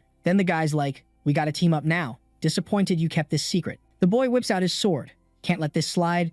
You're a wild card in the Fuchu mutiny. Murakami's like it or not, you're coming for a full checkup. We'll find out who you are. The guy's like, you coming with us? Hiroto's thinking, my power's beyond rank S. A full checkup will blow up my cover. The main dude's bummed, thinking all his Demon King dodging will be for nothing. Then he's curious. What if I say no? The young guy's like, I'll use force if I gotta. A little tussle doesn't scare me. Suddenly, Murakami vanishes, living up to his god of speed rep. The boy's dodging like crazy, barely keeping up. Then he tries to hit back, but the guy blocks it like it's nothing. Murakami's like, whoa, didn't see that coming. Yuzuki is just standing there, mind blown by the speed, seeing nada. Then the boy tries to web him, but the hunter dodges like a pro. The guy's like, whoa, this kid's got monster moves. Then he slices the silk with his sword. The guy's like, weird power, but you're too slow for me. Suddenly, vines shoot from the guy's back, and Hiroto's like, this should do it. Murakami's like, time for my ultimate move, can't touch this. Seeing that, the boy's jaw drops, realizing his opponent's not messing around. Then, the dude charges at him, but poof, the kid vanishes right in front of his eyes. Our hero then whips out his epic move, creating a bunch of clones and going full on stealth mode. Seeing that, the guy's like, whoa, this combo is next level dangerous. At that moment, Murakami's all, where'd he go? Can't even sense him. And then, he busts out his ultimate move. After that, the sneaky clones start getting sliced in half. With his God of Speed skill, anything nearby gets whacked. The power's simplicity is its secret sauce. After that, the real Hiroto gets hit. That's exactly how Murakami climbed to the top. Yuzuki's thinking, yep, 4th place in the hunter rank, not surprised. In that showdown, even if Murakami couldn't spot the hero, he didn't sweat it, because his attacks hit anything close. In the end, Hiroto's got no choice but to unleash his green energy move, Phoenix Return. That power wraps around him while Murakami gears up for another charge. He definitely feels something's off, because Hiroto's not looking hurt, but the hero just went all out with his skills. As expected, an S-class ranker is so beastly, Hiroto's sweating bullets. Murakami's also thinking, what now? Can't win by holding back, but don't want to go too far. Meanwhile, Hiroto's considering using his Morning Star move. Both know if they don't get serious, it's game over. In a flash, they're ready to throw down. But before they can, someone yells for them to stop, and it actually works. Yuzuki's shouting, what are you even doing, hero? Remembering the Tachikawa dungeon, she says Hiroto's gotta cooperate and explain. Their enemies, the Demon King's hunters, so they gotta team up. Even though it's wild, someone with F-level skills seeing the status window explains his power. Rumors are buzzing about the new gen focusing on the hero because of the situation. Hiroto asks if that's enough of an explanation. The Hunter Association's got records of similar cases. Murakami says those cases were all E or F level, just like Hiroto and Mirano, so the hero asks what happened to them. Sadly, they're not around anymore. The association tried to protect them, but they bailed, and even Murakami couldn't get the deets. President Oyamada tried to gather info, but all he knew was they could see the window and had crazy powers, which basically means they vanished. It's said the Kyoto Kujo family at least knows their names. Meanwhile, the girl apologizes for not being able to help more. Murakami doesn't care if Yuzuki's tied to the Kujo family or not, since they're already against them. So even if Hiroto was used in the Tachikawa dungeon, it'd be under the guise of being a traitor. Honestly, Murakami figured they needed someone like him, but using him would limit his potential. Anyway, Murakami says his view's different from the association's way of doing things. After chasing, seeing the hero's power, and confirming no human casualties, he gets who Hiroto is. So, being straight up, Murakami asks Hiroto to join his guild.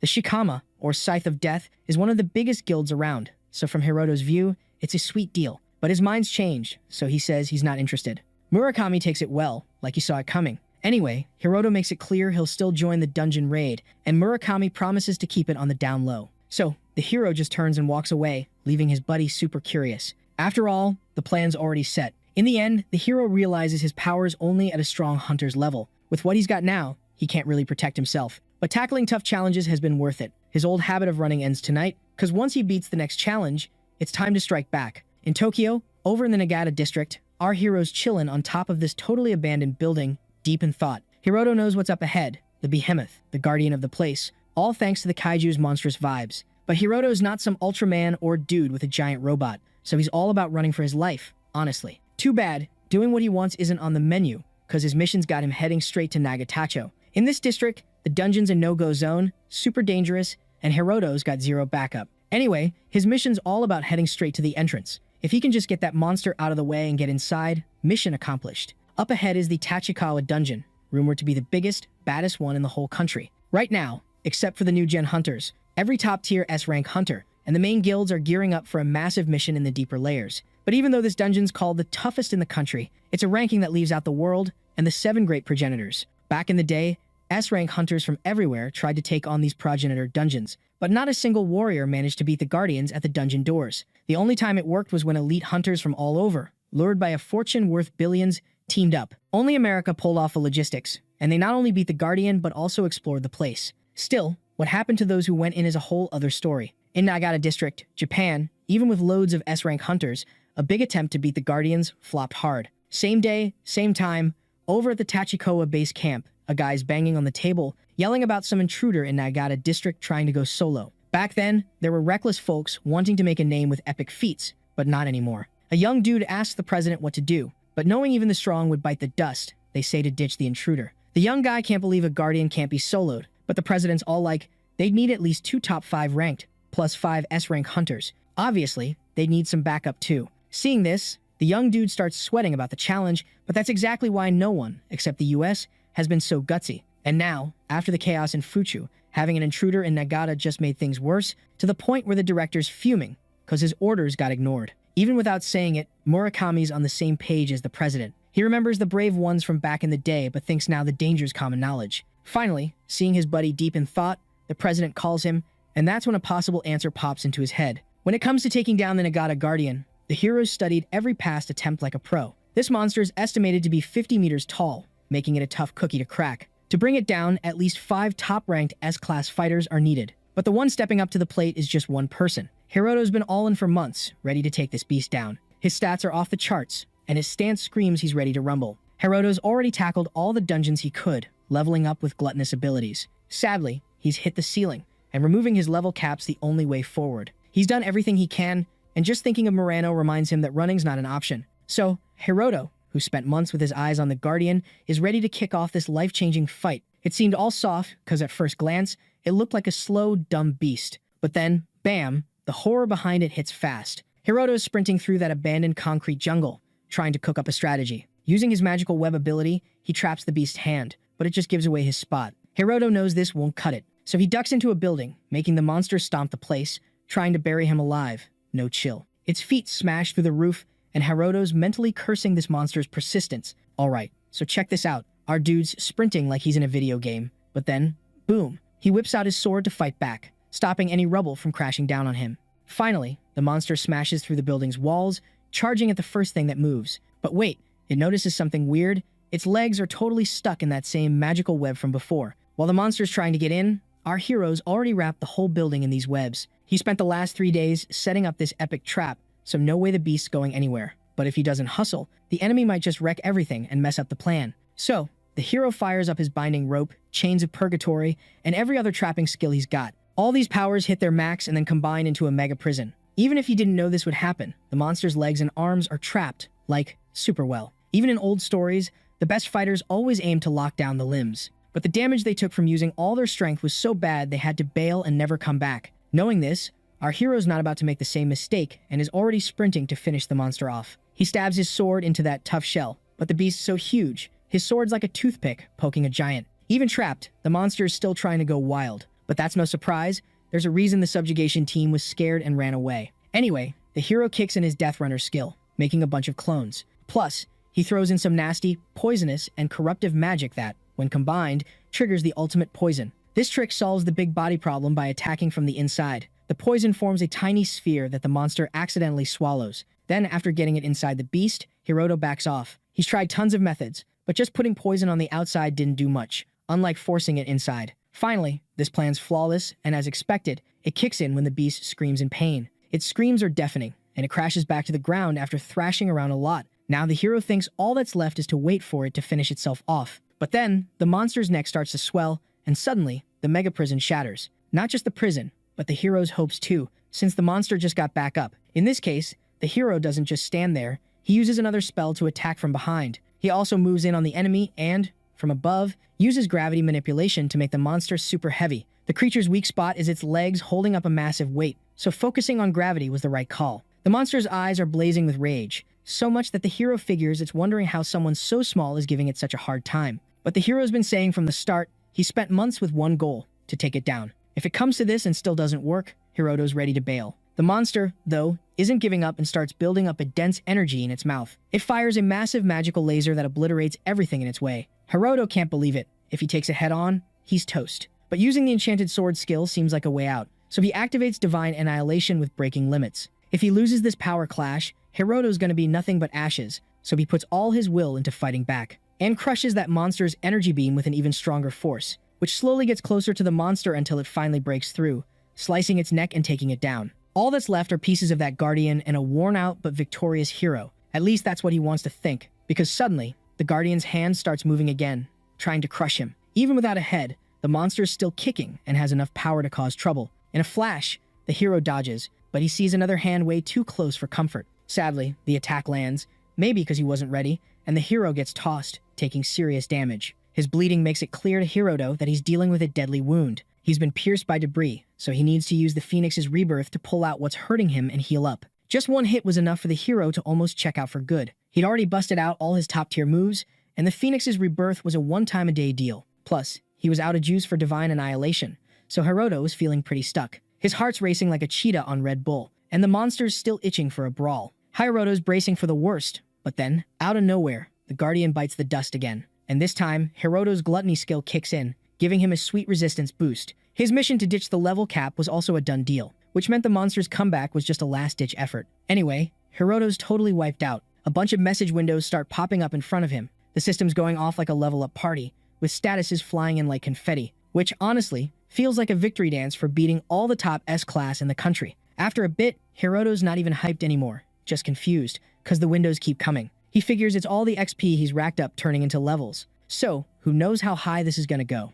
At some point, he notices his stats are almost maxed out. Then, he's thinking his stats are going through the roof. He remembers a game where a weak character got super OP real fast. He's seen stuff like this before, but nothing like what's happening now. It's so wild, he wonders if the Demon King's app is for the underdogs. In the Tachikawa camp, rumors spread like wildfire about the Guardian's fall, but Murakami's not buying it. He's already got a suspect in mind. The president's all curious, but another soldier says they can only credit it to some mystery hero. The president's shocked but also kind of bummed because they prep for sacrifices and someone just breezed through. If this was the new gen's doing, their rep would tank. Murakami's starting to doubt the hero did it solo. Then, he reminds the president about the association's no interference rule, which flips the script, cause breaking it would put the new gen in their pocket. Same day, same time, over at the Black Dragon Fang Hunter Guild, Yuzuki's just strolling with a dock in hand, until breaking news grabs everyone's attention. A reporter's talking about finding the Guardian's body, and it's a big deal since the last time was during the U.S. gig. It's a major win, but no guilds claiming it, and the association's still mum.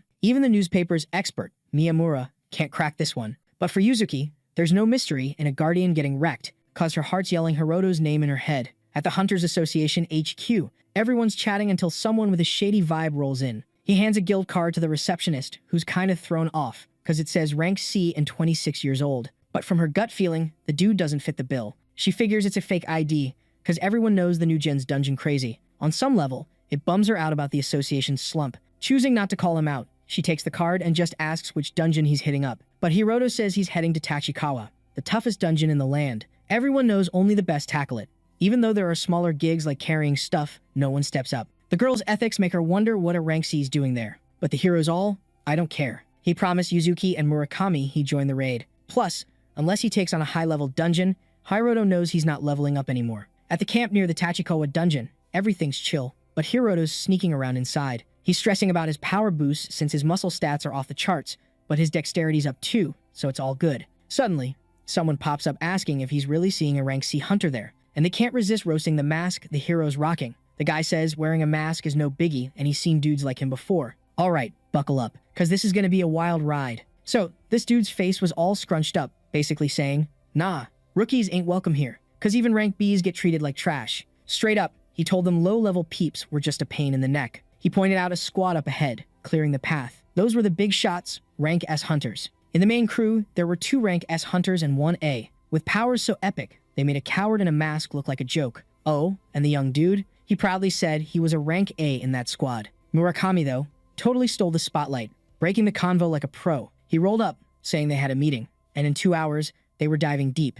Murakami said the boy's skills were going to be super clutch. But plot twist, the boy he meant was the masked cook, and the hunter was shook. Being lower ranked, the hero just went with the flow, following orders. The hunter was all, why'd Murakami pick the cook? His brain was like, they must be childhood buddies, total nepotism. But Yuzuki caught the dude's shady look and shot back a glare that gave him chills. Hiroto was quick to ask if his buddy told Murakami he should join the raid. Honestly, it wasn't shocking, because the guy admitted they needed his muscle. Hiroto wanted to know how his boss saw him when they clashed swords before. Murakami was like, dude's a monster, no other way to put it. Hiroto's stats had doubled, so he wasn't sweating a loss anymore. Still, he knew he had to stay sharp, because he might face a bunch of foes. When asked, Murakami said President Oyamada would be on the front lines. To Hiroto, this mission was a chance to check out the rank S's power, so he could gauge his own. Out of nowhere, a darkness monster popped up, with a bunch of vampire-looking dudes. Murakami called them liches and red-eyed vamps, all high-level baddies. That young guy from before tagged along, even though he was benched. He thought it was the perfect time to prove himself. He wanted to take down at least 2,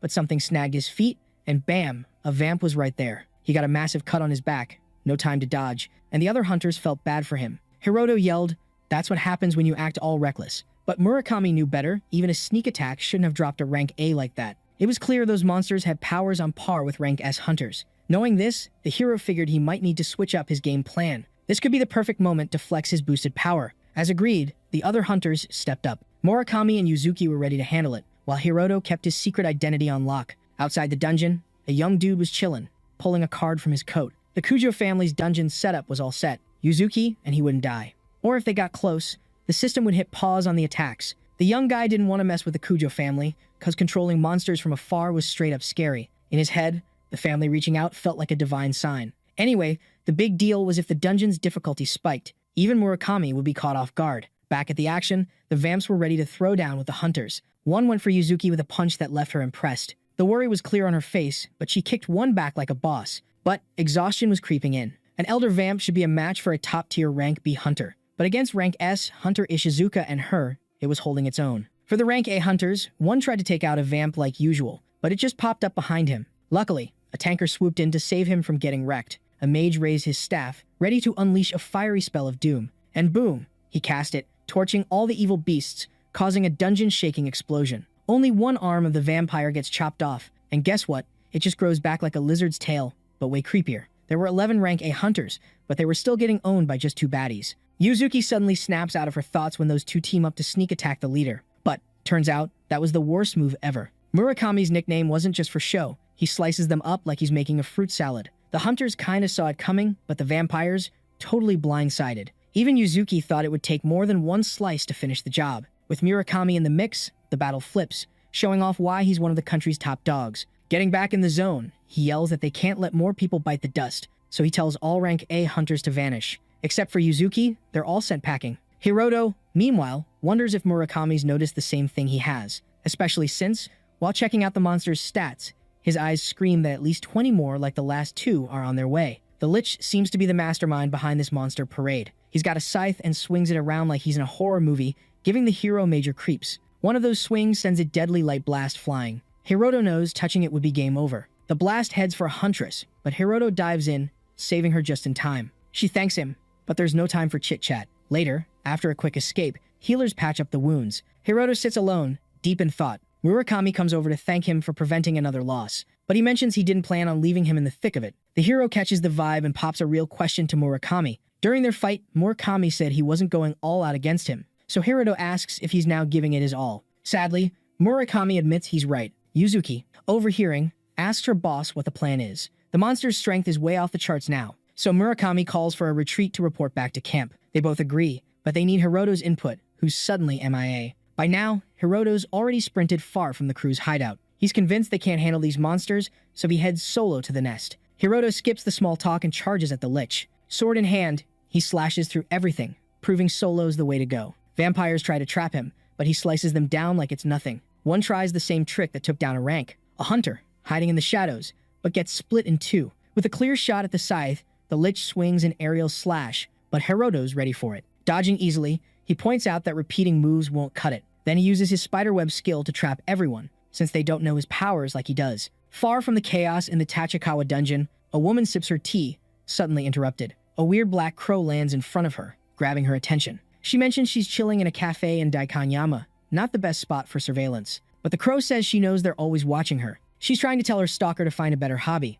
To the crow, she's a major threat, so her wishes don't matter. Even with an incomplete app, she's got the potential to outdo the master. Plus, he checked the coast was clear before reaching out. Finally, she says there's no need to be so uptight, she won't fight back, and asks about Tachikawa. The crow replies that the place is ground zero for all the accident experiments, and if it flops, years of work go down the drain. In the girl's way of seeing the crow, whether it flops or not didn't matter, so she asked if she'd get in trouble for having rebellious thoughts. Anyway, even if things went south, as long as they had the new gen, Nagatacho would be chill. The whole point of these past experiments was to control the abyss whenever they wanted. But one thing should never slip your mind. It was all about controlling the dungeon or, in other words, the monsters chilling in it. A tech that gives a leg up over countries dealing with these disasters. and later, it'll be a tech so powerful it could rule the world. This would be a way to boost the Kuju family's clout. So, even though she was held for this, the girl told the crow she'd just keep it cool. Back on the battlefield, a bunch of monsters are taken down, and one of them, staring at the jailer of its buddies, starts shaking in its boots.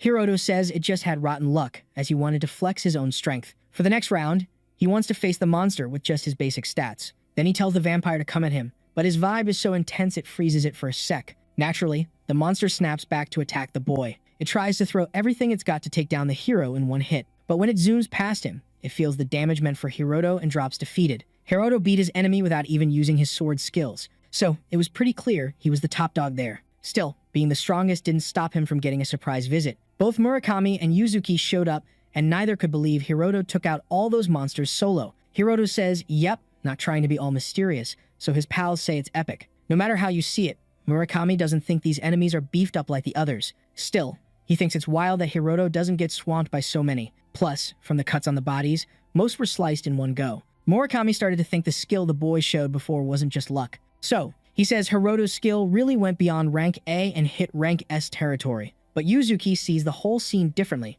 Murakami hinted the enemies were weaker, but maybe they were the same as before. Even so, even for someone like Murakami, taking down so many beefed up monsters would be impossible. Then Yuzuki gets the chills thinking about how strong Hiroto might be. This idea meant something beyond normal happened, and she couldn't blame the boss for tossing out the unbelievable. Still thinking that, Murakami says the boy's a prodigy and asks again if he wants to join his guild. Meanwhile, as said before, the hero says he's not interested, making the hunter laugh for getting turned down twice. Still, Murakami makes it clear that whether chasing after girls or recruiting talent, he's persistent, and somehow Hiroto knows this. Anyway, if he ever joined a guild, it'd be this one, so they shook hands on it. Later, that glasses-wearing young dude chats with a president about Murakami being alright. Plus, they both know the so-called rank C hunter in the raid was using a fake ID and a mask to hide his face. To make it worse, when tested quickly, his hunter skills were marked as rank F. Oyamada can barely believe Murakami would be so sloppy to give a prime spot to such a drag. To be fair, the young dude quickly says that even though the group was big,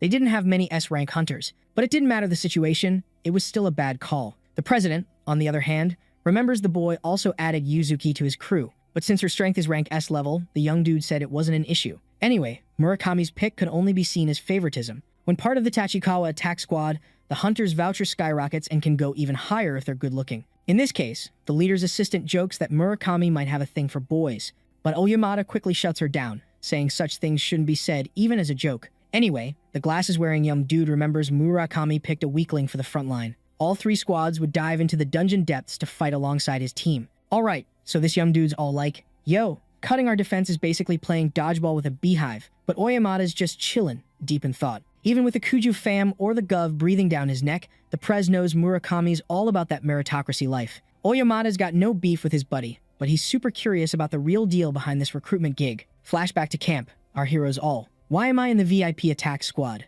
And everyone's like, wait, what? Turns out, there's already a deal in place, and for our hero to level up, he's got to tackle those hardcore dungeons. To boss up in the future, he needs to peep the S-rank hunter's skills. Knowing he's got the juice to show his true power would make things way easier. But Hiroto's plan? Keep it low-key, like a ninja at a library. He straight up asks Murakami to keep him on the DL, but Murakami's already spilled the beans. Hiroto's got F-rank skills, so the dude's curious about what led him here. Murakami's got a soft spot for underdog stories, but he doesn't dwell on it. Murakami's all about telling the hero's epic tale. If he shines, it's not just about clout with the association, he'd be a legend. Plus, joining Murakami's guild means being the right-hand dude, which is a win-win. People say the strong can either bully the weak or show mercy, but Hiroto's not buying that mercy's Murakami's only game. Since getting the app, Hiroto's lost stuff but gained a radar for people's true colors. That's why he's still on the fence about joining. Not being a full-on guild member makes him wonder if he can stick around. Oyamada's and Daido's squads are all members, but Murakami's open to newbies.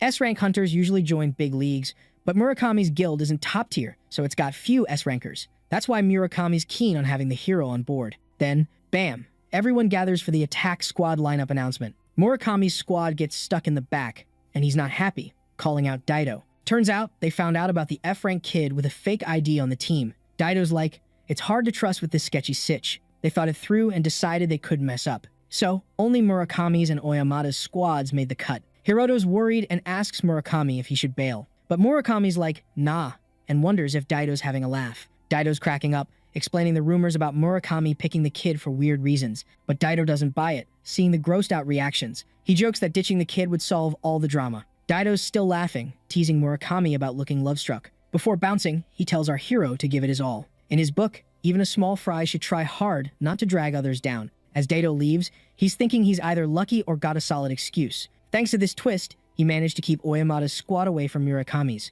Last time, few powered-up units showed, and Murakami would have crushed them. But now, Daido's got a plan to unleash chaos and take them out, pleasing the Kujo fam. After all that, the raid on the Tachikawa dungeon kicks off. Even though it's a tough zone, the country's top hunters are ready and organized. So far, no super monsters have shown up, and while some got hurt, the healers are on point. With barely any scratches, they found the boss room before even hitting the last floor. First up, Oyamada's crew rolled in, and right after, Daido swaggered in with his squad. Meanwhile, Murakami's team got the stay outside gig as backup. Their job? Stop any bad guys from crashing the party, even if they weren't sure it'd happen. Murakami's all, hey, hanging back is important too.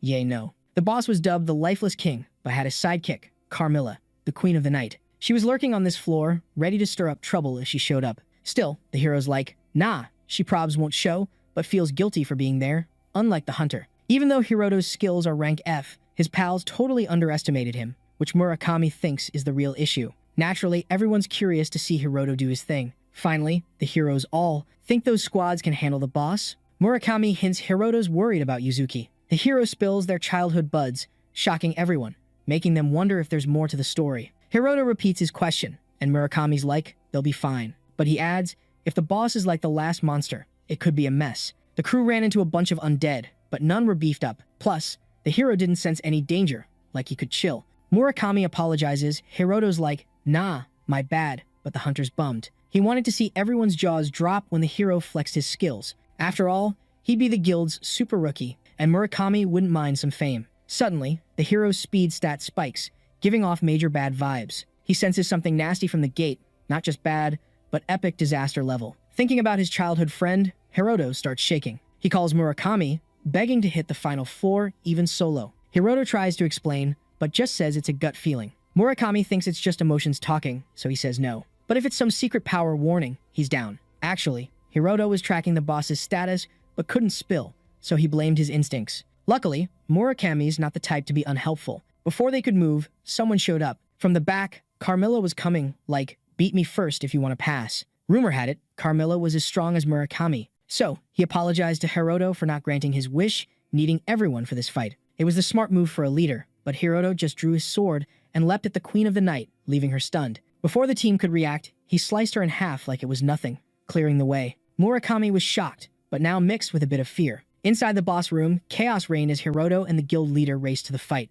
Murakami was out of breath, blown away by the hero's insane speed. He was proud of his speed, but couldn't keep up. The others lagged so far behind, they just stopped running. Anyway, the hero calls Murakami, sensing danger, and says he'll go solo. He vanishes, showing his speed wasn't maxed out. Murakami felt the pressure, seeing himself as a snail compared to Hiroto. Hiroto taking down Carmilla with one hit made it even crazier. Murakami thought if the world knew Hiroto's true power, the hunter game would change. This time, he wasn't scared, but hopeful for the future. Finally, at the boss battle spot, its heavy energy weighed on the attack squads. It showed up as the king of the undead with an SSS difficulty level. Alright, so picture this. These top-tier hunters, all S level, are totally bailing, feeling super embarrassed by this epic monster they're up against. The monster's all, oh, you want to run, and goes for the attack, but bam, out of nowhere, this insane firepower smacks it right in the face, like a knockout punch. The flames start to chill out, and it all ends up in the hand of the one who threw it. That's the president's power, and he's seriously ticked off at the new gen for not stepping up. He torches the whole boss with a fire tornado, but the monster's like, nah, and starts coming out of the flames. Then it just drops an energy beam on itself, scattering everything. This king's got mad regen skills, no doubt, but the president's still fuming, ready to wipe it out for good. So, they throw down in this epic battle, and it's so intense, it kinda bums out the squad. Sadly, the president takes the first big hit, and he's bleeding. Then, the cavalry finally shows up and freezes the beast's feet. Oyamada's not a fan of Daido's vibe, but their powers together are annoyingly awesome. Fire and ice, man, it's a killer combo against the king. The president knew if they shredded it and burned it to bits, it couldn't bounce back. Daido's all, yeah, our combo's annoying, and hints at ending Oyamada. Yuki Hamajo's thinking, even with their clashing skills and personalities, these vets are solid when they team up. But after they wreck the monster, Daido drops a weird bomb, saying it's time to say bye to the president, leaving everyone puzzled. Dido's like, I'm bummed, but yeah. The president's like, wait, you retiring? Dido's all, yup, kinda. Then, with a snap, he breaks free and says he's got to take out his old crew. Black smoke creeps across the floor, and he warns the real threat isn't the boss. Turns out they cooked up something wild, and now there are 50 souped-up vampire baddies. These vamps rush Yuki, who's thinking they're the beefed-up ones Murakami talked about. But one sneaks up, and Tatsuya tries to warn him, but too late. Yuki's down but alive, and his pals are getting surrounded. Things go from bad to worse, and those vamps start closing in on Yuki, making it clear he's next. Oyamada's yelling for his crew, but a vamp's coming at him. The president's busy, but he fires back, landing a solid punch on the monster. Even with all his strength, it's not enough, but his anger fuels his power, feeling underestimated. He takes down that vamp, calling it a weakling. Despite the win, Oyamada knows he can handle 5 tops. If he pulls off a miracle, maybe 10. But there are way more. Yuzuki's there too, freaking out over the chaos. She's smart, knows they're toast at this rate. Desperate, Oyamada asks Dido what's up. Dido grins, asking if he's heard of Shikigami. It's like a monster tamer, super easy to get. This tamer controls and powers up monsters, usually a Kujo family thing.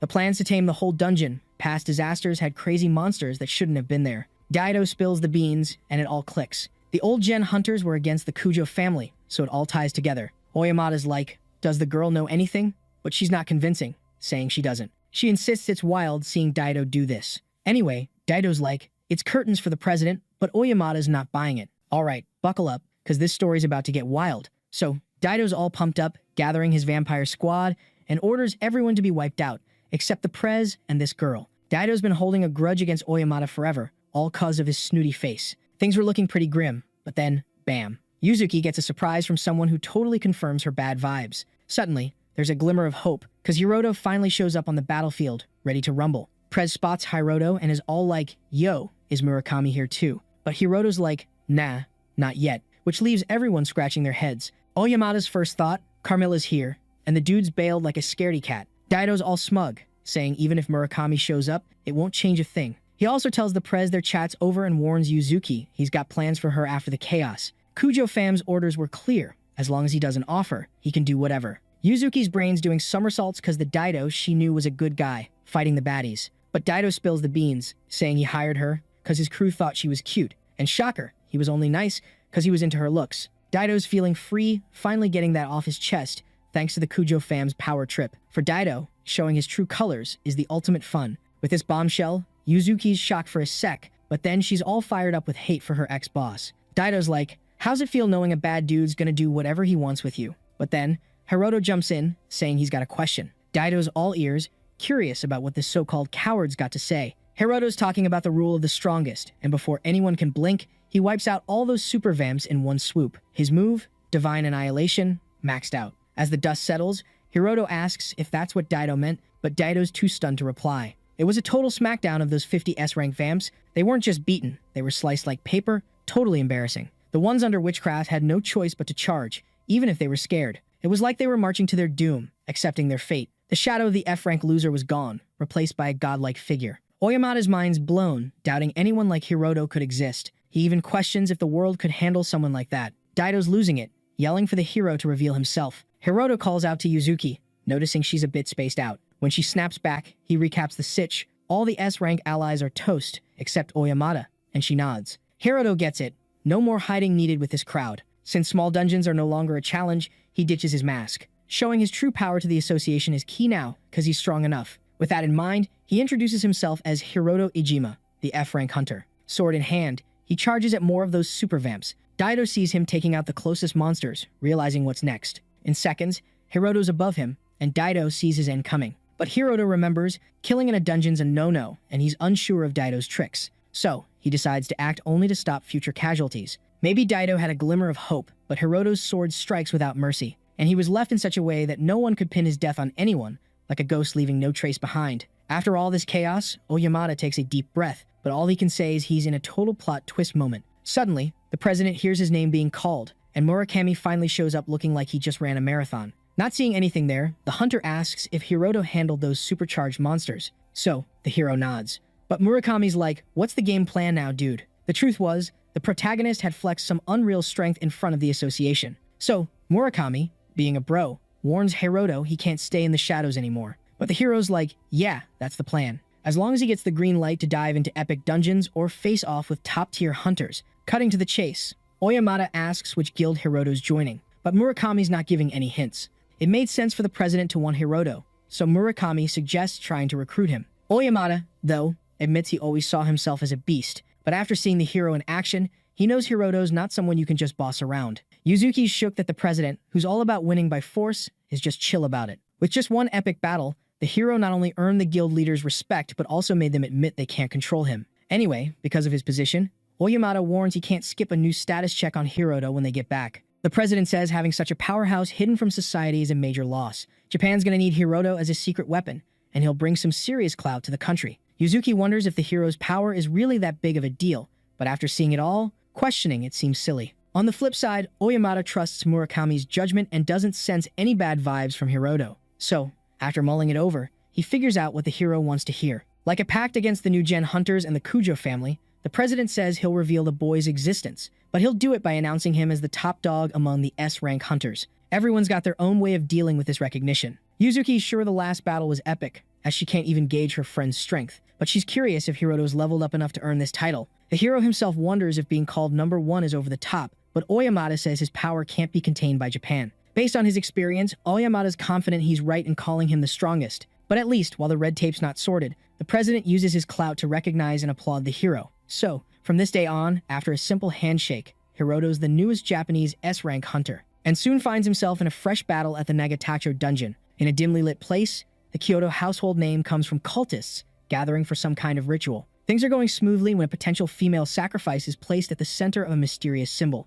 But surprise, it's Mirano there, and slowly the girl's eyes open. In a swanky hotel in the imperial capital, one of the rooms has a new tenant. Hiroto, who's just woken up there, is still trying to get used to it because the place feels way too fancy for his vibe. Anyway, after brushing his teeth, he suits up to visit the association, because today marks his first visit as an S-rank hunter. At the Hunters Association reception, a little mix-up happens, because the receptionist notices that, apparently, an F-rank member wants to meet with President Oyamata. Knowing he doesn't need to hide his true identity anymore, Hiroto mentions he's getting an update today. She hadn't heard about it, so she asks what rank the promotion would be, making the protagonist say it's to Class S, which initially shocks her, but once it sinks in, she cracks up. The receptionist tries to keep it together and asks the protagonist not to be silly, but he didn't need to argue because Murakami himself shows up, starting a chat. As the two talk, the woman starts realizing her mistake. Since the 4th-ranking hunter's there, she's really curious about who the young guy he's chatting with is, and she finally gets that she shouldn't have treated him with disrespect. Murakami and Oyamata roll up, chatting with Hiroto like they're old pals.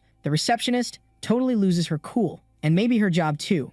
Yikes. They're all buddy-buddy with our main dude. Oyamata's like, why wait? And calls the receptionist, who nearly jumps out of her skin. When the prez asks for the VIP room, the girl's like, you got a meeting with the police big boss. Oyamata's all, oops, forgot to mention I'm skipping that. Turns out, he and the director already rescheduled to focus on Hiroto. To keep things chill, the receptionist offers to lead them to the VIP room, and off they go. Meanwhile, the girl's trying to figure out what Hiroto's deal is. In the VIP room, Oyamata's setting up Hiroto's new status check. The Tachikawa incident was wild, and it's linked to the Kujo fam. Murakami's like, let me break it down. He asks Hiroto if he remembers their first meetup during a dungeon drama with a mega monster. Murakami thought the recent chaos was sus, so he did some sleuthing. Turns out, new-gen hunters are always lurking in the background. It's all circumstantial, but with Daido's input, they suspect involvement. Basically, they can boost and control monsters. This power could shake up Japan and the world's military scene, but they can't just bust them without solid proof. Oyamata knows they're using dungeons to power up, so he's got to shut it down.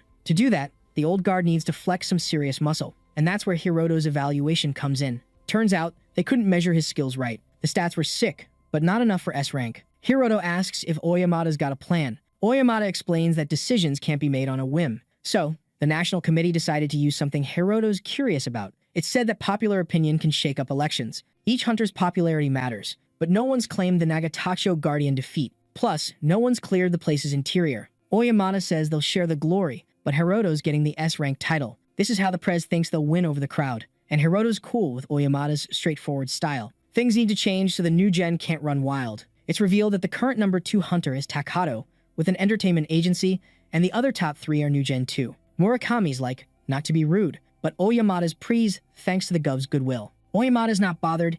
Hiroto should know this stuff. With so much hype for the new gen, Murakami knows the gov can't ignore the people. So, individual oversight got weaker, but their support system got stronger. Maybe it's a side effect, but dungeon crimes went up. If the old gen can win back the crowd, Murakami says the execs will back them. Then they can revamp the system, using dungeon crimes as a reason to keep tabs on the new gen. Murakami's unsure what they're planning with monster control, but it's bad news. Oyamata praises Murakami's talent-spotting skills and envies the guild Hiroto's joining. The Prez tries to recruit Hiroto, but the kid's like, a promise is a promise. Murakami's impressed with Hiroto, never seen anyone stand up to the boss like that. Suddenly, a phone rings, and Murakami gets up to answer it. He says his name all chill, but then hears some wild news and tells the main dude to flip on the TV as soon as possible. Takato pops up on national TV in a show that Oyamata was pretty much forced to air under pressure. Plus, Murakami mentioned that an email from the American squad had just dropped in. But before they even got to that show, someone barged in with some breaking news. It was all about the American government dropping a document on one of the 9 dungeons they found. They announced they got past the 5th floor and hit the intermediate level. So, the host asks what Takato thinks as the number 2 in the rankings. But, running late, the dude asks to hold off on his thoughts for a bit. Oyamata yells that there's no way the US hit the 5th floor when they were just struggling with the 3rd. Hiroto sees this as a major level up. Murakami had seen the nightmare records of that place, so even for the US, the 3rd floor was a no-go. And the 5th floor? Even more impossible. It should be way more dangerous. Another news flash hits the TV. The reporter says the Hunter government and the oversight crew approved a trip to the Nagatacho dungeon, but Murakami and Oyamata had no clue. After the recent smackdown of the Nagatacho Guardian, a squad of new-gen hunters got the green light to explore it. So, since Takato asked for time to answer, the reporter asks if he knew. He says yep, since he's leading the 1st floor expedition. Takato kept quiet because the info was top secret until now. But now, he spills that he and the new-gen crew took down the dungeon guardian. Obviously, this fake news causes a huge buzz and explains the exploration go-ahead. To justify acting solo, Takato says the old crew is rotten inside. Unlike them, who are supposedly chasing glory, the old crew gave up on the dungeon. Adding to this, the US had their dungeon wins, leaving Japan feeling embarrassed. But now the new gen says they'll hit Nagatacho to not just match but beat the US. To be the first in the world to conquer a discovered dungeon, Takato makes it clear that the only thing stopping them is the old crew. But when they conquer the 1st floor, they plan to boot the outdated elders from power in the association. And if the politicians still won't play ball, Takato tells the people to show them what's up at the polls. Oyamata, sadly, realizes they got played before they even made a move and is super mad. But, even though it's annoying and shady, Murakami knew it was a smart plan. They used the exact move they were going to use. The president asks about their chances of clearing the 1st floor, and Murakami says they're high. Clearly, they wouldn't have a shot if the Nagatacho dungeon was shut down. But at the most intense moment, the main dude speaks up, saying he's got an idea. Naturally, he starts spilling everything on his mind until he finishes, explaining the plan to the 2 guild leaders. Basically, what the hero's suggesting is payback. An eye for an eye, a tooth for a tooth. Since they got hit first, they should hit back twice as hard. Determined to make it happen, the hero says he'll get permission to enter a super tough dungeon, joining the 2 hunters there. The hardest and most epic, one of the 8 great dungeons of the world, untouched by humans. Top-tier hunters are seen as national treasures. Because of this, in Japan, ranks S to A team up to tackle these dungeons, but they need the green light from the hunters' oversight crew set up by Parliament. This time, for the first time in Japan, Takato, with 5 other S-rank new-gen hunters, got the go-ahead to try exploring the 1st floor of the Nagatacho dungeon. Finally, facing the portal they're about to enter, they gear up, but Takato's curious why the old-timers are there too. Oyamata yells and complains, but the young dude doesn't care. Murakami says he already explained 2 days ago that they'll join Takato on the 1st floor. After all, they want to share the glory, but Takato thinks they're just there to snag some leftovers. Alright, so this dude's totally roasting the oldies, saying they're gonna get nada after his epic speech. He's all about recording everything for the dungeon archives, like receipts for days, to show how useless the old folks are. Murakami's just cracking up at this kid's arrogance and the Guardian's smackdown, asking if the kid even knows who really took it down. Takoto's curious if the hunter's saying they just swiped the credit. I mean, if someone took out the Guardian, it's gotta be him or Kujo Tsuya, rank 1. Duh. Takoto's like, no other way. Murakami's all. Tsuya didn't claim it either, but the girl's like a ghost, and the Kujo fam backing her is just wild. After this quick chat, Takoto and Murakami share a look. Hiroto knows if he tries to claim the win now, it's just gonna be sus vibes all around. Anyway, in less than a day, everyone will know it wasn't Tsuya, but him who KO'd the Guardian. Switching gears, Murakami's like, losing an elite hunter here would be a bummer. Plus, to get to the US, now's not the time for generational beef. Takoto's like, is that your excuse to tag along? Oyamata's like, they won't butt in unless the kids are in real danger. So, Takoto's cool with the help, as long as they don't slow them down, even if his face says otherwise. They're gonna portal in first, and the second squad's coming later. Just like in the US, these dungeons have entry rules. Once inside, the cameraman sees the exit slam shut, and boom, they're surrounded by massive monsters popping up out of nowhere. Takoto's like, let's get those barriers up, squad. The monsters are flying around, spitting fire beams like they're in sync. One hunter's got a crimson barrier, another's got blue, then there's gold and emerald too. Together, they make this epic mega shield. Takoto's chill, trusting his crew, but admits it's as tough as they said. Dragons showed up, blasting magic from all sides, classic trap move. He thanks them for knowing the drill before diving in. Suddenly, purple energy's swirling. The gate's back, and it's wild that the Kujo fam in Kyoto knew this. The cameraman's like, sure, the dragons won't move again. Takoto's like, yep, as long as we don't poke him. Without the #1 girl, no point in taking dumb risks. The oldies are gonna hit the gate and get caught too. Takoto's curious about their reaction when they see dragons. Just picturing old Oyamada's freaked out face is comedy gold. But anyway, the squad keeps pushing forward. 3 days before the Nagatacho dungeon run, the portal was already open, and A-rank hunter Morinaga was bracing for chaos. He was the first to get caught in the dragon trap, poor guy. Now in the Nagatacho dungeon, they're debating telling the Prez the secret, but Takoto's like, not my problem. With the Kujo fam's intel, it's not a cakewalk. Morinaga was supposed to bail after entering, but he couldn't. Either he got ambushed or ran into other baddies. It's a wild scene with beasts not even seen in dungeons. Takoto remembers they're here because they think they can handle it. A mage thinks they can take on a bunch of monsters but warns a dragon's breath is deadly. Honestly, the power's not normal, and he's worried. Takoto laughs, saying at the mage's level, he'd totally get wrecked, but he's sure he can tank it. A buddy asks if they're just cannon fodder, but Takoto's like, nah, the goal's to clear the floor and have everyone bounce alive to run the show. The mage is still stressing about the Prez biting the dust. Then, Takoto spills the beans, saying there's a 99% chance of that going down. But then, with this wild, psycho grin, he asks if that's a big deal. And, caught up in their own selfish vibes, the two buddies say nah, it's cool. After all, they can wipe out the old crew in one go, giving the new gen and the Kujo fam a leg up. So, Takoto's all about focusing on their own mission and bouncing out of there as soon as possible. Outside, the Prez notices it's been 6 hours since Squad 1 went in. Oyamada chats with the hero about maybe not being able to roll with the new gen hunters. Honestly, he knows he and Murakami might just slow things down, so he checks if Hiroto's really down for this. But the hero's all in, saying he's prepped for everything. Curious, Murakami asks if the kids leveled up more in the past week. So, he spills that he has, thanks to tackling some hardcore dungeons. And since it's the main dude talking, Oyamada's got no doubts. With the time up for Group 1, the 3 old-school reps gear up and dive through the portal, which slams shut behind them. Sadly, Murakami's the first to spot they're not alone in there. He gets ready to whip out his sword when he spots dragons, but that crazy vibe building up from their squad freaks him out. Oyamada knows a direct hit would be like signing a death warrant, but Hiroto's face doesn't even twitch. He just kicks in all the resistance skills he knows. And when they're stacked, they unite for the ultimate defense move. A barrier forms around the hunters, called the Blessing of the Four Elements Kings. As expected, those dragons unleash a fire blast at the trio, but the hero's defense is rock solid. Oyamada's mind is blown by what he's seeing, and Murakami's too,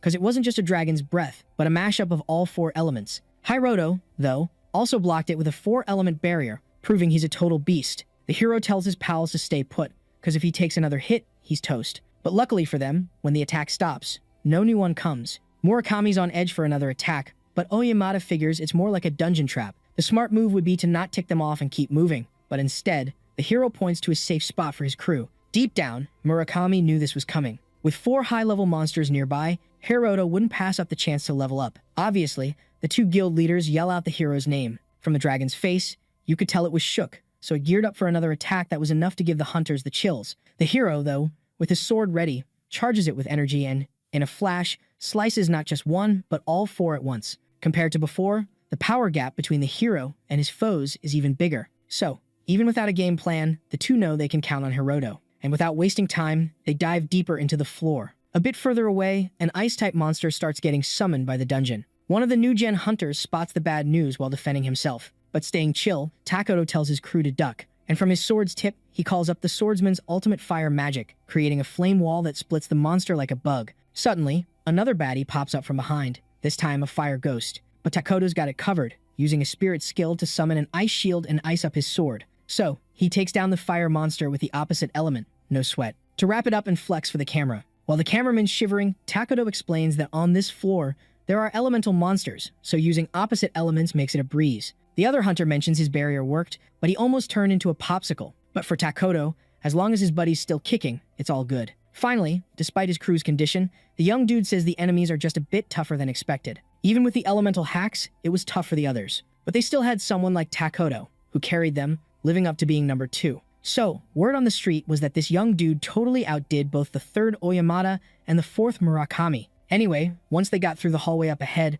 floor 1 would be done, and they could finally drop that epic video they recorded. Takoto was all. If he knew how tough it'd be for his crew, he would have brought the oldies along too. The mage got curious, and Takoto spilled the beans that the oldies still had some tricks up their sleeves. He kinda regretted not using them as frontline pawns, at least. But, for the dude, it's too late now, since they're probably toast anyway. Then, out of nowhere, Takoto's deep thoughts got interrupted by a wild sight. Both guild leaders and the kid they brought were right there. Like, surprise. For a sec, Takoto couldn't even believe it, and maybe because of the hype, he yelled, asking what they were doing there. The hero just reminded him it was past noon and, duh, said the young squad was running late. Number 2. Feeling all exposed, asked how they didn't get wrecked at the entrance and how they got there first. Then, like it was the most obvious thing ever, the hero said they didn't die, because they cleared the floor. In the chat, it came out that the oldies squad planned to hit the next floor. The news hit like a ton of bricks, causing a moment of silence. But then, one of the new gen guys broke it, laughing like crazy. He admitted,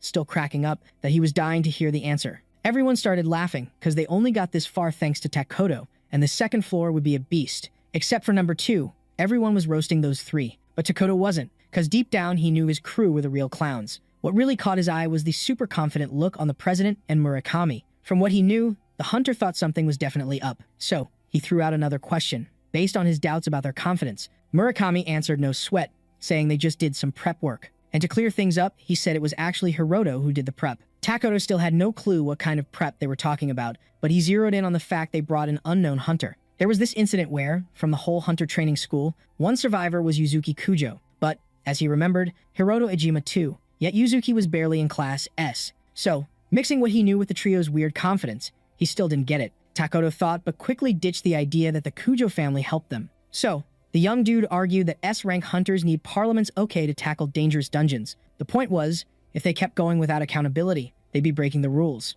Even though they made the first move in a shady way, which the new gen rep agreed with. Meanwhile, Oimata asked if Takoto remembered who he was talking to, since the association's prez could act more freely. Plus, as a last mercy move, he let everyone there explore the second floor. Somehow, Takoto found an explanation in the phrase, act of mercy. He got that the oldies were going all out, not because they were confident, but because they needed to risk it to keep their influence. In this case, their determined look was like a samurai before doing seppuku. Out of nowhere, Group 2 whipped out a camera like magic. Murakami explained it wasn't just any camera, but one for live broadcasts to the station, which they'd already notified. Takoto called them out, saying they were recording too, but he had no signal there. But Murakami just told a kid to check his phone, which he did, and was shocked to see Wi-Fi. Murakami joked that a wind or electric dragon might be messing with it, but Takoto wasn't buying it. Despite this, the old gen hunter remembered that, as the US Association says, dungeons are unpredictable. To Takoto, it was nuts that people who should be toast were planning a live broadcast. Once again,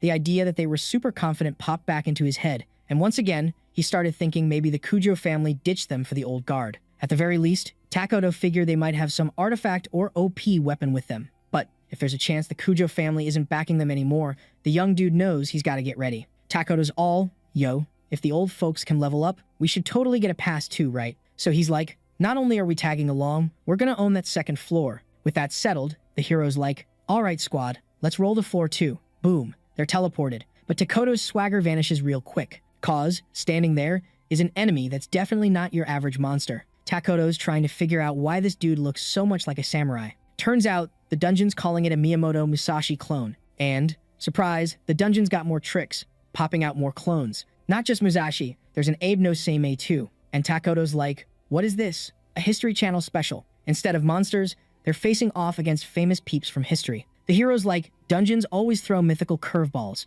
But Takoto's all, dude, myths are one thing, but real historical figures. The hero's like, dungeons are just weird like that. And with his sword ready, he tells his buddy to chill while he flexes his skills. The camera's set, and the crew's ready to stream this epic showdown. But Takoto's like, Murakami, you sure about going live right now? Murakami's like, why not? We're here to clear this place and show off. So, no more chit-chat. Takoto's like, us newbies got this. Takoto steps up, unleashing his swordsman magic, energy crackling from his arm. But the enemy, looking all zen, uses some crazy Vajrapani move, sending Takoto flying. After crash landing, Takoto's coughing up blood, feeling like his ribs are toast. He yells for the healer, but another baddie's already on the attack with some nature magic. Takoto's feeling the heat from this insane mana level. Meanwhile, a girl at home calls her mom to watch Takoto's live stream. The mom's a big fan, thinking Takoto's both dreamy and unbeatable. But what she sees on TV is a whole different story. Takoto's getting wrecked, unable to get close to the magic users. His squad's down too, and he knows things are looking grim.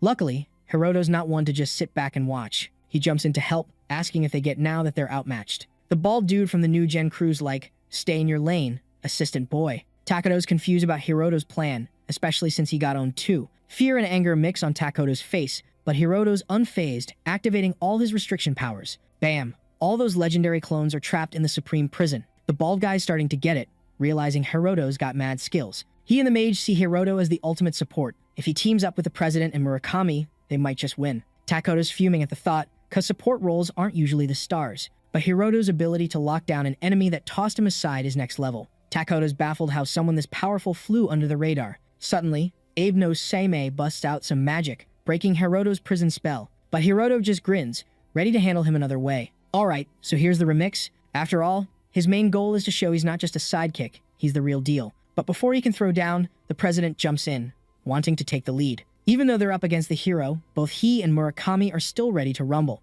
Oyamata jokes he wouldn't be so chill if he wasn't sure he'd win. Plus, this epic showdown is being watched by all of Japan, in real life. All this hype makes it clear they can't just ride on Hiroto's coattails forever. Getting the vibe, the hero steps up, ready to handle the squad. Murakami charges first against the clone of Abe no Seimei. He swings his sword, landing a critical hit that forces the enemy to back off or get wrecked. Abe no Seimei switches it up, using nature's beauty to attack from a distance. But the president jumps in, throwing up a massive firewall to block the advance. With nothing in his way, Murakami smashes the opponent with Godspeed Judgment. Takoto, still hurting, is even more shook, seeing the same monster that wrecked him get owned by the elders. Just by his face, the old-school hunters can tell Takoto's curious. Murakami jokes it must be a shocker, but it's simple. When it comes to magic monsters, unless there's a huge level gap, you can't win up close. And the president's fire skills are top tier, even having one that cancels out fire. So, even though the monster had big area attacks and explosive power, it was still limited by mana and elemental stuff. Basically, in the right conditions,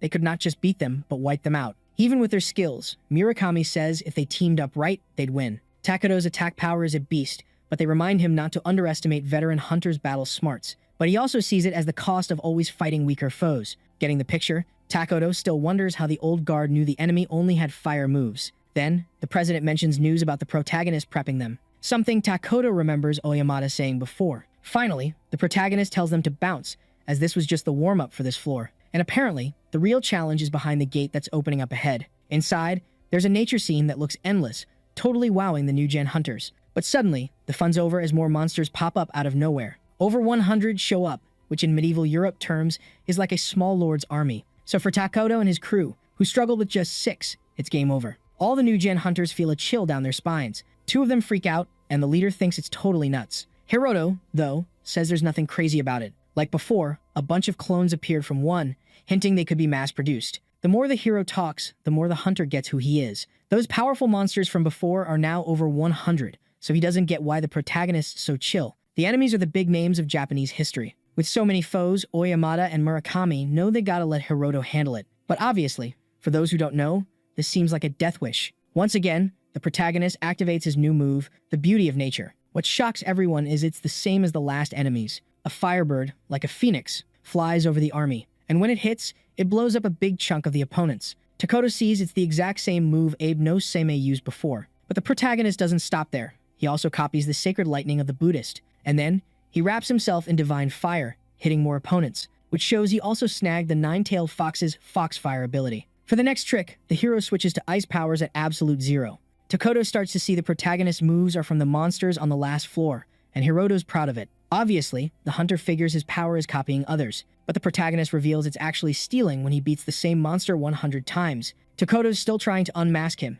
yelling that the numbers don't add up, cause these enemies are rare AF. That's exactly what our main dude was saying from the start when he said he was ready to roll. Basically, Hiroto not only soloed the first 3 floors of this dungeon, but also snagged their abilities before even starting the quest. Thinking this is total cap, Takoto reminds the hero he shouldn't be exploring solo. But the main dude claps back, saying for a newbie rank S, going solo, rules don't apply. After seeing the boy's epic strength firsthand, Takoto's gotta believe it. Sure, he admits the main dude's strong, But after that massive power move, Takoto's sure Hiroto's mana tank is running on empty. Back at the crib, the daughter asks Mom what's going down. Mom's shaking, but one thing's clear. The boy on screen just wrecked the enemy and is way stronger than Takoto. About the hunter's question, the hero's like, yeah, seems so. Then, Takoto spots a glimmer of hope, thinking the main dude's style is all about quick, intense battles. So he shouts, claiming he's cracked the boy's plan. To him, the floor-clearing claim and mana talk scream bluff. Oyamata can't get why Takoto still doubts the hero. Even after seeing it, Murakami knows some things are just wild.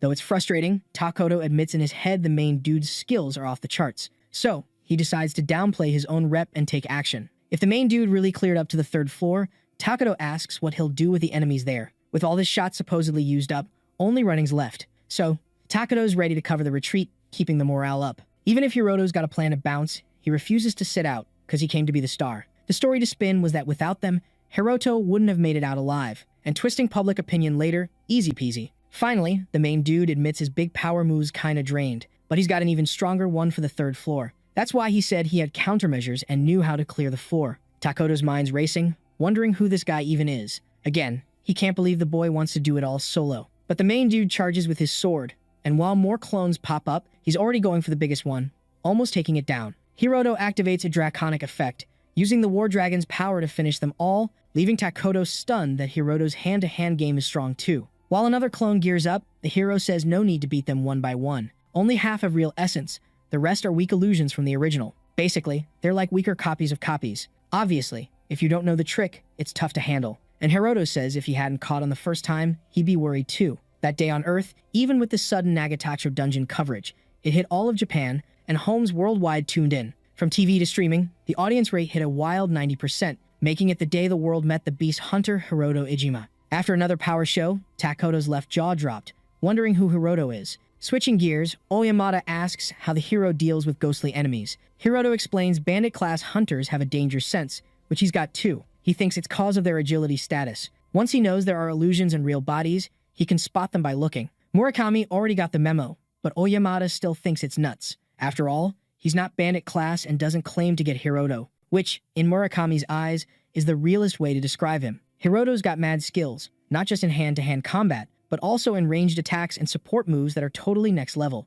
So, Murakami's feeling pretty smug about trusting him with their survival. Takoto remembers Hiroto as the dude who survived the Wild Artemis Academy incident. But then there's Enko Kujo, the top hunter before she ended up in the Kujo family orphanage. Her original name was Ijima. Last he heard, the Kujo family said her little bro got kidnapped, so Takoto's got zero doubts. Hiroto survived the Hunter Academy disaster and beat the Death Pursuer crisis, which, in turn, gave him powers that are just mind-blowing. Unlike the others, who are now just wannabe copies. A while back, Takoto heard about this thing called the Yin-Yang Book, which, fun fact, is with the Kujo family. It's also known as the Demon King app, a power that embodies humanity's will to live. With time ticking down, the hero tells everyone to stay sharp. Oyamata wonders if things will go down like the kids said. Takoto, though, gets all worked up and yells, asking what's gonna happen now. Lucky or not, his question's answered when a beam of energy crashes down, causing epic destruction. Smoke's everywhere, but you can still see what's up. It's the 3rd floor boss, the Demon Dragon King, Vritra. Takoto's confused about how the 3rd floor boss is here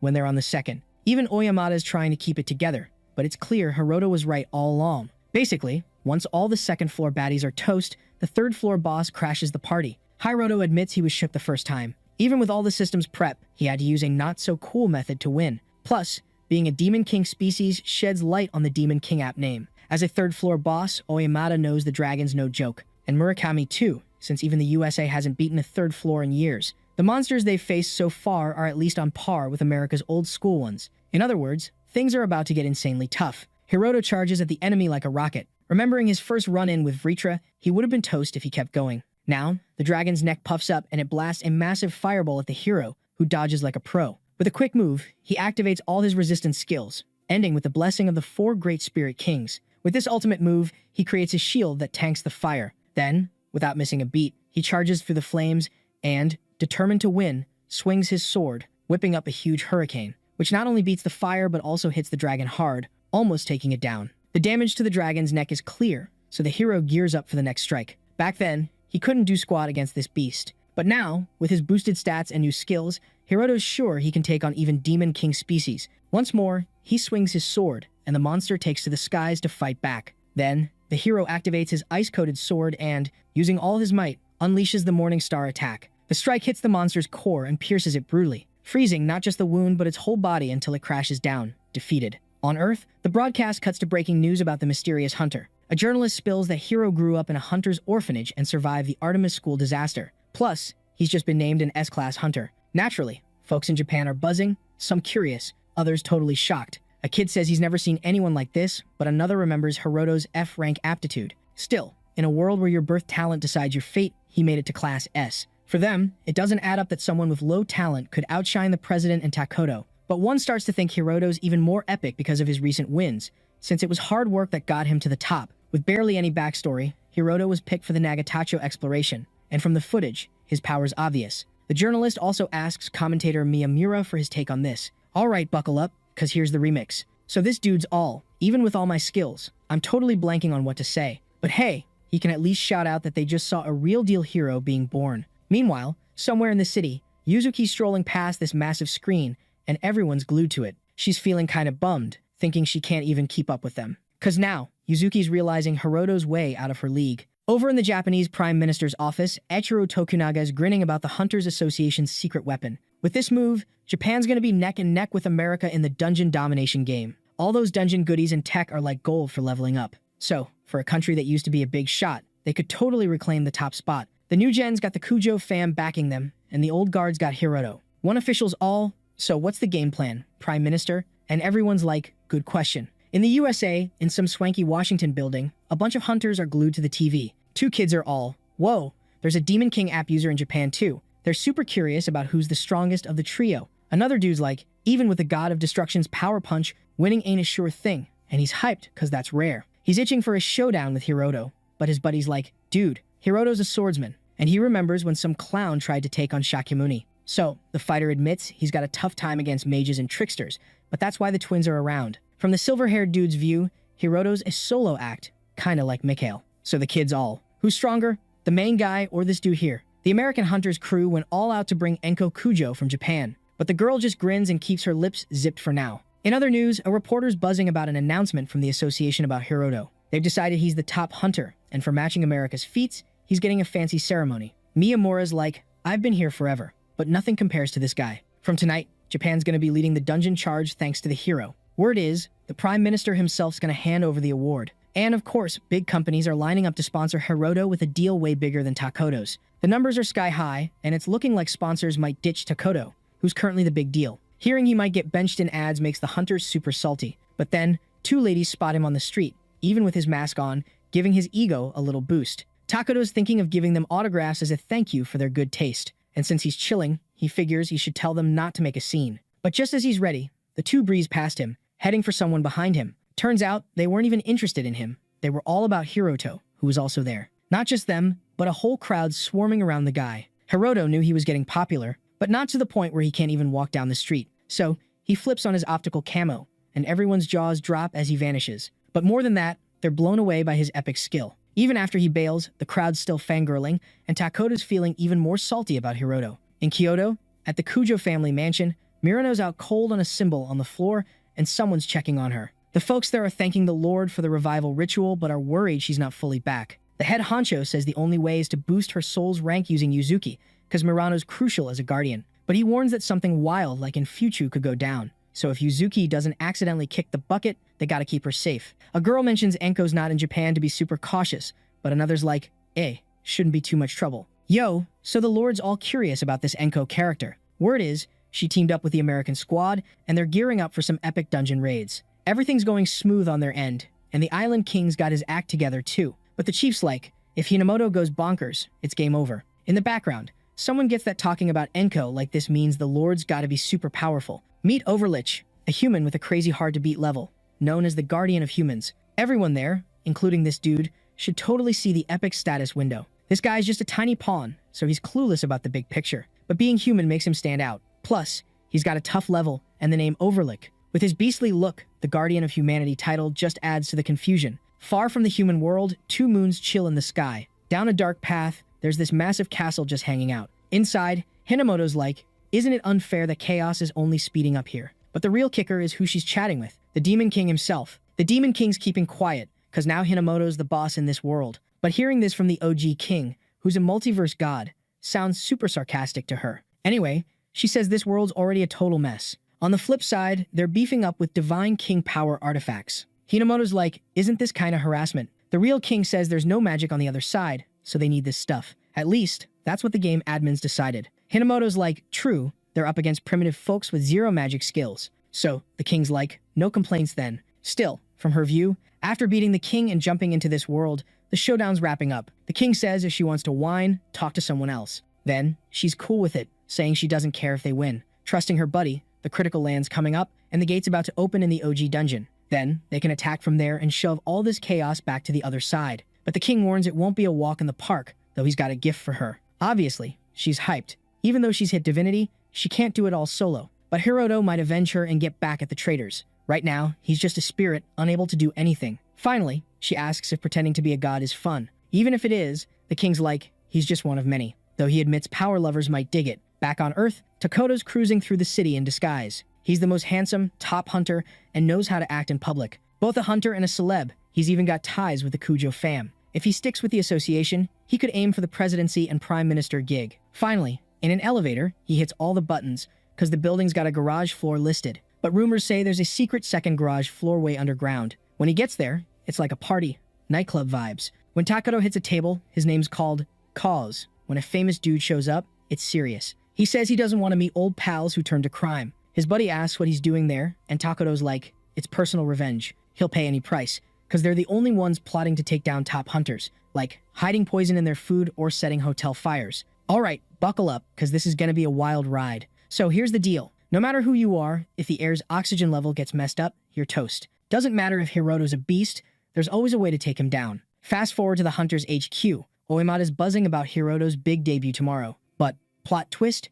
Hiroto's kinda zoned out. He snaps back, apologizes, and bounces, knowing he just needs to be back by 9. The Prez thinks Hiroto's spacing out is weird, but Murakami's like, chill, it's normal with all this pressure. Since the last drama, the new hunters are MIA, the oldies are back, and Hiroto's phone's blowing up. He's stressing because the American crew's already hit the 5th floor. Even for Japan's soon-to-be top dog, Vritra's no joke. Hiroto knows the 4th floor is a beast, and the US crushing it makes him doubt his own strength. Enko lost his spot because of the old V's, new beef, not because he was weak. Hiroto's feeling like there's this epic mountain he can't conquer. Out of nowhere, someone shows up, snapping him out of his thoughts. This person hands him a note, all smiles, saying it's an honor to meet Hiroto. The shocker, the note's from the US Hunters Association's VP. And get this, he's got ties to the Pentagon too. Hiroto's like, what's a big shot like you want with me? The VP's all, dude, you gotta see how important you are globally. Plus, he needs to get how epic his skills are. Cutting to the chase, the VP's there to recruit him for the American Hunters. And the bonus, surviving a 3rd floor and being a top-tier hunter. The Americans ready to drop cash like it's hot, offering 2 trillion yen or $13 billion. Hiroto cracks up, saying Americans sure love their jokes. But the VP's dead serious, saying it's how much they value him. The blonde dude asks Hiroto to chill for 5 minutes, promising to prove he's legit. Hiroto's curious, so he waits, making the VP super grateful. The blonde spills that the 20 trillion bonus is just 5% of their future shares. Big internet companies are worth over 100 trillion, with founders owning at least $1 trillion each. Why? Because they're flipping the world upside down. Their systems and ads have crowned them internet kings, and they're ready to be the next world changers. He's talking about the primordial dungeon, where his team scored materials worth a fortune. After owning the 4th floor, MIT's team analyzed the loot. They found a cancer-busting med, a nuke-proof metal, and even a homunculus, a smart life form. But the real kicker, a miracle cure that could make you immortal. These materials are game changers, pushing humanity to a new level. And there's more groundbreaking stuff to discover. But there are so few hunters who can explore these places, you could count them on one hand. So, after all this, the VP asks if Hiroto gets that their offer's no joke. Miss Enko, the former #1, jumped on board right away. Since she didn't show up in Nagatacho, Hiroto figured out where she went, but he's clueless if she ditched the Kujo family. In the end, Hiroto mulls over the offer but leaves his answer hanging. He's already promised to Murakami's guild, and that's a done deal. The vice president's all like, no other place can pay you this much, and if it's about the contract, we can talk. But the hero's like, nah, that's not it. Murakami and Oyamada treat me like a king, and that's enough to keep me loyal. Plus, he's not even into the cash, because he's already rolling in it. These reasons are why the hero's taking his sweet time to answer. The vice president's heard about how Japanese folks are all about keeping their word. He's like, in a place where logic rules, this is hard to get. But instead of getting mad, the vice president's actually impressed by the kid. Hiroto's attitude just makes him more popular and in demand. Switching gears, the hero's choice makes Japan and the US rivals. Everywhere else, no one could beat their guardian, so the big dungeon rights are up for grabs between the two. The vice president's like, not taking Hiroto is my biggest oops, and the hero starts thinking back to when he was treated like garbage. Even now, being number one, he's still figuring out what it all means. Just a note, the vice president's from the UK and wants a fair fight, which Hiroto's cool with. So, even though he says no, the hero's grateful for the recognition. Meanwhile, contact with a bigger force is confirmed, and Hiroto's Demon King app is almost at its final level. A final mission pops up, with tasks like finishing Nagatacho and beating the living god Overlick. Later, in his hotel, the hero's thinking about the American hunters. He turned down Charles's offer because of his promise to Murakami and respect for Oyamada. But as the ex-number-1 with ties to the Kujo family, Enko's still a big deal, and cutting ties isn't easy without a reason. Hiroto doesn't think Charles meant any harm, but Oyamada should still check it out. Suddenly, a message pops up for the hero, and surprise, it's all about a main mission scenario unlocking. The last condition is hearing the truth about the Demon King app. If he nails this mission, he might finally reach Murano. Later, in an old building, Hiroto's first public appearance is the talk. As part of the association, someone tells Takoto he'll be at the stadium tomorrow. But then, Megumi's message grabs attention. For some reason, his girlfriend dumps him via text for the 10th time. Takoto's torn between being mad at her nerve or the rejection, so he vents by smashing a glass. Someone walks in and sees the mess, and Takoto explains he's been dumped for the 10th time. The guy's like, dude, you could have 30 or 40 girls if you wanted. But it bugs Takoto to be treated like that, cause without being the top dog, he's not a celeb. Companies are dropping him from their ads, and he thinks Hiroto's the reason for his fall in the biz. Switching topics, the buddy asks what Takoto will do after taking down the hero, since he won't bounce back right away. Takoto's like, I'm defecting to the Southern Kingdom, which shocks everyone. He remembers making bank as a hunter, so he's got savings. But cash alone can't make the ladies scream for him again, even though he's always been the star. Besides being born good-looking, he became a hunter with S-rank skills, which made him think he had a God-given mission to be number one. So, Takoto wants to go beyond being a hunter and be a legend. Using showbiz as a launch pad, he aims for prime minister or to start a global company. Eventually, Takoto plans to become the defense minister of the country he defects to, all for the fame. But first, his main goal is to end Hiroto's reign. While the hero sleeps, it's explained that monster hunters have a shield that protects them, which only their own core can pierce. Alright, so here's the revamped version, keeping the same line breaks and all. So, ever wonder why hunters don't just start epic revolutions or take over the world? Well, one reason is they're living the dream, so why mess with a good thing? But, plot twist, when they snooze, their super shields go on a coffee break. Even a regular Joe could take down a mega hunter then. So, if the crowd's after them, even the toughest get a bit jumpy during nap time. And right now, Hiroto's got a C-rank hunter on his tail, way tougher than your average Joe. The assassin chucks his blades at our hero, and they all hit above the sheet. Seeing the red stains, the hunter's doing a mental victory dance. He strolls over to grab some proof, feeling all smug. But surprise, surprise, there's a log behind the sheet, not Hiroto. In the background, Hiroto's all, hey, I know that stealth suit, not for C-rankers. If he was gonna get whacked, he jokes the enemies should have done their homework. Since going solo, he's always ready for sneak attacks thanks to his mad skills. Hiroto casually mentions if the hunter knew him, he wouldn't have to bite the dust. Seeing the mess, the hunter bolts. But it's too late. Hiroto's already sealed his fate. Running's pointless now, and Hiroto's not in the mood for mercy. Seconds after dealing with a nighttime intruder, a magic circle wraps the building. Boom, fire and smoke everywhere. Inside, the mastermind's grinning at their fiery handiwork. The assassin's plan? Seal the floor with an air barrier, then torch it with magic, sucking out the oxygen, which is already down to 21%. At 16% oxygen, headaches kick in, 10% and you're out cold, 6% and it's game over. But below 17%, flames struggle, and hunters aren't fazed by carbon monoxide. So, they try a new trick, zapping the air to make ozone, cutting down the O2. Afterwards, the assassins wait for results, but Yuzuki's ready to nab them. Even worse for them, Hiroto's like, nah, I got this, wanting to handle it himself. He argues they torched the place and are too wild to leave alone, so Yuzuki's cool with it. Switching gears, Hiroto's impressed by Yuzuki's skills, but Yuzuki's more wowed by Hiroto's spot-on predictions. Hiroto spills that dungeon crimes tied to the new hunter gen. Knowing this, he suspected ties with rogue hunters. Still, using the association to track Takoto's cash flow was genius. Turns out, Takoto's accounts got drained to a foreign stash. 8% to shady banks, like Swiss ones, the rest in suitcases, ready to roll. So, Hiroto's definitely making moves, but Yuzuki trusts his survival instincts. Switching topics, Hiroto says no need for official association power, he can track cash easy. Yuzuki, part of the dungeon police, feels a bit sidelined. Anyway, Hiroto tells them to keep pushing forward. The assassination attempt's gonna hit the news, and the Kujo family's gonna take a hit. Hiroto asks if Yuzuki's cool with this. She says she's good. With 2 more baddies nearby, they decide to take them down together. Later, in the same old building, Takoto's yelling on the phone, saying he's flying solo now. His buddy asks if he called the Kujo family and if he's sure about it. But Takoto, planning to vanish, doesn't care anymore. To top it off, he gets another message. This time, it's a shocker. The whole assassin squad's been wiped out.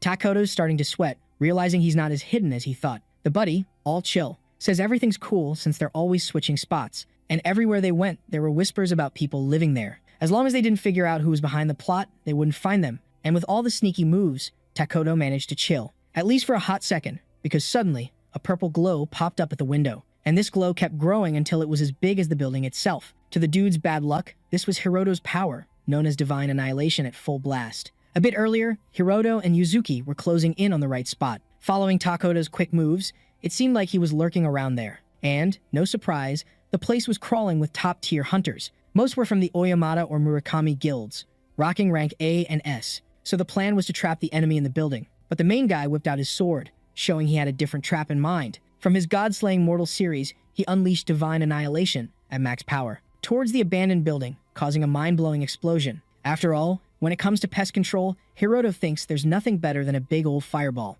Inside the abandoned building, despite the chaos, Takoto's just frozen. Obviously, someone pops up saying the association's behind this. Given the destruction, they figure they're using missiles. Even their hunters were struggling, so Takoto knew it wasn't modern weapons, but something like magic. Takoto thought he'd never seen anything like this before, except for Enko, who's in America now. But then, he remembered someone else who showed the same power days ago. The panic to escape kicks in, but it's clear the place is surrounded by tons of hunters. With no escape plan, Takoto's brain's in overdrive. At this rate, they shouldn't run because they'd be seen as criminals. The guy who warned them before was trying hard, but his plan fell apart when his mind went blank. Slowly, Takoto's worst nightmare was creeping closer. Then Hiroto showed up, asking if they knew why he was there. With no objections, the hero draws his sword, asking them to at least go out with some pride. Obviously, survival instincts kick in, and Takoto jumps through the window into the forest. Even if he didn't know about the others, as the second place, Takoto knew his strength, and so he dashed towards the hunters circling the area, using his edge to zoom past them.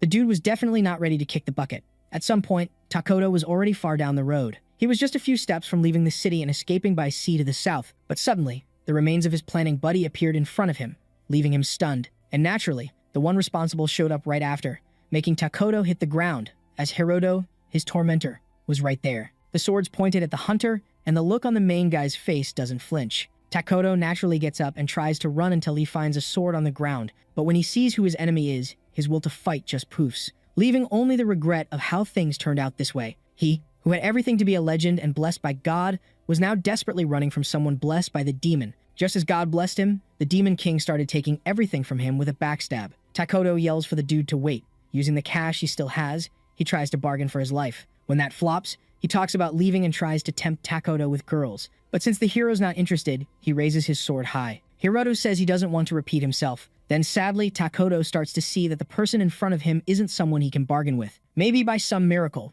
as they were on the street, a girl running by appeared, recognizing the two. She asked what was going on, and since this was his only shot, Takoto didn't hesitate to grab her as a hostage. No matter how heartless the hero was, the hunter knew he couldn't ignore the girl. So, Hiroto just says a word, does a cool hand move, and poof, the girl vanishes. This was a slick swap trick, switching two things in a flash. While the girl hits the ground on the other side, guess who's in front of Takoto's blade? Yep, Hiroto, who disarms him like a boss. The more Takoto watches, the more he's like, who even is this Hiroto dude? Facing certain doom, Takoto totally freaks out and, well, let's just say his pants didn't stay clean. But Hiroto's all, feelings, nah, and finishes him off. Zero regrets. And just like that, the new-gen pests are history. Next day, Takoto's epic fail in a short fight has Oyamata shook again. Murakami's like, dude's always distracted, showing off for the crowd, farming, aura, or whatever. Yesterday's action? Murakami thinks it was a total waste. The hero's realizing how bad the new gen is, but Yuzuki's like, nah, it's way worse. Usually, they wouldn't gather so many hunters because of the commission rates. But this time, almost every hunter's in, even for free, because it's their dream gig. Yuzuki spills the tea on what being the strongest hunter means. Having mad skills and being called extraordinary, now every hunter's got eyes on him. Hiroto's already the big deal among hunters in the country. Plus, the president and Murakami are tight with him. Oh, and the president's like, so, unlike last night, are you in, hero? But as numero uno, Hiroto's gotta make a press announcement. He's not cool with letting the public in, but tickets are already gone. Hiroto's so popular, everyone's buzzing about him, as Murakami shows on his phone. Anyway, the hero's like, I'll be there tonight, gotta handle some hotel stuff first. When he arrives, first thing he does is chill on the couch and check his phone. Hiroto admits he's not into killing for kicks. Honestly, he wasn't sure how he'd nail the final mission of taking down 3 S-rank hunters, but now that's done, next stop, the final floor in Nagatacho. Next morning, at the stadium for the announcement, it's packed with people. In the VIP room, Yuzuki's like, the hero's different. All the big guild leaders and top hunters are here. She's like, this didn't even happen when Enko got an award. It's like the boy's gone far away, leaving her feeling lonely, but saying it sounds kinda selfish. Hiroto tries to chill her out, also surprised by his own growth. But that's not what she meant. Her face says she just wants to be close to him. Finally, Oyamada jumps in, asking for a sec, so Hiroto puts the convo on pause. The president announces that someone big just made a decision, even though they were going to skip due to beef with the Kujo family. The prime minister, Ichiro Tokunaga, steps in. He stood up to the Kujo family's pressure to join the ceremony, which is huge. Considering the crazy offer from Charles to recruit him, Hiroto thought he got it, but didn't see this coming. Finally, since they've got common enemies, the prime minister shakes hands, saying Japan's got his back. In fact, he says everyone in the room's supporting the hero. Anyway, Ichiro apologizes, saying he's less formal with younger folks as he gets older. Ichiro spills that the country's in crisis, barely hanging on with dungeon stuff and Kujo's influence. Then, in a bold move to break free, the prime minister bows to our hero. With all the humility he's got, he asks Hunter Hiroto Ujima to lend his strength for the country's sake.